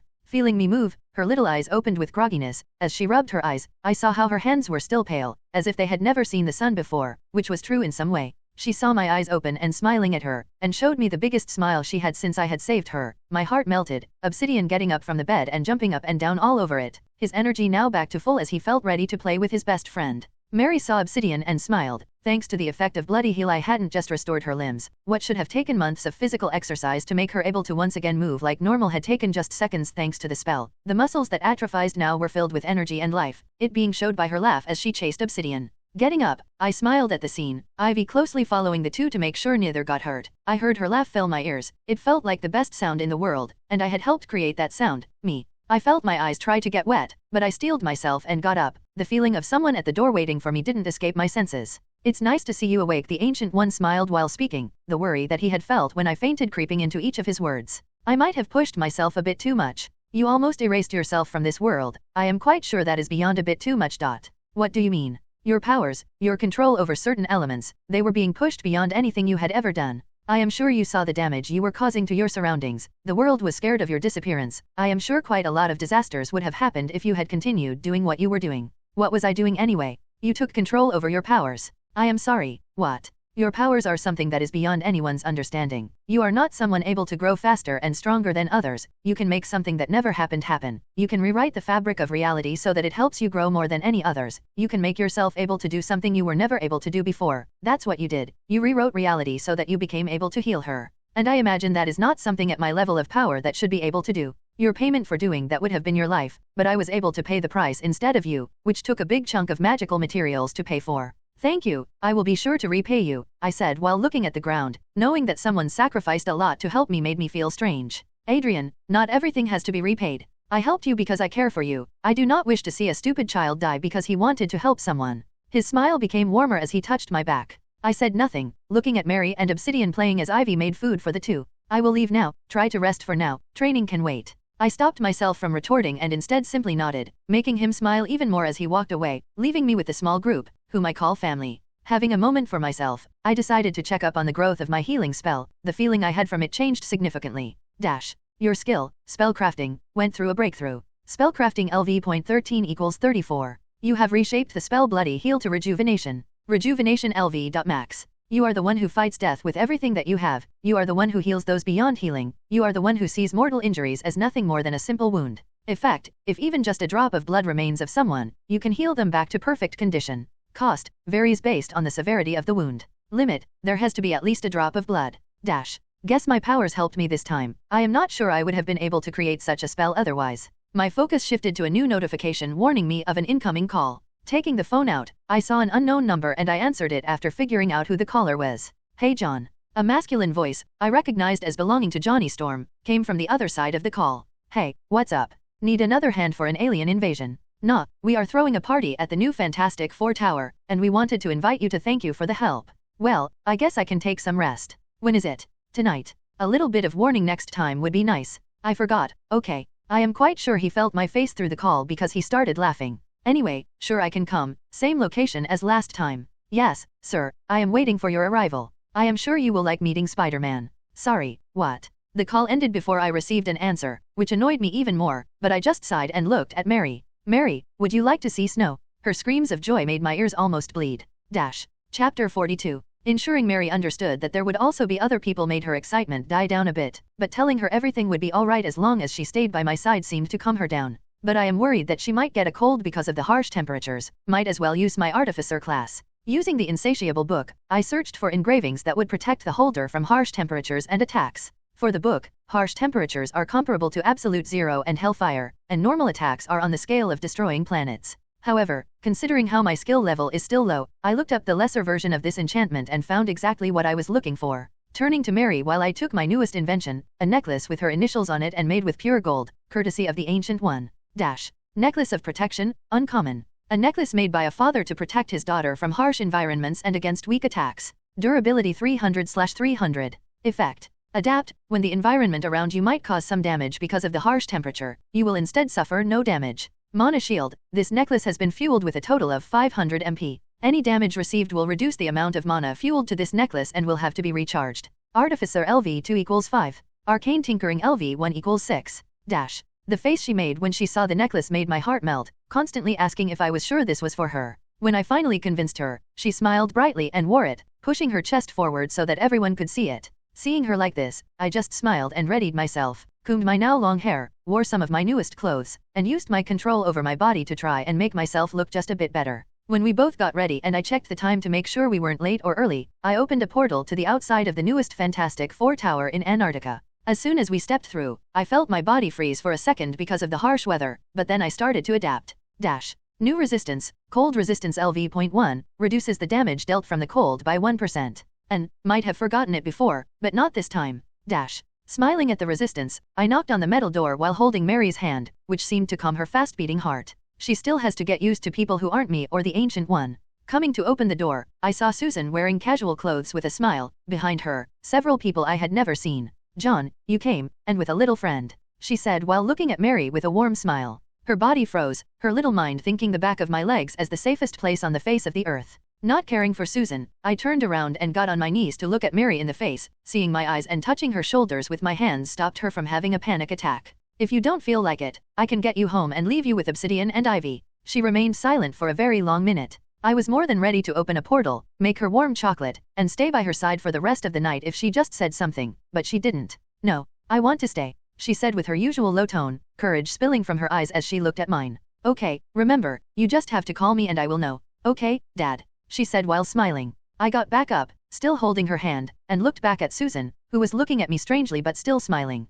What do we say to nice people welcoming us into their house? Thank you, she said with a small bow, making a come out of Susan's mouth. How about you go play with Obsidian and Ivy? She nodded instantly, and I took out my family to take care of her as I walked inside, leaving me with Susan. Dad? She asked me instantly. Faternal figure, I am not her actual dad, I just found her in a bad spot and saved her. How bad if I can ask? I looked at her, it seemed like the emotions that were inside of me still hadn't died down, even after all this time, the state I had found Mary in still made my mind burn with anger. You don't want to know. She remained silent and followed her to the main area where the other owners and guests were. John has arrived, Susan said loud enough to make sure everyone heard. The first one to approach was Johnny Punch, surely corrected, already in hand. Hey bro, took you long enough, ain't teleporters supposed to be fast? Ain't torches supposed to stay away from alcohol? Fair, is the kid yours? In some way, she is afraid of people, so if it looks like she needs help, please call me. He looked at Susan and, seeing the seriousness on her face, he nodded, his smile still there but a bit more serious.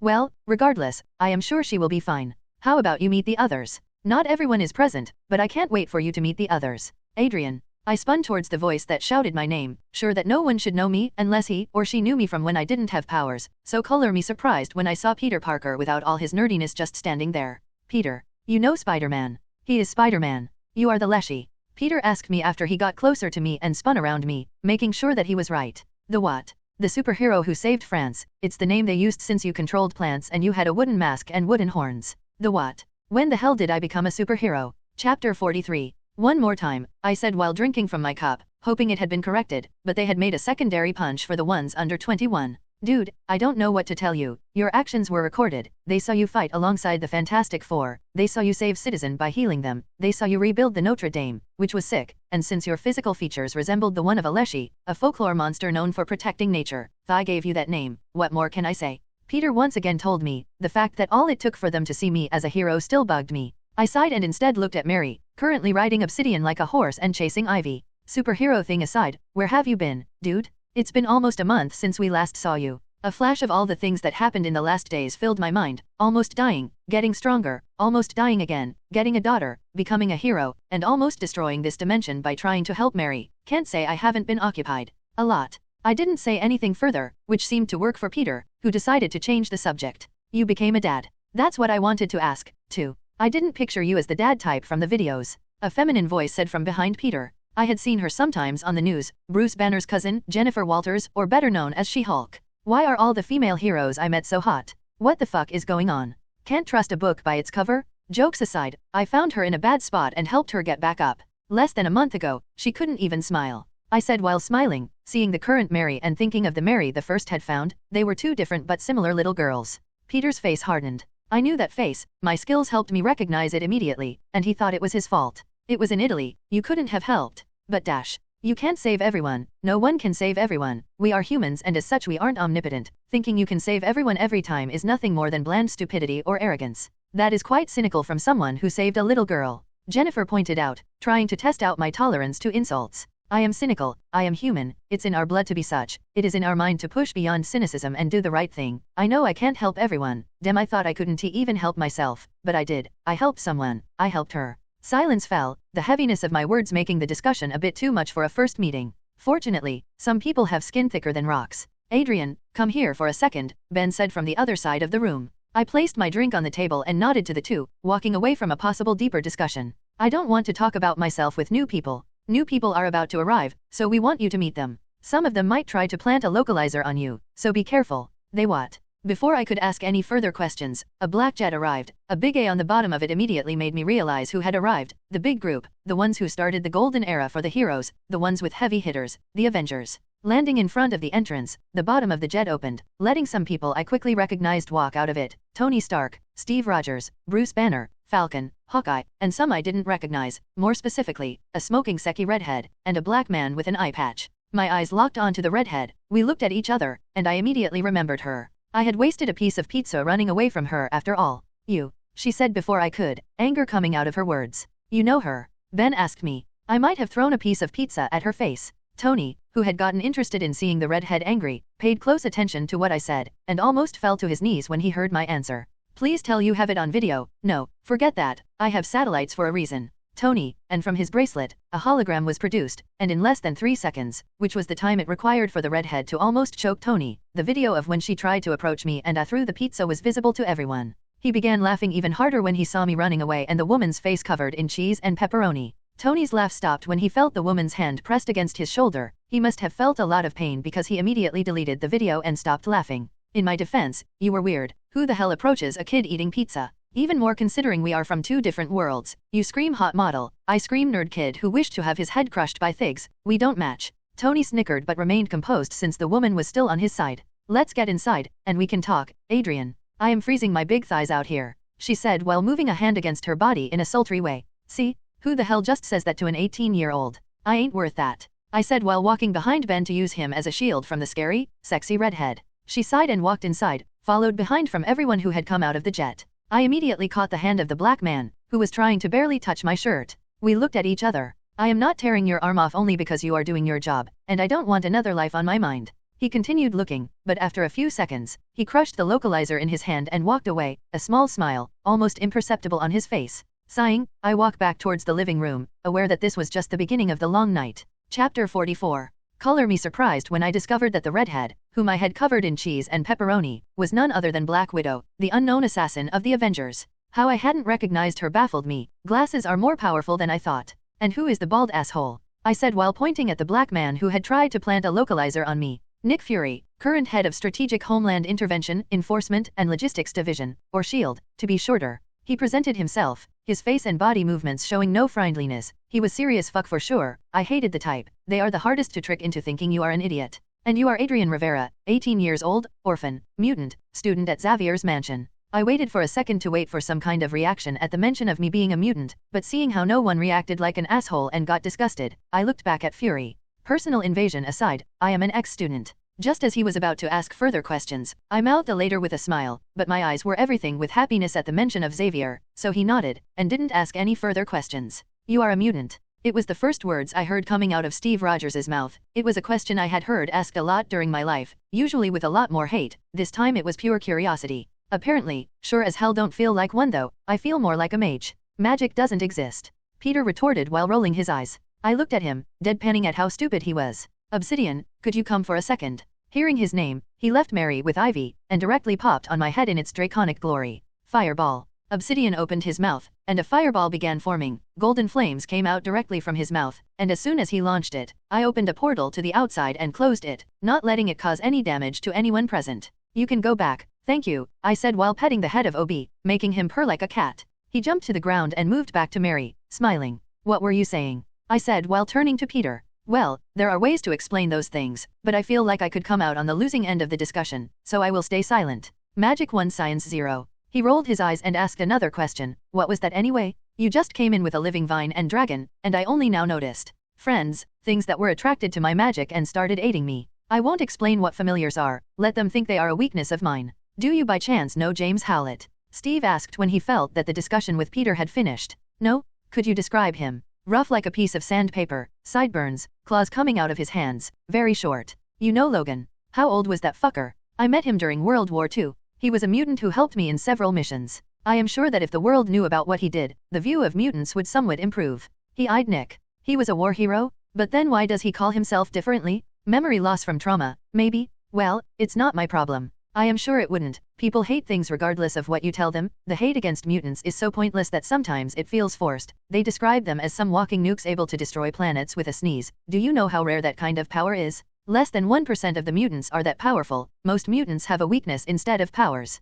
There is a guy whose mutation is just having a bird's body, weak bones, looking like he is about to die, and he can't even fly. We continued chatting, letting time pass as we continued talking about life and things like that. Tony talked mostly with Reed, the only other mind the room able to keep up with him. Ben stayed with Bruce, Natasha with Susan, Cap with Nick to make sure he didn't plant microphones everywhere, and I stayed instead with Peter and Yohani, sometimes talking with the oddballs that preferred remaining alone. Every dozen minutes, Mary came to me to make me play with her or ask for some food. She also started warming up to Peter. His presence was jolly enough to make Mary not see him as a threat. She stayed away from Johnny, though. The face he made when she ran away from him was hilarious. The night seemed to go perfectly, but then it all went downhill when the last members of the party arrived, people I knew quite well. Sorry for being late, Susan. Ororo stopped herself after just arriving with a teleport as she looked at me. She wasn't alone, though. Jean, Scott, Kitty, Kurt, and Rogue were with her, staring just as much as she did, all with different expressions. The tension in the room could have been cut with a knife. I prepared myself, my veins glowing with different colors as my tattoos emitted a weak glow.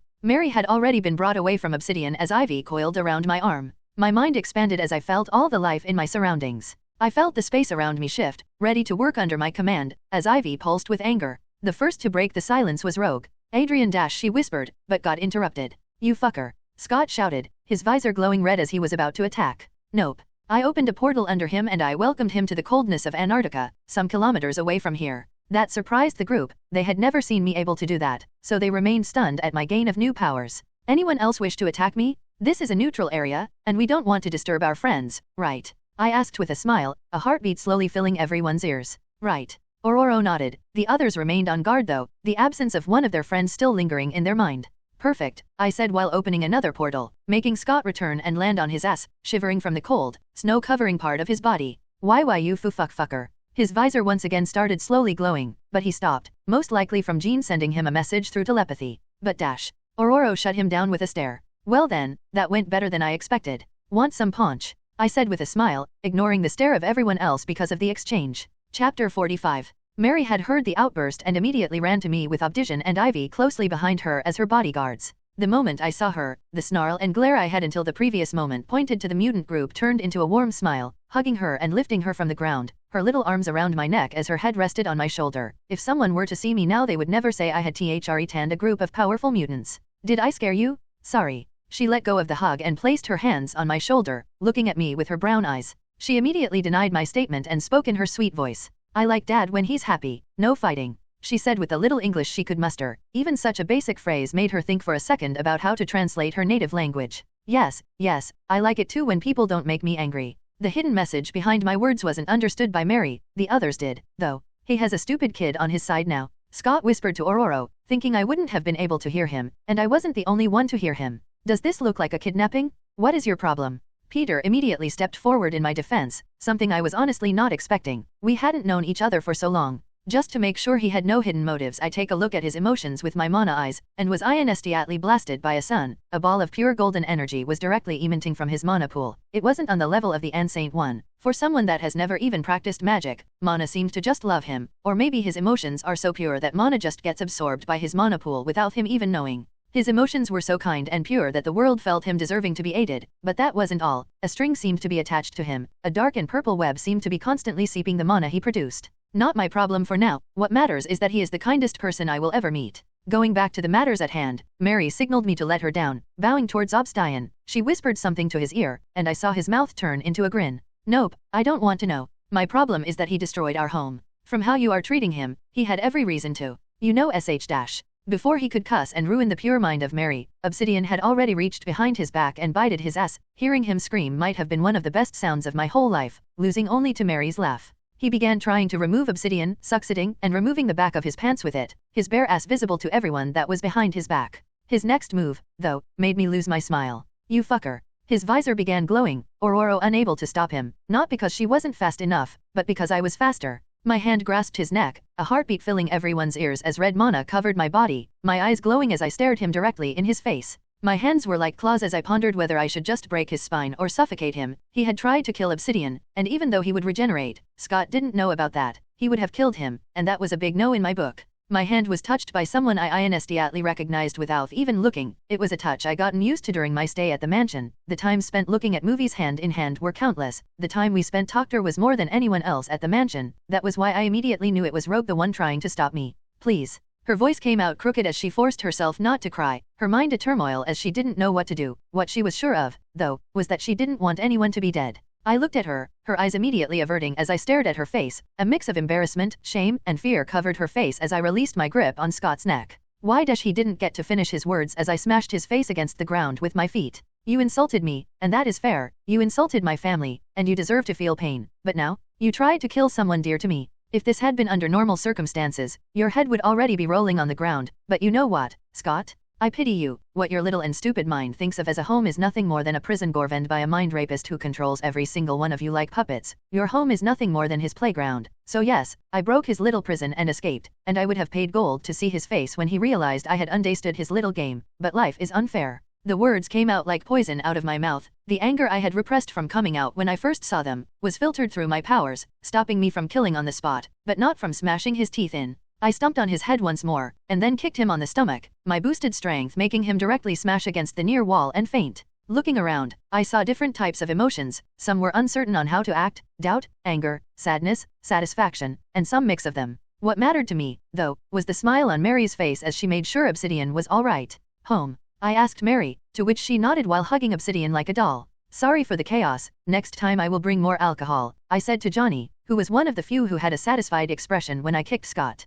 No worries, he immediately said, getting stopped from saying anything else by Susan's stare. I opened a portal and made Mary walk through, giving one last look at the people I previously thought of as friends. My eyes fell on Rogue last, her face a constant mix of several emotions, doubt being the constant one. I then turned back to the portal and walked through, leaving behind what I thought would have been a nice night. Chapter 46. Music could be heard from outside a room, and small explosions occasionally covered the music. Opening the room door, the Ancient One headed inside, his usual calm expression mixed with a bit of annoyance. Adrian. I ignored the sound and continued controlling the mana to try and create a shirt made out of purely mana strings, failing once again when I tried to add details to said shirt. Adrian. So this time I put even more focus and used all of my fingers, each controlling a different type of string. I wasn't having any cramp, only thanks to my advanced dexterity. Each string weaved beautifully with each other, creating patterns that would have been invisible to the naked eyes, when I tried adding an enchantment though the blew right into my face, forcing me to start again. Adrian. I was forced out of my focus just when I finally accomplished my objective and created a shirt made purely of mana with several enchantments.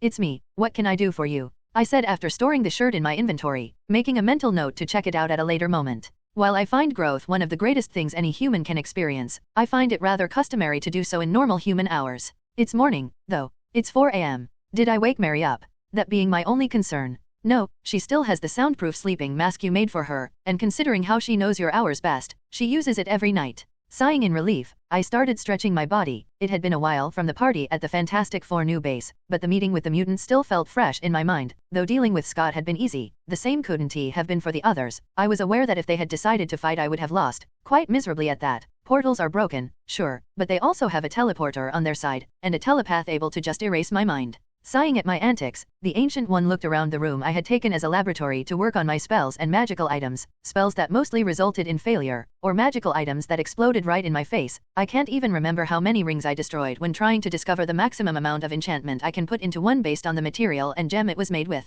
But it's not like I hadn't made any progress. Druid LV 9/100 equals 12/100. Plus 6 int /WIS, plus 3 per, plus 3 VIT. Artificer LV 0.5/100 equals 14, plus 2 int, WIS, dex. Plus 18 int, WIS, dex. Your dex has reached the 50 mark. You have not bought any dex-related perks before, so your bonus perk will be boosted. New perk, Enhanced Adroitness. The user can precisely control their prehensile body parts, effectively manipulating any object, with grace, ease, strength, speed, precision, and skill. New spells, Nature Awareness LV Max, Create Poison LV Max, Adrenaline Shot LV 1/5. Spellcrafting LV 34 equals 39. Arcane Tinkering LV 6 equals 19. New items, Ring of Obscurification. To cameras or any form of visual recording, you will appear as a blur, mask of voice distortion. To any type of vocal recording, your voice will be unable to be heard or sound distorted. Shirt of Resistance. When struck by something, this shirt will immediately grant a 20% resistance to that type of damage until a new type of attack is received. All items have been granted the mending effect. It was incredible how you could buy with gold stolen from the base of terrorists. What wasn't incredible was the amount of scammers that try selling you pure gold rings only to be just covered in gold and not made with it. Thankfully, newest perks granted me the ability to feel even the tiniest irregularity in any item I hold. So with my boosted mind I can calculate how much a golden ring should weight, and if my hand don't feel that weight I leave it be and go to another store. You are doing it again. The Ancient One brought me back to reality. What? Losing yourself to your mind. When do I ever do that? Just yesterday, you stayed still for 14 hours because you wanted to create a new spell. Talking about my spells, Nature's Awareness makes me able to see through any plant nearby. The more mana I spend, the higher my range. Create Poison is quite explanatory, and the more mana I pour, the stronger the poison is. Adrenaline Shot is the physical boosting I had used with blood mana until this moment made into a spells. You are doing it again. Well, sorry, I just think too much sometimes, but I have so many ideas and so little time. That is something every human experiences, the inexorable end of time. The best way to not feel like you have wasted your time is to just not think about it and take pleasure in the present.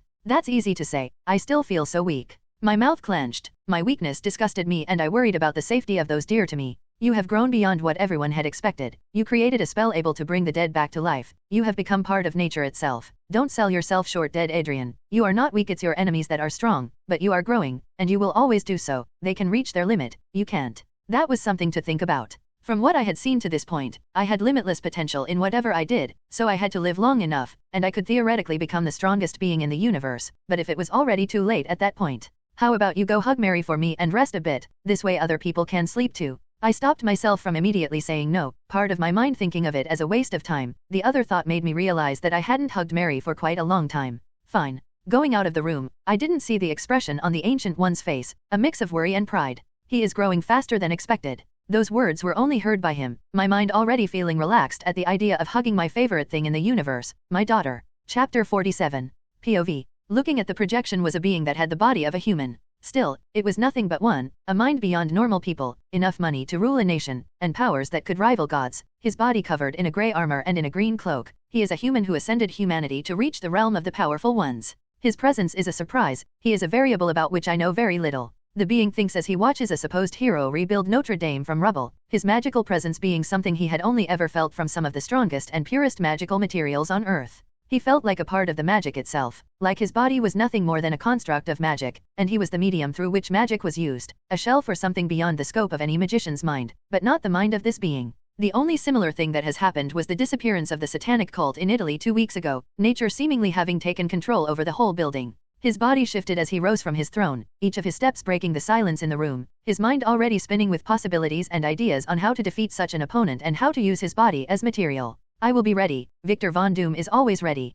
POV. He is dangerous. A masculine voice said in the middle of a room made of metal. On one side, a window showed that the room was located way above the ground. He is a kid. Another voice said as a counter to the first one. A kid who has shown a level of growth that would make no sense from the little information we have gathered on his powers. That doesn't change. He is a kid, his emotions were kept under control the whole time. Another voice added to the second voice to defend the kid. That is the most frightening thing. A 18-year-old kid kept his emotions under control during the whole situation where he met enemies and, from what he said, enemies that raped his mind and tried to control him. A feminine voice added. We are talking about a kid who has discovered he had powers no more than 3 months ago, defended himself against enemies that he thought as family, and is only now healing from all the scars in his life. You all read the same file I did on him. The second voice said, his tone now having subtle anger behind it, the metal table bending under his grip. What he went through is horrible but nothing, we were there, we killed the aliens and then left. I am only thinking about all the civilians who could have evaded death if only we stayed and helped, but instead we went to eat.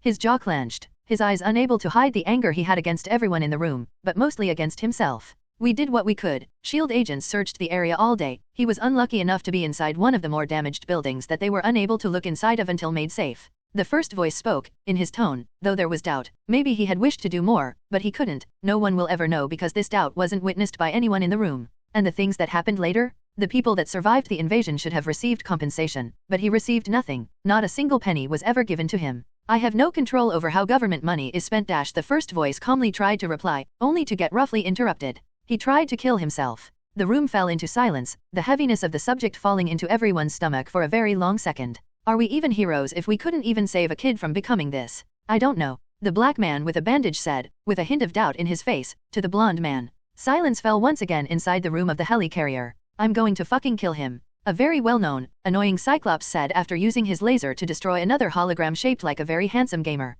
Calm down, Scott. He only got you because you were angry. The next time I meet him I'll dash. He didn't lie. A redhead said after getting inside the room. What? That made the Cyclops stop and look at her. He didn't lie. I can't be sure his mind, but I am still able to tell if he is lying or not pretty easily. Not for 1 second did he ever lie to us. Then what? Are you saying that Xavier is? He stopped himself, the words unable to even come out of his mouth. I am not saying he said the truth, but he said something that he honestly thinks is the truth. We know how he reacts to telepaths, and the last time I met him he was getting very good at protecting his mind, so it's unlikely that someone changed his memory to make him think something not real. But that would mean. I don't know what it means. I only know that Adrian was a good person to us till the night he left. He has never done anything to hurt any one of us, aside Scott, but he kind of washed being a dick. Hey, regardless, I am not saying we should trust him, but let's at least look into it. The room filled with teens fell into silence as the possibility of their teacher being a villain settled in their minds. Then what are you supposed to do? Is anyone ready for a telepathy session with me? Fuck I icely shouted as I evaded a zombie from biting me, following up by opening a portal below him and making him fall from 10 meters up, turning him into a pancake. This new dungeon is no joke, the normal zombies are no problem, but the fuck thought that they would evolve. As I was about to check my stats, I sneezed. Is someone thinking about me? Chapter 48. It's dangerous out there. Take this, a wise and powerful old man told me while handing me a potent item. I think I have heard something like this before. I immediately said that my gamer instincts were triggering for some reason. What? The Ancient One said while handing me a ring. Nothing, so what does it do? You should learn the appraisal spell, it could be helpful to understand items without having to touch them. There is something like that and you said nothing. I said while taking the ring from his hand. You didn't ask. He smiled like a fox when he heard me scream. Fuck you. And then I took a look at what the ring does. Dash. Ring of Dimensional Hiding, Epic. Description, made by a very powerful sorcerer to help one of their students. This ring was made using some of the rarest elements in nature and some of the most powerful spells. Its objective is only one, to protect its holder from outside powers. Durability, 1000/1000.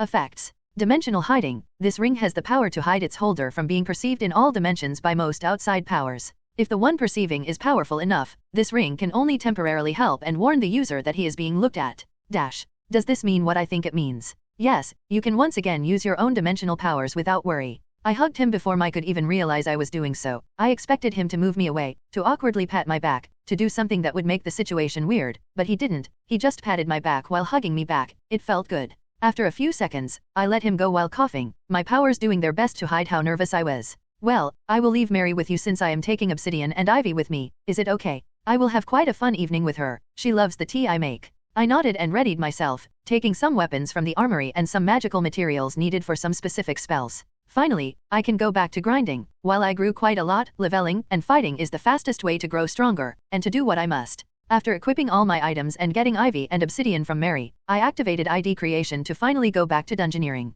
Dash. Possible IDs, empty, goblins, zombies. Zombie LV.10, dash. Well, that's strange. Regardless, it's time to chew ass and kick gums. Selecting the ID, I felt the dimension around me shift as I exited this earth to traverse to another one. I felt it before I saw it. My connection to the world's heart remained, but it felt weak. The life of this earth almost completely depleted. The moment it felt my connection, it began beating fast, very fast, in hope of its cry to be heard, for its wish of survival to be accomplished. It screamed for help, and I am the only one able to hear it. Dash. New quest, World Survival. World Survival. Objective, help this earth to go back to its glory, get rid of or save all the zombies and bring back life to this world. Bonus objective, find a possible cure for the zombie virus, either magical or scientific. Reward, title, 1.000.000 XP, high rarity random box, 5 pp. Bonus reward, title, 5 pp, 100.000 XP. Failure condition, dying, turning into a zombie. Failure, death, race change, dimensions death.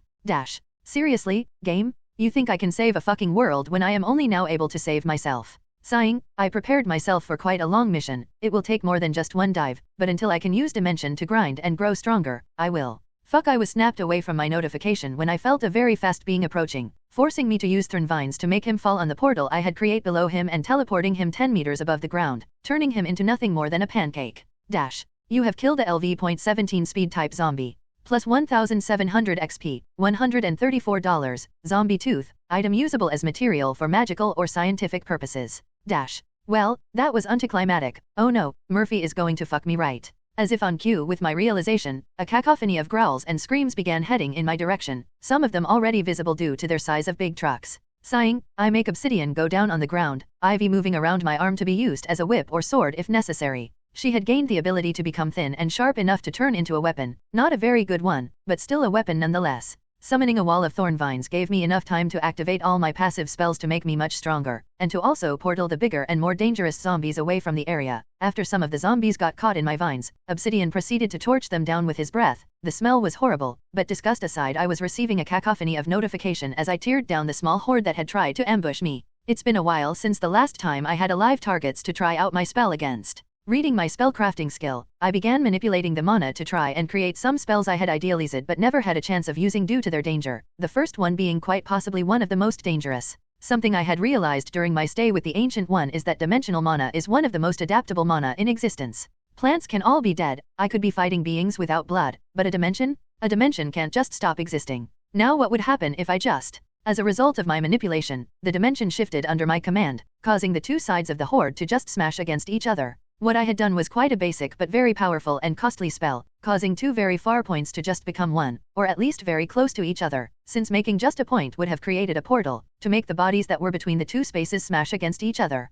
And what if some of the zombies are instantly turned into two-dimensional beings and thus unable to move any further, but no apparent damage was done to their bodies, unfortunately. Bummer, last one, and for this one I'll need Obsidian to give me some of his mana. Concentrating, I let Obsidian and Ivy have their fun against the remaining zombies. I even ignored the flying zombie who was about to smash against me. I felt the mana around me eagerly listening to me, wishing to be used and to finally move around like it wanted to, and so I moved it. I removed all the dimensional mana around the flying being, but I didn't just entangle him. No, I made something more powerful. Just as he was about to smash against me, just mere inches away, he stopped. No rebound, no whiplash, everything about his body just became static. I opened my eyes and smiled at my result, but then I got stunned when I realized who I had just put under a time stasis. Is that Falcon? Dash. New spells, Dimensional Shrinking LV.1/5, Dimensional Perception Change LV.1/3, Corporal Time Stasis LV.1/10, Dimensional Shrinking LV.1/5. Effect, using your control over the dimension you are in, make 2 points move against each other at a fast speed. You will have to give time to the dimension to rest, though, unless you wish to destroy this dimension.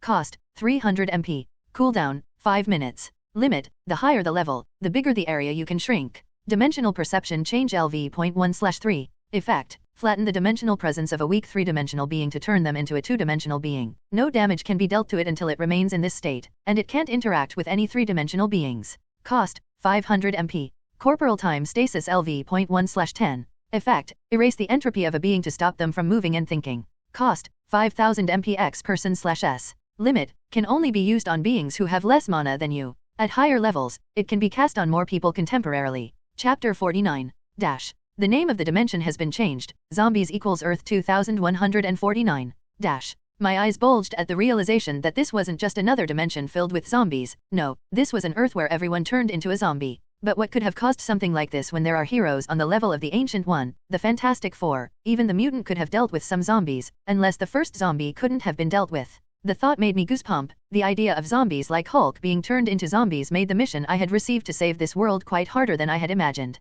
I was snapped back to reality when I felt the mana that I had used to cast the spell wither away, and the body of Falcon slowly getting back its entropy, small, slow movements being the result. Might as well try out a new spell as well. This one required a movement, something that would cause the dimension to follow my rules, for the mana to move how I wished, for my imagination to turn into reality. All it took was a snap of my fingers. The air quite visibly sliced, like a crack into a glass. The slice was from the Falcon's left side to its right. His body was not strengthened, and only to the level of a basic human, quite effective as his body fell into different parts. Dash. Dimensional Slice LV.1/5. Effect, push two sides of a dimension in different directions to create a slice in said dimension. You will have let the dimension rest after one cast. Max length, based on LV and int. Cost, 1000 MP. Cooldown, 5 minutes. Limit, length and damage against beings who are resistant to magical sources or physical damage. Dash. So all spells that directly change the dimension I am in create a cooldown. Well, theoretically I am changing the structure of a whole dimension to do something it's not supposed to do, so I can't exactly complain.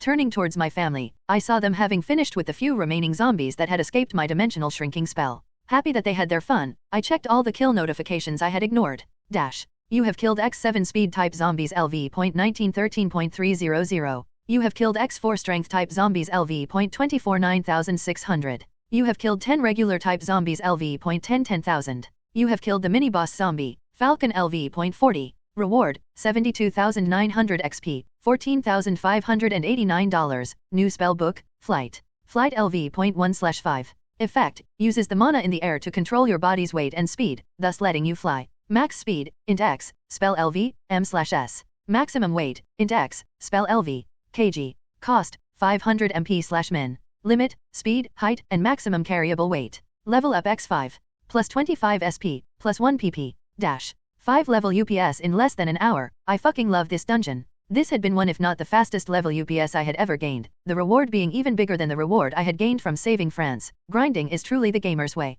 The new spell also seemed quite strong, the possibility of flying making me smile in glee. MHHH, maybe I have a chance to do something I wished to do before. Activating the flight spell, I made sure to receive some mana from Obsidian so that the spell would deactivate when I wouldn't notice and pushed with all my speed towards the sky. I felt the air become colder, and I went higher and higher, the city becoming smaller, the previous tall skyscrapers now on my same level. I went higher, the air becoming more rarefied with each second, but it took just a few seconds to gain something called oxygen absence resistance LV.1, so I wasn't worried. The further I pushed, the more the resistance rose. It was getting pushed to its limit made the skill grow quite fast. Having reached LV.21 when I had reached the troposphere, seeing Earth from this point of view was exhilarating. I could see everything. Now let's try this. Closing my eyes, I went into a meditative pose right in the middle of the air, the absence of oxygen doing little to take away my focus as I went into deep meditation. I felt the wind move through my body, the air composition, and the difference in temperature between each layer of the atmosphere. The wind, something that has always existed and will always exist, from the creation of the earth to its destruction, it will always exist. Even when it wasn't breathable it was there, even when the pollution made the air poisonous in certain areas, the wind tried to bring back equilibrium. The wind symbolizes change and freedom, and is something I wish for.